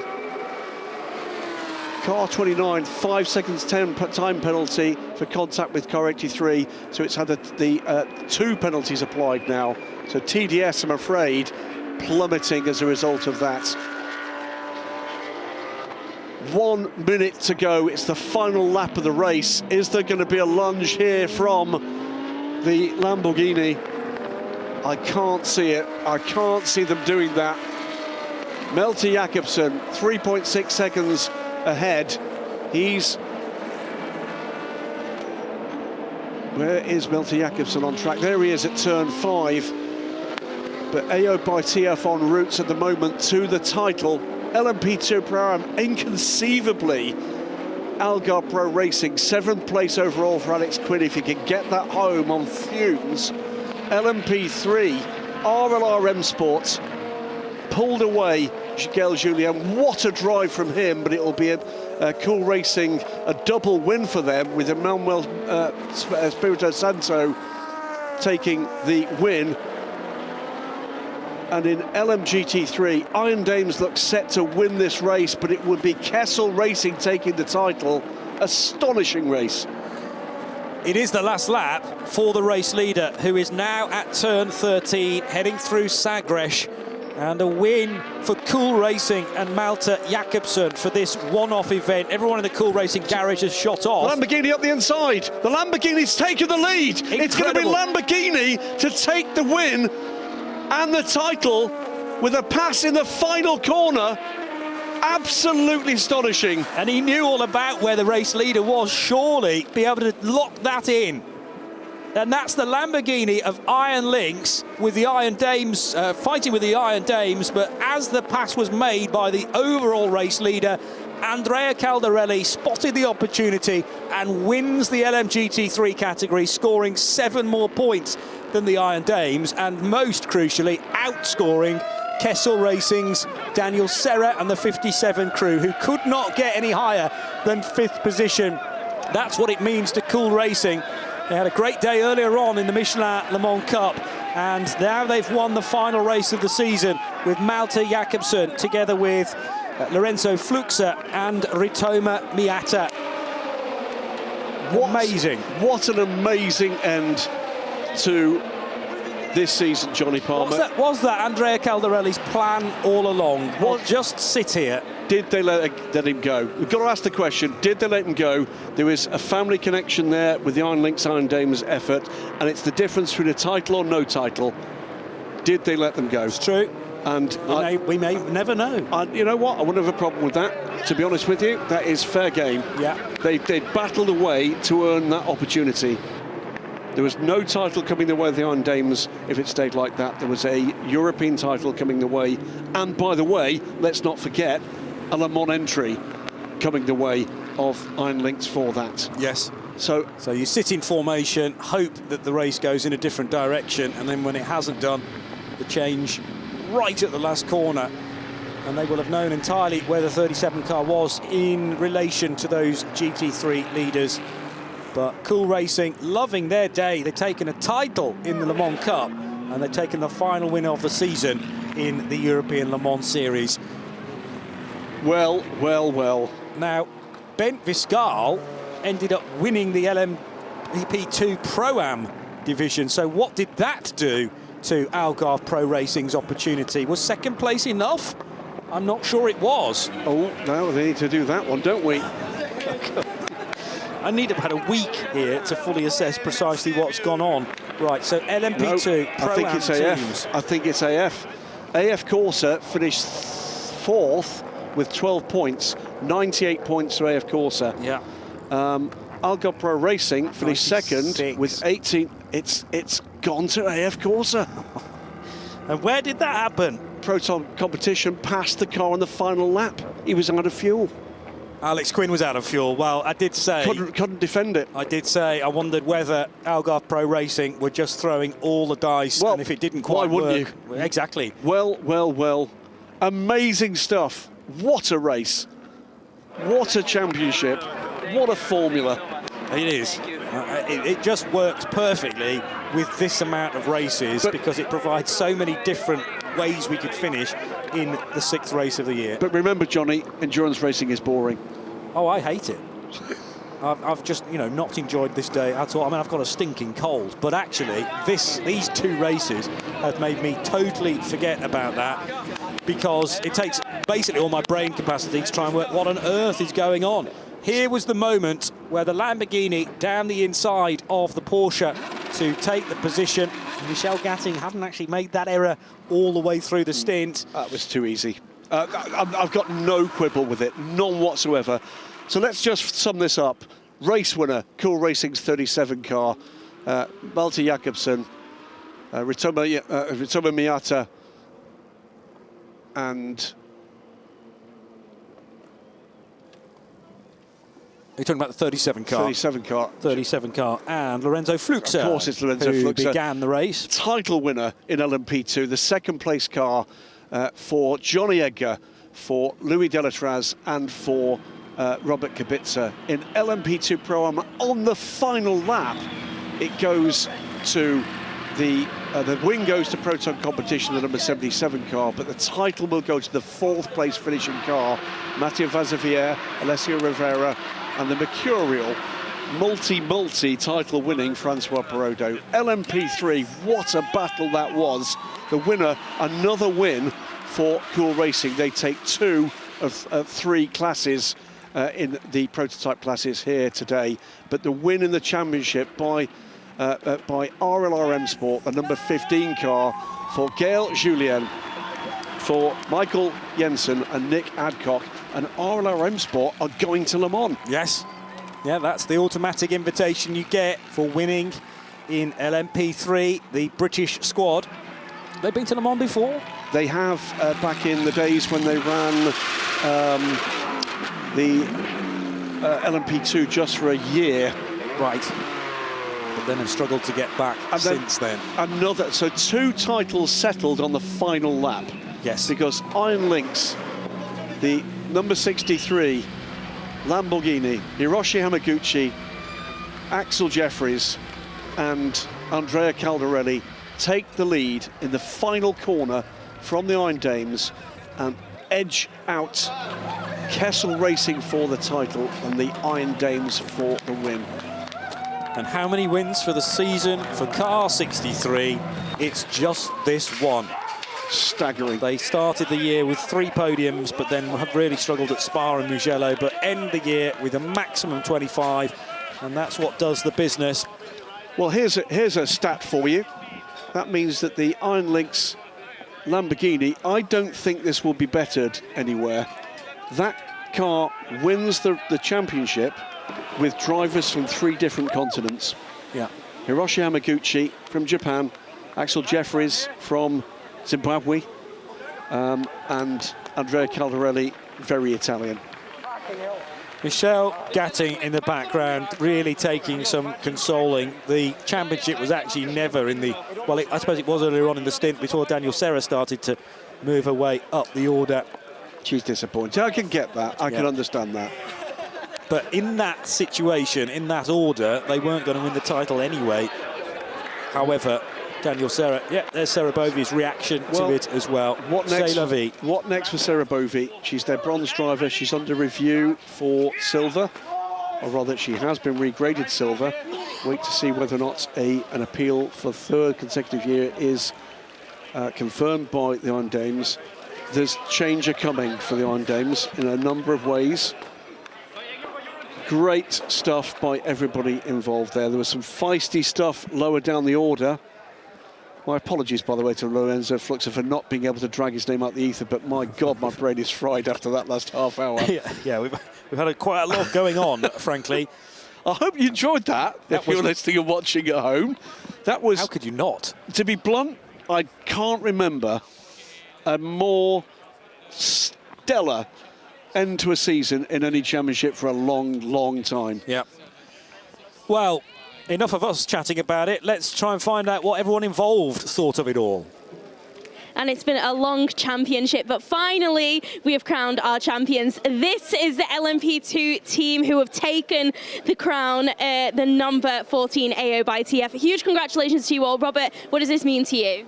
Well, it's a nice feeling. It has been a tough year. Very, very tight battles, and to come here, still managed a good race, although all weekend we were not so competitive. I think it's a big achievement for all the team, for my teammates, and it has been a big battle, so it's making it a nice feeling, and it's never easy to win championships, so we are happy.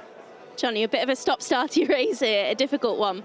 Yeah, it was a really difficult race. I think going in we knew it would be tough. I think this weekend, going into the race, it's been probably our hardest, but we knew if we just had a clean race, good pit stops, we would make up positions, which is pretty much what we did. And then at the end, we just stayed ahead of 43 and Panis car and managed to win. So a big thanks to the team and to my teammates as well. Louis, once again a champion in the European Le Mans Series. You've become a real veteran. It's amazing. I mean, third title in 4 years, and I cannot believe it. It was a super tough race, hard on my nerves, but everyone at TF and AO did a fantastic job today. The two guys standing here did zero mistakes, and Fast gave me the car in the front, and we executed. So I'm very proud of everyone, and of this title. It means a lot. Congratulations, all of you and the team. Enjoy the celebrations. Thank you. Thank you. Yeah, as he says, 3 titles in 4 years and with 3 different teams, isn't it, as well? So WRT for 2021, 2022 was Prema. Then they didn't win last year. What on earth happened? But back again with AO by TF. That was Racing Team Turkey. He had, wasn't it, 4 years? Did he win the title with them? He's won races in the last 4 years with 4 different teams, which is nuts. Yeah. But cracking stuff. Great day for Cool Racing, by the way. Amazing performance from them. They finished with 2 of the 4 race wins today, the only 2 they could have won. They don't finish with a title this year.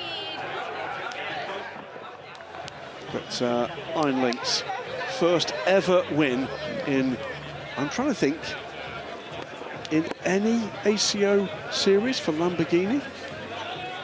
Well, when was the move to Lamborghini? That was quite recent, in the last couple of years, wasn't it? So I wouldn't be surprised. And they seem to be able to run regardless of what machinery they have at their disposal. Let's head back to Steph. And winning the final race of the season, it is the LMP2, number 37 Cool Racing. Huge congratulations, guys, on that win. Malta, what does that mean to you to be able to close out the season in such a positive way? I mean, it's amazing. Honestly, I can't really believe what we are achieving at this moment, because this season has been so tough for us, starting out with a win in Barcelona, and then ever since, like, we barely finished the race. So it's been super, super hard, but I think this really shows what hard work pays off. And yeah, it's a sad end, because this was my last race with Cool Racing at the moment, but hopefully I'll be able to come back again. So I just want to say a huge thanks to all of the team and my 2 amazing teammates, Ritomo and Lorenzo. A huge congratulations, guys. Enjoy the celebration. Thank you so much, guys. Yeah, big future for the first gentleman speaking there, Malte Jakobsen, but it's Cool Racing that had provided the pedestal for the Dane to be in the position that he is in sports car racing. Just to explain that, what he's talking about is he joins the Peugeot factory hypercar team in what will be a very important season for them in 2025 in the FIA World Endurance Championship. That is the overall result, Johnny. As the sun sets behind our graphic, Cool Racing take the victory after 127 laps from AO by TF, our champions in 2024. Cool Racing, 2 cars on the podium ahead of the 2 Inter-Europol competition cars, 4th and 5th. A late change in LMP2 Pro-Am sees the 77 car for Proton Competition and Bent Viscal jump ahead of Algarve Pro Racing, denying the 20 crew a title. Instead, that goes to the 13th placed finisher, number 83. They finished 4th in class, AF Corsa. And then further down the order in LMP3, it was a victory again for Cool Racing. A great day for those guys. 2 cars in it on the LMP2 podium, a win in LMP3 and a championship in the Michelin Le Mans Cup. Well done to the 2 Portuguese drivers who hustled their 17 car around, but a terrific drive from Gaël Julien to take the title in car number 15. And in LMGT3, it's a win for the 63 Andrea Caldarelli driven car. Literally a last corner manoeuvre to put Axel Jeffries and Hiroshi Hamaguchi into the championship lead just as the overall leader was overtaking them to immediately cement those positions. Iron Dames finished 2nd and just a few points back. Now, we talked a little earlier, Johnny, with the Michelin Le Mans Cup results about teams and drivers stepping up. Many might forget Hiroshi Hamaguchi, one of the very early adopters of the Michelin Le Mans Cup in the GT3 days.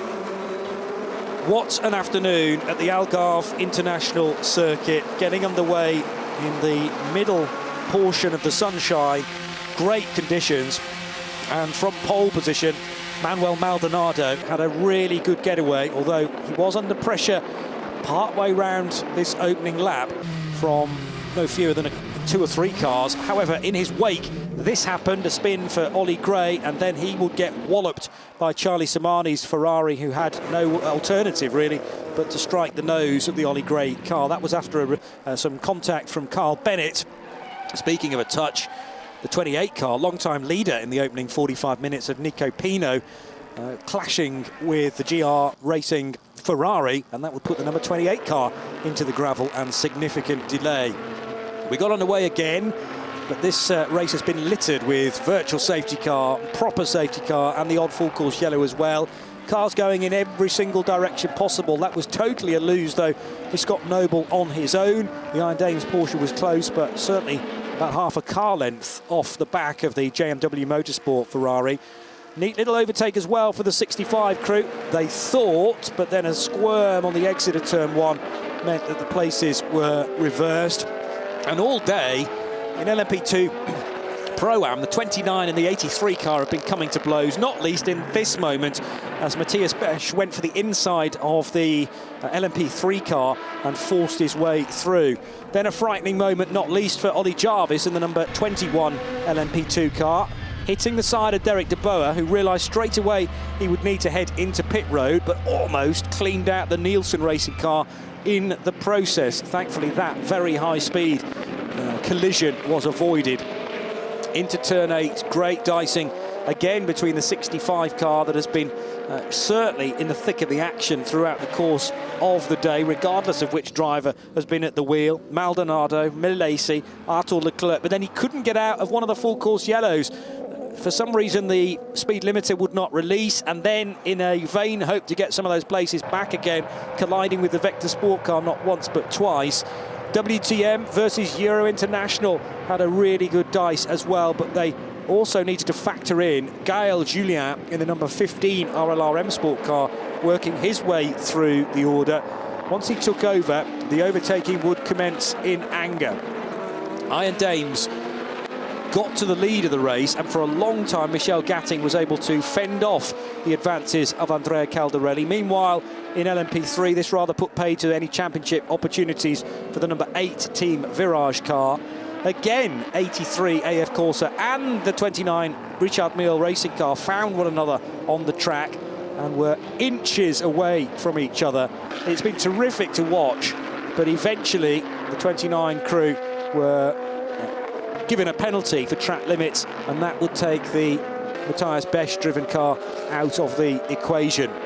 This pass at at the final corner, just before the race leader went through to take the race win, is the real crucial one, because Lamborghini then ahead of Porsche, which meant that the Iron Lynx crew number 63 outscored the 57 Ferrari of Kessel, who couldn't get any higher than 5th position, so they miss out by a handful of points, and Iron Lynx grabbed the trophy.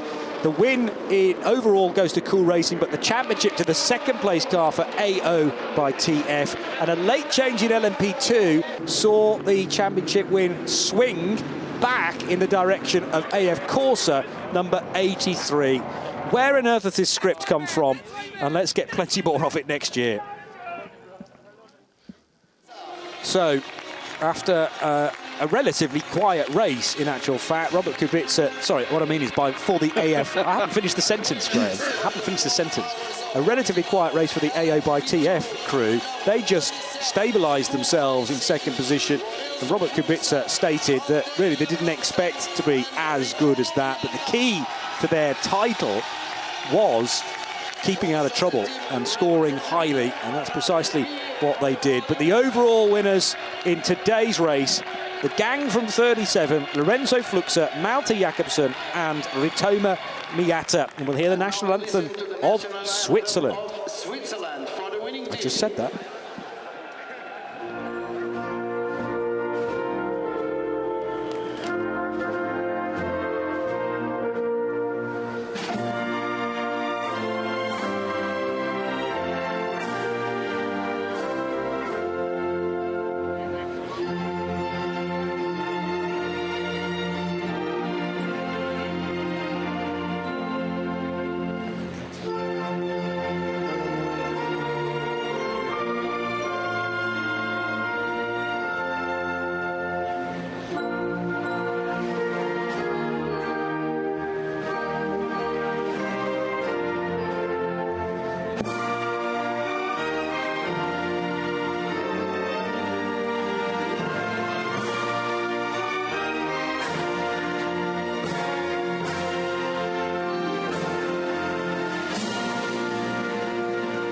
And great that in the next 3 of 4 podiums, actually the championship winners will get the chance to stand on the podium from this race. The only exceptions being LMP2 Pro-Am.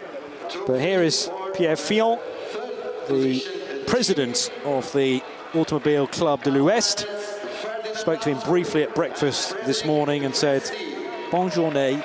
I think it's going to be a cracker somehow." None of us expect it to be quite as good as that and as engaging as it proved to be. There's our champions, and they'll get their trophies for that at the gala dinner tomorrow. But these are the very welcome trophies for what is a quick but reasonably conservative run to second in the championship win. But Cool Racing, what a day they've had. Of 3 cars here, all 3 on the podium, and 2 of them on the top step. Amazing stuff in what is likely to be Nico Lapierre's final race as their team principal. Yeah, so what a way to bow out for Nico Lapierre. I'm not sure his dreams last night would have gone to this distance. And excellent, as I say, but the American flagged squad, AO by TF, Tom Ferrier's outfit, can enjoy the race podium as well, having won the title. Should make the point, by the way, that we were talking at the start of this race about teams winning titles within a week on either side of the Atlantic. And another team has. AO Racing are part of this, and they won the GTD Pro title last weekend at Petit Le Mans, and in collaboration with TF Sports, PJ Hyatt, Gunnar Jeanette's squad that are part of this effort take that win. Great stuff for Johnny Edgar, a new young name at the top of a championship standings. Louis Delatraz and Robert Kubica are more used to this, but Johnny Edgar, what a day for him. Superb, winning the title by 12 points. But time now to head to Steph again for more reaction. And here we have not just the winners of the final race of the season, but also the winners of the championship, the first ever LMGT3 championship. A huge congratulations, guys. It was a very late move shall we say, that ended up with you taking the win and taking the championship? Yeah, it was a lot of strategy because you know, we were very all close in the championship, so the things were moving around, and but I think today really we have to thank the team because the car was really good. It was just being patient. We were super good. We didn't have a very good start of the race, but we came back. So thanks to the guys at the pit stop, thanks to these two amazing teammates for the whole season. Yeah, late move, but at the end we are here, and I'm really proud for the job we did this year because we never really had like probably the quickest car out there, but we were always competitive. And a big shout out has to go to Iron Lynx and the Lamborghini Scuola Corsa for giving us this opportunity. Congratulations, guys, onto the podium. Thank you. Well done to Andrea Caldarelli, together with his teammates in the 63 car, Hiroshi Hamaguchi and Axel Jeffries. They win by 2 points because Kessel Racing couldn't get higher than 5th position. Yeah, that was what it came down to. It came down to the gap between 5th and 4th. Great stuff from them. Andrea Caldarelli, Axel Jeffries, Hiroshi Hamaguchi take it from Daniel Serra, Esteban Masson and Takeshi Kimura. Japanese drivers, 1st and 2nd in the championship. And as we said in the run-up to that interview, an astonishing 3-continent driver crew win the championship. Astonishing stuff. And yeah, when you're trying to call a race like that, you're not only relying on the current positions, but what happens if that car overtakes this one, and then how does that change the situation? And there was an awful lot of that, I'm sure, in the garages as well. A 3rd place finish to the 60 crew, who had a horrible Mugello with a really badly damaged car. We were concerned for Claudio Schiavone's welfare, of course, as well, but he did walk away. And the very next race is on the podium with Matteo Cressoni and Julian Anlauer. There's something of family feel here, isn't there? Because it is going to be Iron Lynx on top of the podium. It's Nine Dames on the 2nd step of the podium. It's one of the owners of the team, Claudio Schiavone, albeit in a Proton car, on the 3rd step of the podium. That's going to be quite some party tonight. Yeah, almost the step family of 1 or 2 teams. Iron represented on the top 2 with Lynx and Dames and the Proton competition crew that have strong ties with the 85 Porsche. But it'd be the national anthem of Italy that we hear for our champions and winners.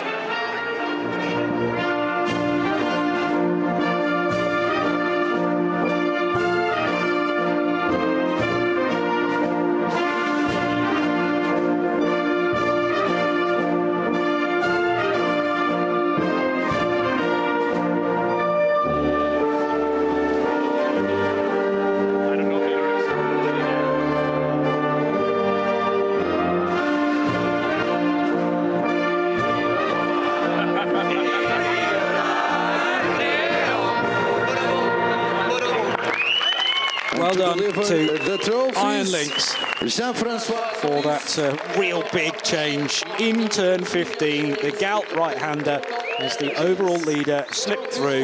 The LMGT3 leaders switched positions, and that was either a genuine overtake or some degree of a pre-plan.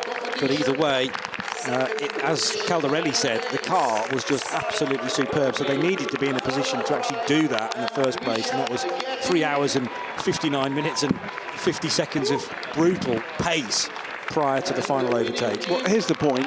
Whether or not that was a request acknowledged by the Iron Dames, or whether or not they lost it in the final corner, tough one to take. They led and led well again, but great stuff from the ladies. Michelle Gatting does appear to be really struggling, though, with kind of almost a mistake that she made. She's kicking herself there. If she'd managed to stay in the lead of the race, it wouldn't have given them the championship, but maybe just the frustration to miss out on today's race win. Absolutely. Cracking stuff. It was almost surprised to see the 60 crew walk out 3rd there, because we've been concentrating so much on the lead 2 and the progress of the Kessel Racing team.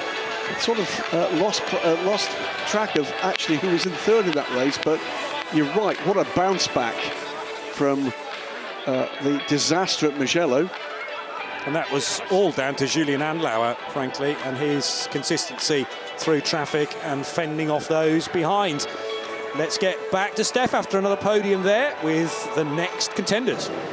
I'm joined by the winners of the 4 Hours of Portimão, the number 77 Proton competition. Winners in LMP2 Pro-Am. Missed out on the championship just slightly, but that was a crazy final move, Ben.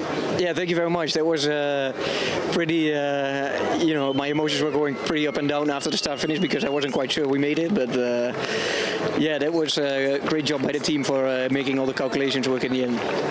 And congratulations, multiple pole positions all season. It's been a great run for the team.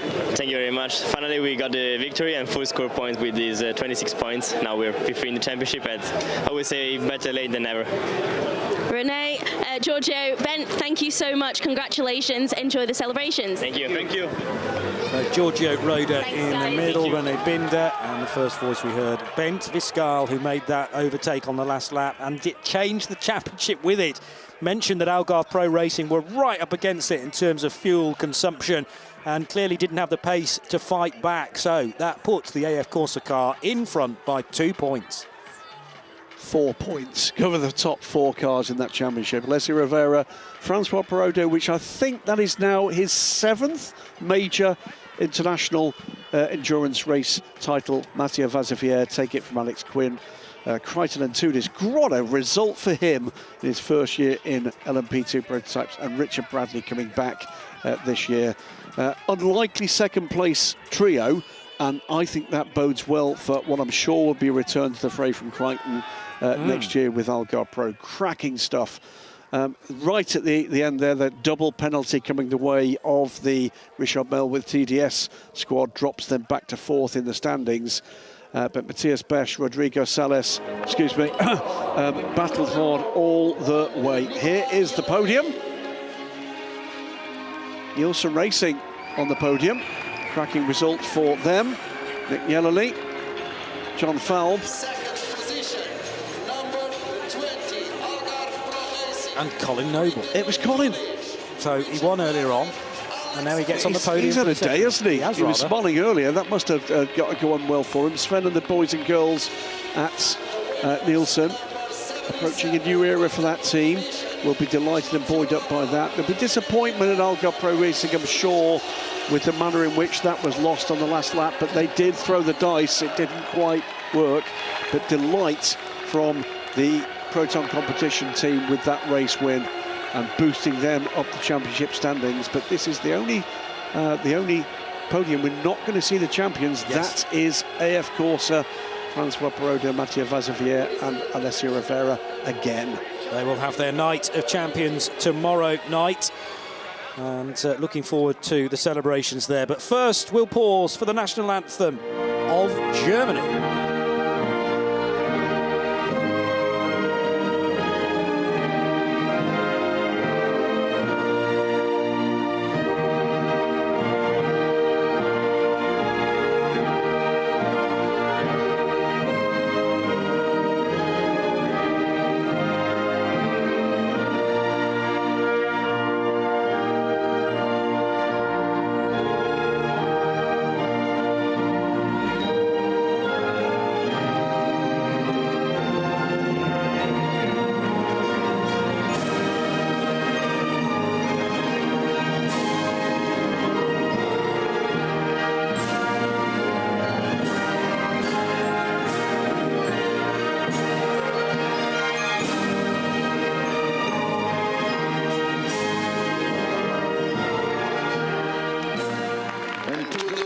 Last overtake, we had several of them, the last lap overtake, and Ben Viscal must have thought, well, I'm going to have to go for it here, and the 20 car was not in the best position in order to fend back because of their extended fuel mileage for the number 20 Algarve Pro Racing crew. They do, nevertheless, stand on the podium, and there's an excellent point you make about Crichton Lendudis, along with his teammates Richard Bradley and Alex Quinn. They'll be desperate for the next race, but that's next April. Well, they finished second here, and as a debutante in the class LMP2 Pro, and it's always good to see people stepping up that ladder rapidly. and he will do better for sure. And I think we're going to see Crichton as well in Asia this winter, as we will with a number of these teams in LMP2, LMP3 and in GT3 for that championship. And there'll be more race mileage and more practice before we get back to action in the European Le Mans Series in Europe next season. Champagne flies, and plenty that are just standing still, enjoying the scenery, are getting absolutely soaked. So this was the overtake, I assume. Yes, with Alex Quinn on the inside, Bent Viscal to the outside line at turn number 13. And again, this was just about 3 corners back from the change within LMGT3, hence why we didn't spot it first time around, far too focused on what was going on at the front of the GTs.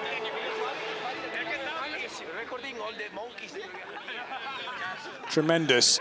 Late on, you had to pay close attention to the final moments. The one category we've not dealt with is LMP3, and here's Steph. It's the Portuguese squad that win in LMP3 here in Portimão. A huge congratulations to the both of you, winners in LMP3, the number 17 Cool Racing. It was a pole position yesterday, and it's been converted into the victory. Yeah, I'm super happy. First, I wanted to thank the whole team. The whole weekend, the car was always perfect from FP1, and to win with being fastest in FP1, pole, fastest lap, and the race win is just such a good way to end the season, especially at home. And yeah, I'd like to also dedicate this win to Paulo Pinheiro and Cedric, who unfortunately couldn't be with us to celebrate this moment this week. Miguel, anything to add? Yeah, Cool Racing was amazing this weekend, and we have a good car, we have a good pace, and of course we have to dedicate to the team and to Cedric also, that could not be here with us, so we are very happy. Thank you. Congratulations, guys. Thank you so much. Thank you. Excellent result for the local driving lineup. Cool Racing very much Swiss, of course, but maybe a bit of secret knowledge of how this track can be raced through the course of the day. It's a gap of 1 point, which seals the championship for crew number 15, Michael Jensen, Nick Adcock and Gaël Julien from the 11 team. So many times they've stood on the top step of the podium.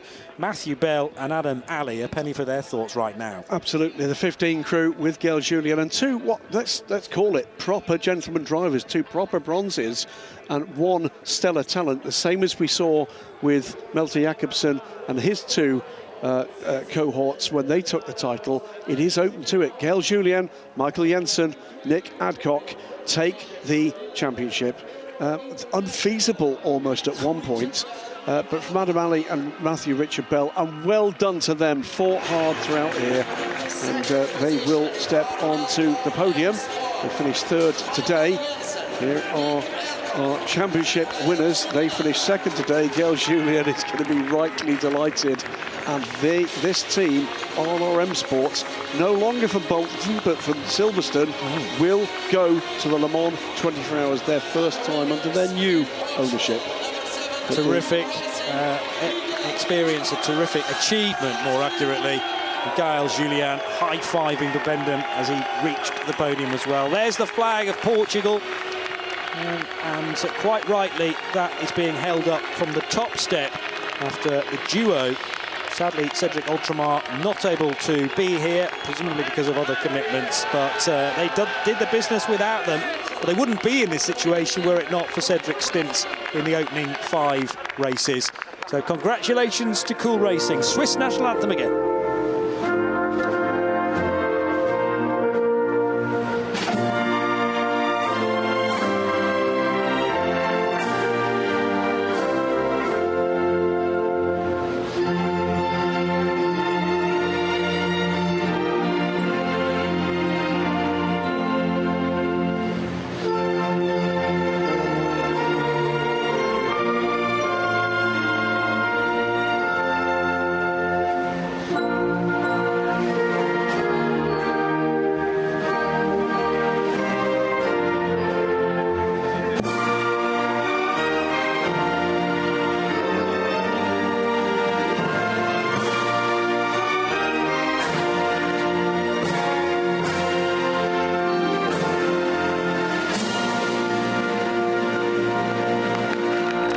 a day for Cool Racing. A title before we got going in the ELMS. That was this morning for the Michelin Le Mans Cup.